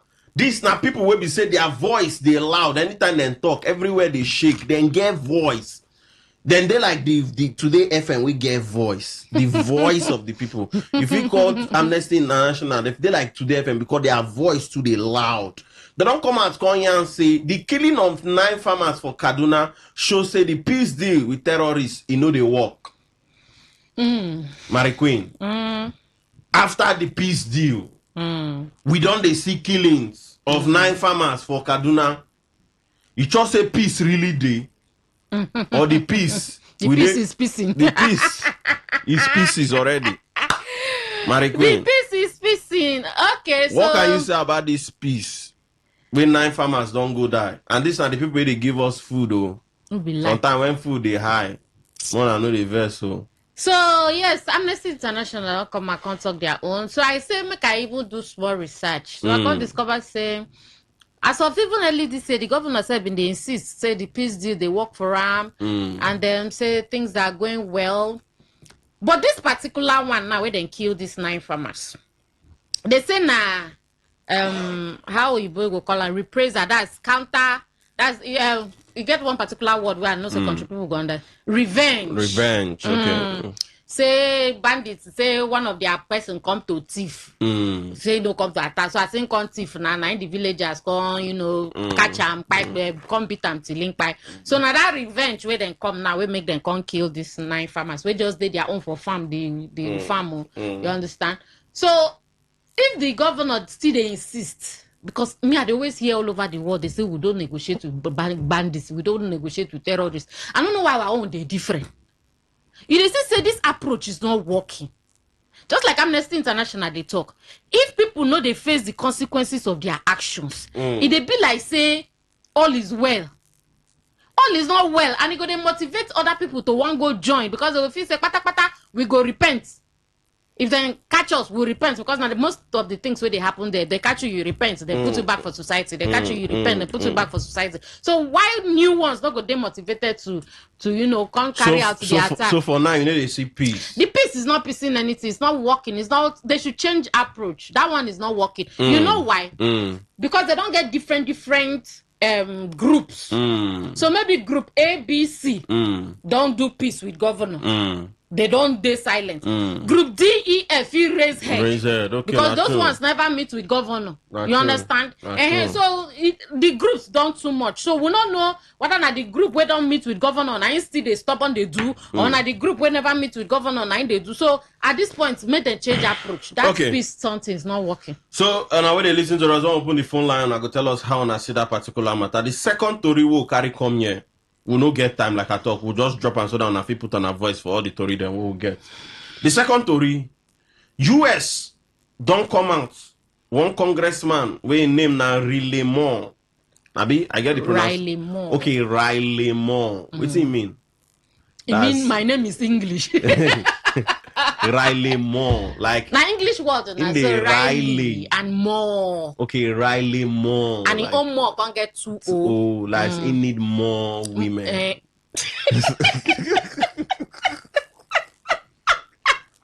Now you know this matter call is for married people, not for you. As a married man for them go really if you come Nigeria in fits also. No, but you know say for their side they need cheat.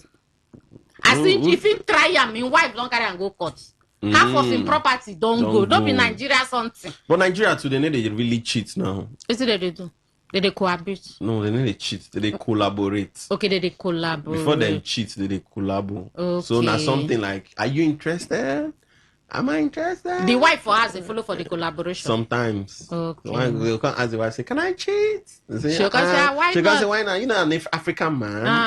Natural African man, it's okay. Carry go, I don't want you to die young. The days of our fathers, most of you have your fathers have 6 wives. And okay, all that, so I give you permission, go and cheat. Go and cheat. But just use rubber, sha. Yeah, just be conscious. Okay, so that you're not going to carry infection and come and we are coming to infection now. Okay. Those of us they listen to us when they plan. But when the woman cheats to make una. Yeah. No. How say they woman cheat. They know they collaborate for women to cheat. If women cheat, what's in their own game? If men cheat, what's in they gain? Some of them say peace of mind. Women they get with money, more money. That prostitution work the woman don't start. That should be that one. So you don't know say the woman too think they find peace of mind. Now. Wait, you don't know say prostitution. Okay, leave the money aspect, but you don't know say the woman too they find peace of mind. If we continue like this, in fact, we will continue this thing after the microphone. This thing will not end. So when we off microphone, we'll continue. Don't worry. Riley Moore, a US congressman, he don't come at contour say our next election. Say US they observe them closely. See, US just sit down. Some of them they talk say, hey, how they use bomb all those things, how they use bomb those things for Nigeria. Hey. He get where they keep their missile. They target Nigeria where they use kill all those bandits, those Boko Haram, the ones where them in Kida, that if I the accident never reproduce more. But the ones when they mean kill now. I just December here. Now they talk now whether this year the one then kill December. Then this one where shoot missile and kill. So now they don't talk say they observe Nigeria election closely. Then go see how the election won't be because we don't. They just say this about this particular election. Don't they thought INEC cham say go they transparent, go they free and fair. Nigerians, most especially the INEC, don't talk a lot of things. So plenty technology, AI, and the rest. You understand? Plenty things they on ground. No manual writing of result again. You understand? Transmission, diffusion. Make glitch no happen. No retrogression. No glitch happen. No glitches. And no leeches too. That's what I do you today, man. Village network no they had a good one. Village network no there must be an emergency network, you understand? Okay, they can glitch Stop down. asking me that. Do I look like I why you asking me that kind of question? Let me be mouthpiece. But US, this congressman don't come and say that they observe Nigeria election. You feel say they go put fear for the INEC, but they go put a manner. Okay, they go say people they watch us and they go want it more transparent. What do you think? Sikura. Yes, ma'am. Not be today they begin they watch us. Their watching never change anything. So I can't make I go ask. The United States has been formally, emphasis on formally, monitoring and observing Nigeria's elections since the country's return to democratic rule in 1999. Over the last nearly 3 decades, American election observation missions often deploy through groups like the cooperative groups where they observe. So if they don't observe from 1999, they come to 2023. Which impact the observation do for us? Even when some of the elections, Nigerians go come out, talk, say this election no go the way we want them, no go the way we want them. You get anyone where America don't say, yes, so from our observation, no, the election no go the way Nigerians want them. Let's cancel it or let's redo it. In fact, what is their mission? Because they know if we cancel our election first, we'll not be their houseboy or housegirl. We'll be independent nation on our own. So the observation, no, they change anything. You know, they do anything. Seriously, let's be frank. But now we on our own, our leaders, our politicians, tonight they give them that too much power. Because I remember for 2023 election, every smart in Chatham House, even INEC chairman, you know, address us here, now for Chatham House. You go tell them there, say they don't buy IRF, they don't do IRF, they don't do this one. Why? Because they want to make them look authentic. Maybe when we talk from international podium, it go look authentic, it go look original, it go look say yes, we are serious. Now when they give them this backbone.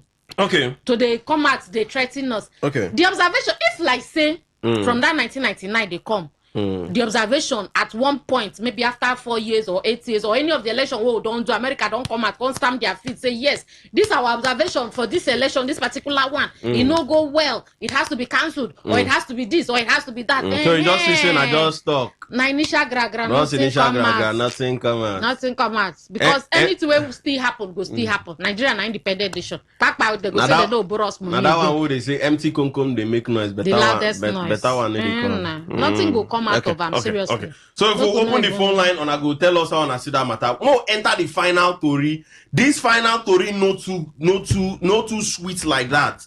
For those of honor we be say honor no they protect on herself. If honor see woman on her eye they scratch on her. If honor see man on her body they shake on her. Yeah. And honor no they protect on herself where he get one kind news where I don't carry come. And the news concern waiting then call HIV. I want to say HIP for that hip. God, I beg you. Go sell market. Okay, so we get HIV news. Oh, you know, say anti-reach infection. Now, very important. Thing, man, no go infection. They ground. Who they come?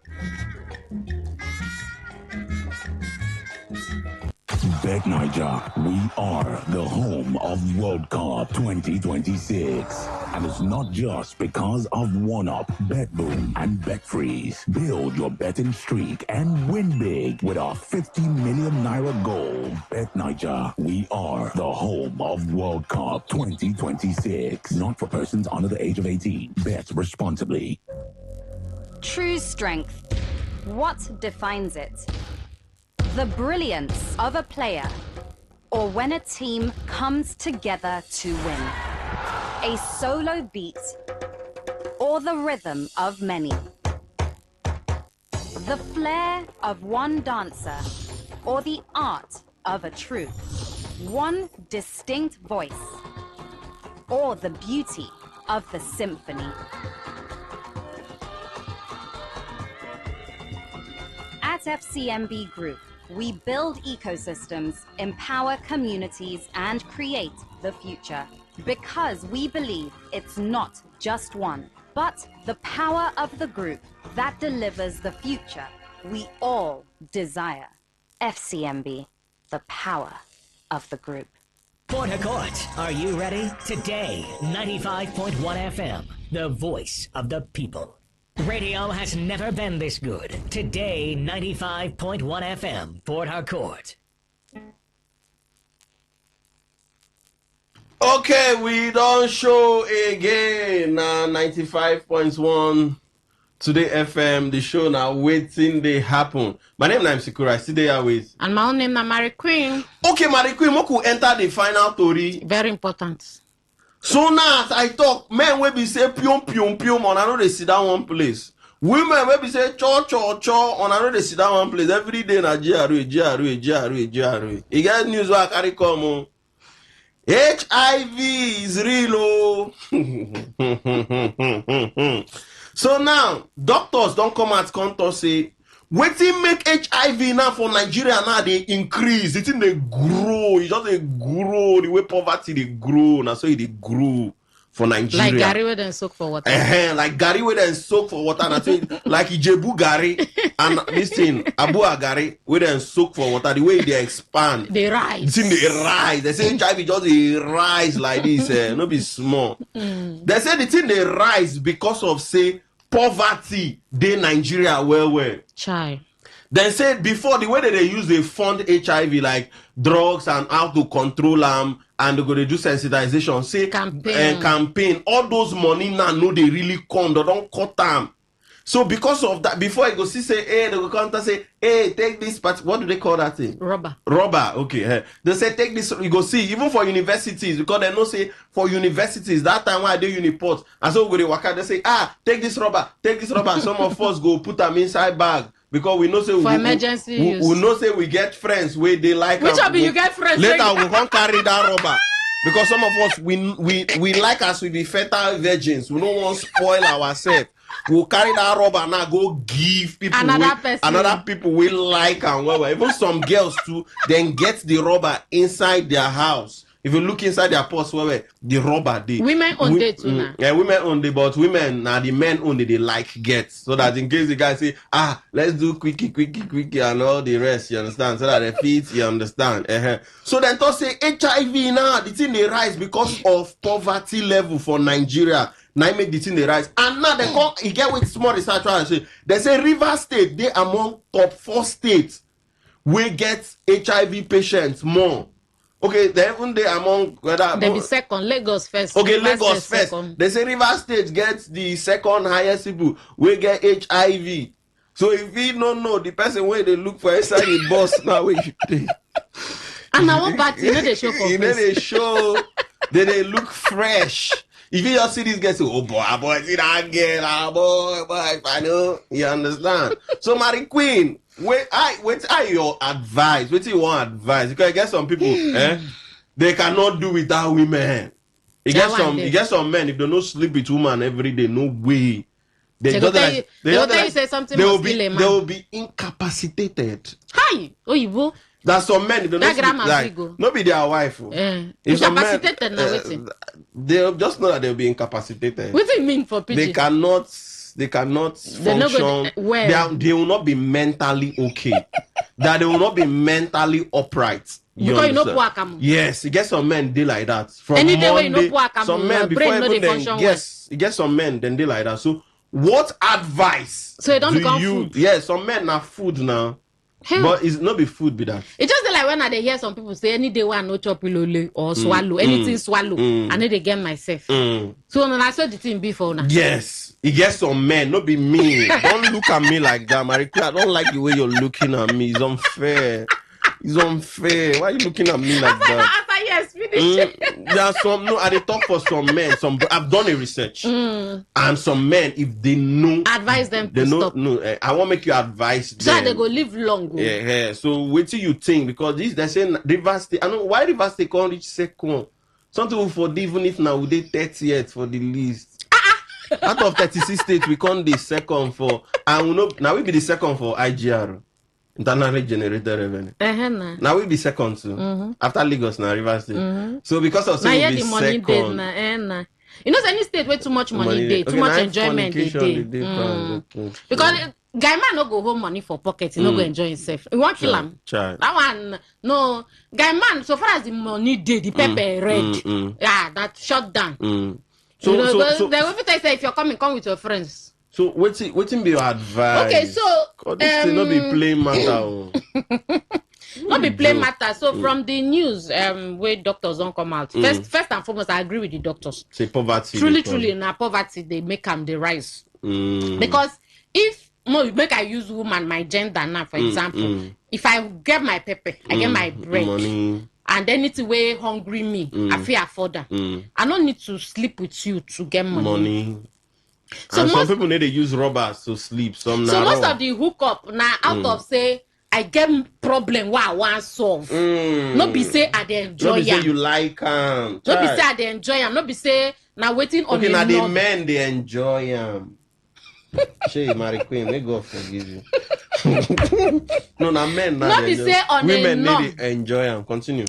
Women they enjoy the one where they call love making with their partner where they love. Where some girls get 5 partners. No, and but then love inside all that of them. 5, Then love all of them. I lie. Inside that 5, you get one where anytime they meet. They different. Yes. Every other one, then the other one's Najara. All those ones Najara. Not just say how go do. Men they suffer. No, not suffer. I never begin suffer. So men they suffer. So when I be they talk, yes, poverty cause them. Now they cause all this hookup, prostitution, all those things because a girl, fine. I don't see some girls where talk say them to like her.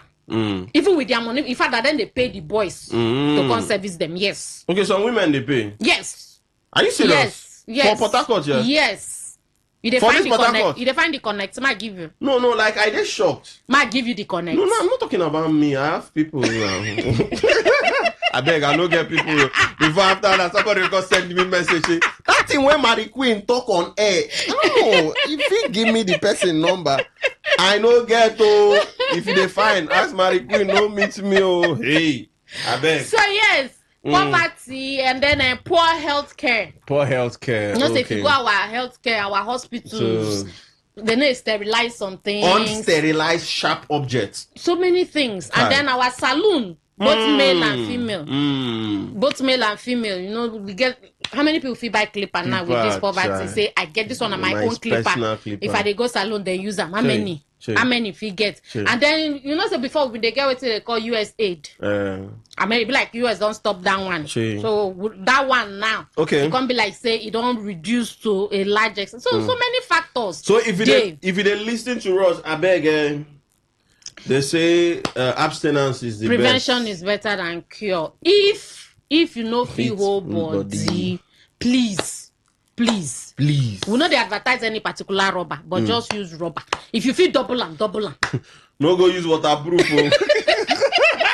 Poverty feel make them they no feel buy the rubber. They use waterproof. That's true. What is true? Poverty, you know how much be the rubber? Something why to make they never they dash free as they be they dash before? Before it was something less than 200 naira now. Now make them they go schools, they dash, they dash for streets, they dash everything. But now you won't even use it, you never feel buy. You understand? So all those things are poverty. So I agree with the doctors 100%. But poverty why Rivers State number 2? Hey, because Rivers State like enjoyment too much. Rivers people, is that how you guys behave? Now you mentioned GRA. Okay, now through GRA. I passed GRA yesterday. If you see what I see. That one I just want no. Now go on net. Go Eleme. Okay, on net. Go Igrita. Igritali. Take the all this place. You see that Omagwa after the chop bush meat finish with better pami. Things must go down now. I take no all this. Wait, now make a decanter for you. Then if you can't go Okrika. Ogbakri. Ogbakri. When you go Ogbakri, chop or ripe plantain with fish. With pami. Che. The body don't fool. You must. Thank you very much, Mary Queen, for giving us those locations. But please, no go there, go misbehave. Go there, go drink wine. No go misbehave. And you know, say December with the Sabi organized occasion where all those carnival and everything. So after every enjoyment, men just get this mentality. Say after every enjoyment, I must end down with woman. Okay. Whether my wife or my girlfriend. After every enjoyment, I must end down with money. Okay, the number to call now.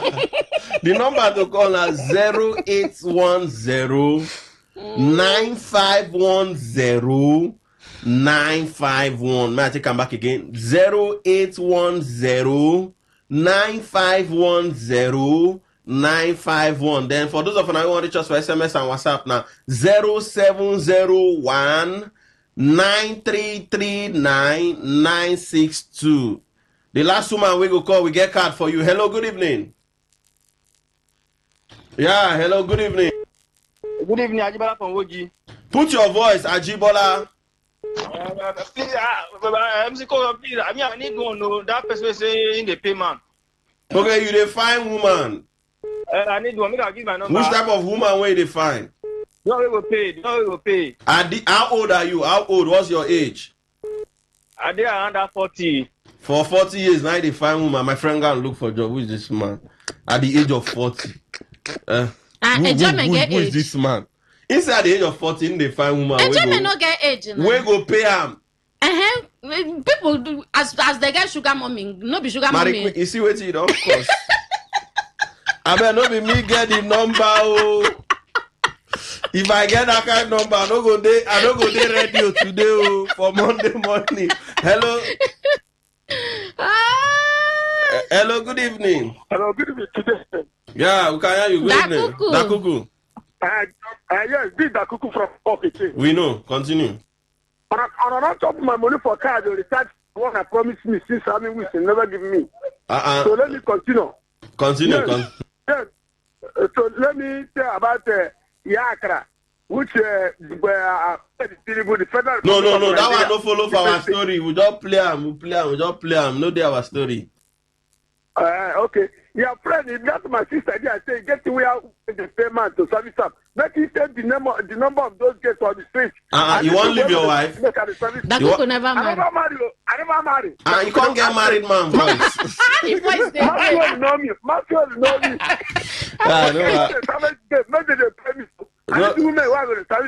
No be me get number. I go ask Mary Queen. No, I don't know where Mary Queen come out from today. Those ladies on their street. Make I go to Thank you very much, Akuku. I tell you now, they see now. Wait, now so this country don't have. We talk about HIV. We talk about this. People don't get time for HIV now. We talk US where they come monitor election. Amnesty say peace is not peace. We not they hear that one. See problem. Hello, good evening. Hello, good evening. Your name and where they call us from? My name is Paul, calling from Port Harcourt. Okay, I'm saying no come look for woman, yeah. No get to. Hello? Child, what thing they happen today now? Hello, good evening. I bet where you did they shout 6,000. Hello? Wait till you buy 6,000. Wait till you buy 6,000. Hello. Why you cut me off now? No, wait. Network cuts you, nobody cuts you. Wait till happen. What is your problem? Now you advertise them. Now you advertise something. I can't ask you can't cut me off. You know if you allow me to talk. Okay, I talk. Like, no verse, talk more, yeah. Talk more, yeah. Talk now. I see problem. Now he cut himself up. Now he say, Mary Queen, I no advertise. Hey, God, which kind of problem I enter today, God. Hello, good evening. No be so plan today show. How am I doing? We do. Good evening. What's your name? Good evening. No, welcome. Good evening. Everybody, Mary Queen. Evening. Anywhere where you caught, so far as MQ, then inside. No, Mary Queen, I'm married. No, Chibuke from Twerk, right for the call. Okay, Chibuke. All the way from Bayelsa. You're welcome, bro. No. Well done. Sikuru. Yes, sir. You see that intro when you talk. You go see what you know expect. Now ever try am. Say you won't go sleep for police station. Why now Mary Queen talk am say if you sleep for police station, you don't get experience. See people when go say yes, now there protection day, but the news won't come out at the end of the day, my brother. Now only God now you help them. It doesn't matter. So like what you know they talk now, you know this issue of Kaduna State Governor Obasani, when he talk say peace don't return to Kaduna now. Even people say they talk and say yeah, there's peace in Kaduna. They negotiate with bandits. Now Nigeria, according to now they negotiate with terrorists. Then go say they don't repent. They carry the proof for Nigerian army or Nigerian military. Say na represent Boko Haram terrorists. Come enter Nigerian military. Okay. Now they don't go kill 9 farmers. Say na the president attack. Say then one of their person thief, the community member kill them. So therefore they can't kill 9 members of Nigerian citizens. If this thing happen like place like America, I talk about not be by now they don't feed them out. Their body for life for grant. So I not blame them. You know here what in national NSA talk. I mean who talk and when say the people now political sound, make them forgive them. Because of time. Thank you very much. Thank you very much. Hello, good evening. Hello, good evening. I'm Sikuro. Yay, Governor, Radio Governor. How are you? Okay, good evening. Good evening, Mary Queen. Yes, happy new week to you. I wish you the same. Ndile, Ekparwa. Ekparwa, Owe. You don't put it together. You know, Mario. What about the justice? Go fine. Go hustle. Okay. My name is Barry Digadam, the radio governor. So go can and that be called Barry Digadam, the radio governor. Well, my react first of all to this one way is the Amnesty International. Don't talk say the killing of 9 farmers for Kaduna State. Shows a peace deal with terrorists, not the work. Well, and I can't ask questions. Say you believe say the peace deal fit work? Peace deal not go fit work. We don't get cases where we say some terrorists then get the peace agreement with the government. At the end of the day, then still go back, go do the banditry and the kidnapping what they do. So far concerned, peace deal not go fit work. If you then catch you will be terrorists, if not me, not to just waste you. Finish. Peace deal not go fit work. You not go fit change bad man from that bad ways when they do. So peace deal not go fit work at all. Me are not there for peace deal. Then doctors say that poverty they make HIV and this in cases they go up. How poverty take they make and go up now? Not be abstinence be the best thing. How poverty take they make and go up? Haba. Thank you very much. Thank you very much, Radio Governor Kabari. Hello, good evening. Yeah, and Sikuro and Mary Queen. Yeah, how are you? How are you? I'm fine. Okay. How did you enjoy your weekend? Very nice and cool.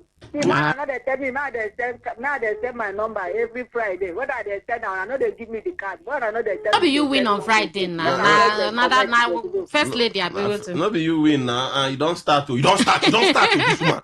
Not be you win on Friday. Not be you be the last woman. Not be you be the last woman.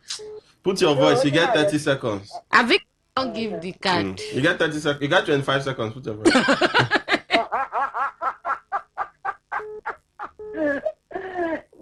The wife of Tinubu, they call her wife Iyakara.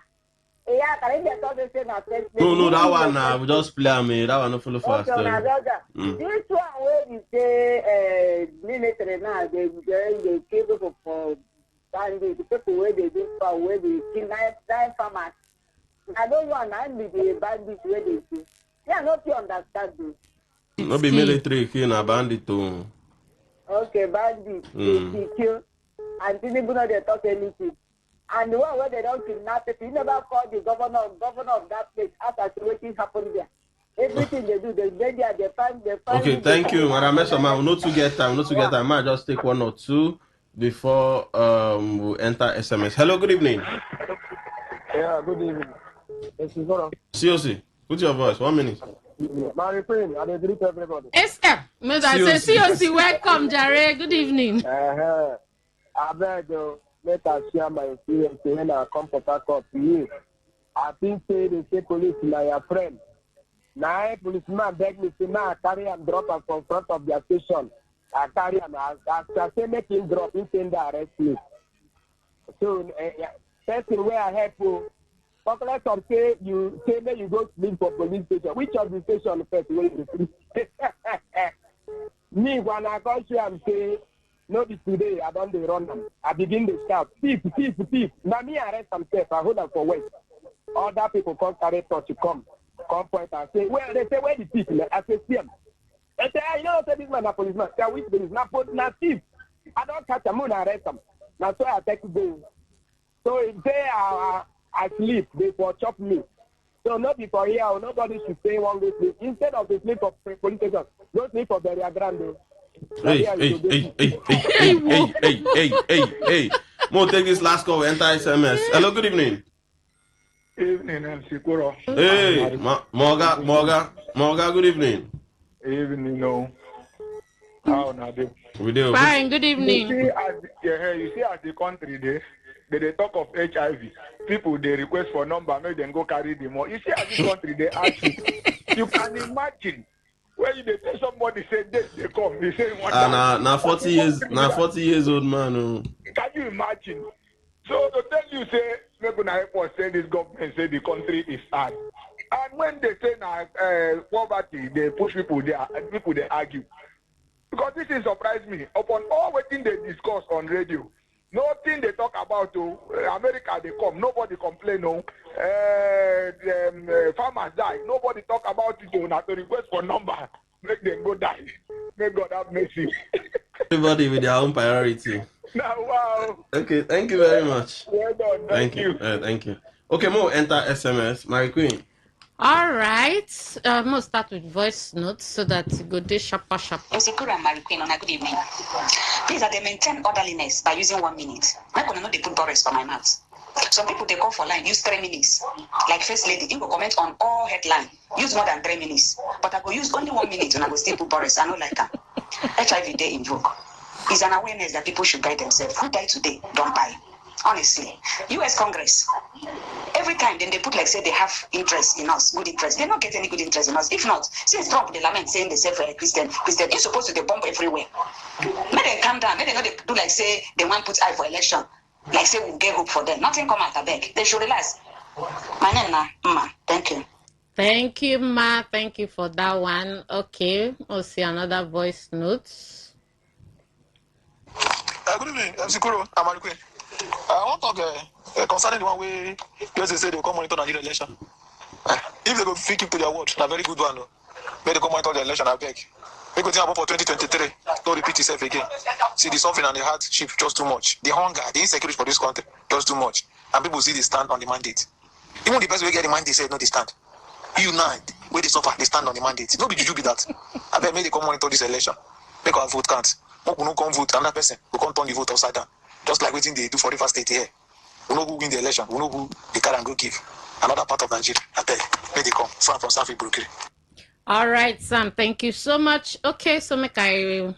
Good evening, MC Kura and Mary Queen. My name is Ben Felix from Apple Road, Rukbaku. Regarding the U.S. statement on monitoring Nigeria election, I totally support Mary Queen on that. American monitoring of our elections since inception hasn't yielded any positive result. It's like they always agree with electoral officials before the election. All right, thank you. Good evening, MC Kura and Mary Queen. But there is irony in the doctor's report of the HIV and poverty. If it is by poverty, why Lagos and Rivers State, the two richest states in the country, become the highest HIV-infested states among all other states? Mr. Good News, okay, dede. Okay, so I feel same because of, the money where they circulate, you understand? And then most times people won't live life where their hand no reach. You won't get what you know if you afford. So it can't make you now go to do some kind things. So that one say follow. Okay? All right, this person will send a minute and we'll go in there for 1 minute. My queen, I greet you people. You see, USA, we say they go monitor our coming election. Since when Nigeria they do election, are they not monitoring it? When they say their troops, say they go come monitor. At the end, waiting happen. But then go rest. Then follow for waiting the worry this their country. Then follow. I'm telling you, say they go do it. But then go rest. And this issue of sleeping and driving or dozing off on understanding. My brother, this don't do me something one day. Sleep just they disturb me. I just say make I endure. I go feel control before I know. That's what they say carry me. Look what I get. They say I don't enter the main road much. Like one big motor smash my side mirror. That's why that sleep come off my eye. So my advice, if you're having such experience, just make person just bring issue of Nigeria to discuss. That sleep will come off your eye. Thank you very much. Oh God, I beg God. Okay, issue of Nigeria, that they come out sleep for eye. Is all right. Okay, so we're going to SMS. All right.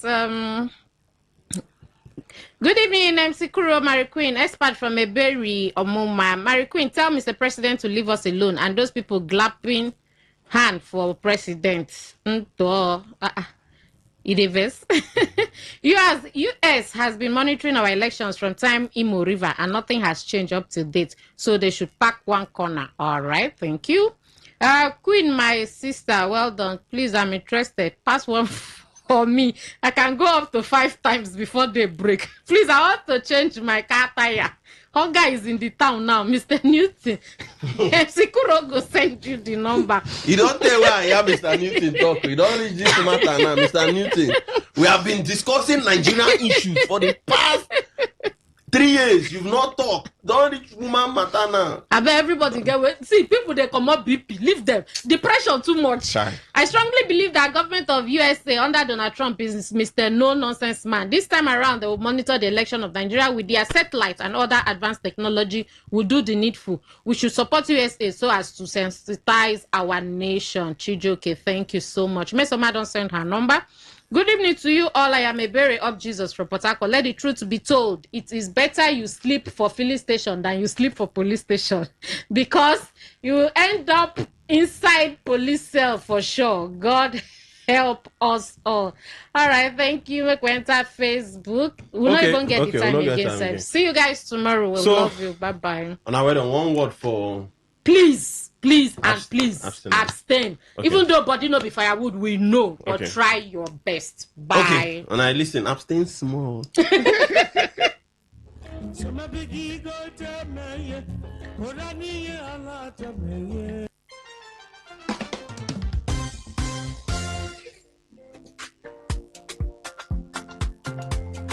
In real estate, it's not just about buying land or houses. It's about buying rights. At Odibola Properties Limited, we don't just sell land or houses. We deliver verified properties with the right roots of title. Because the strength of every property is the root of title, not noise, not unverified claims. Built on integrity, backed by proven track record. Odibola Properties, your investment is safe with us. Visit us today at Nyawale Inserim Layout, Tombia Extension, GRA Phase 2 Port Harcourt, or visit our website www.odibolaproperties.com or call 081-551-67904 or 070-655-69887. Odibola Properties. Our word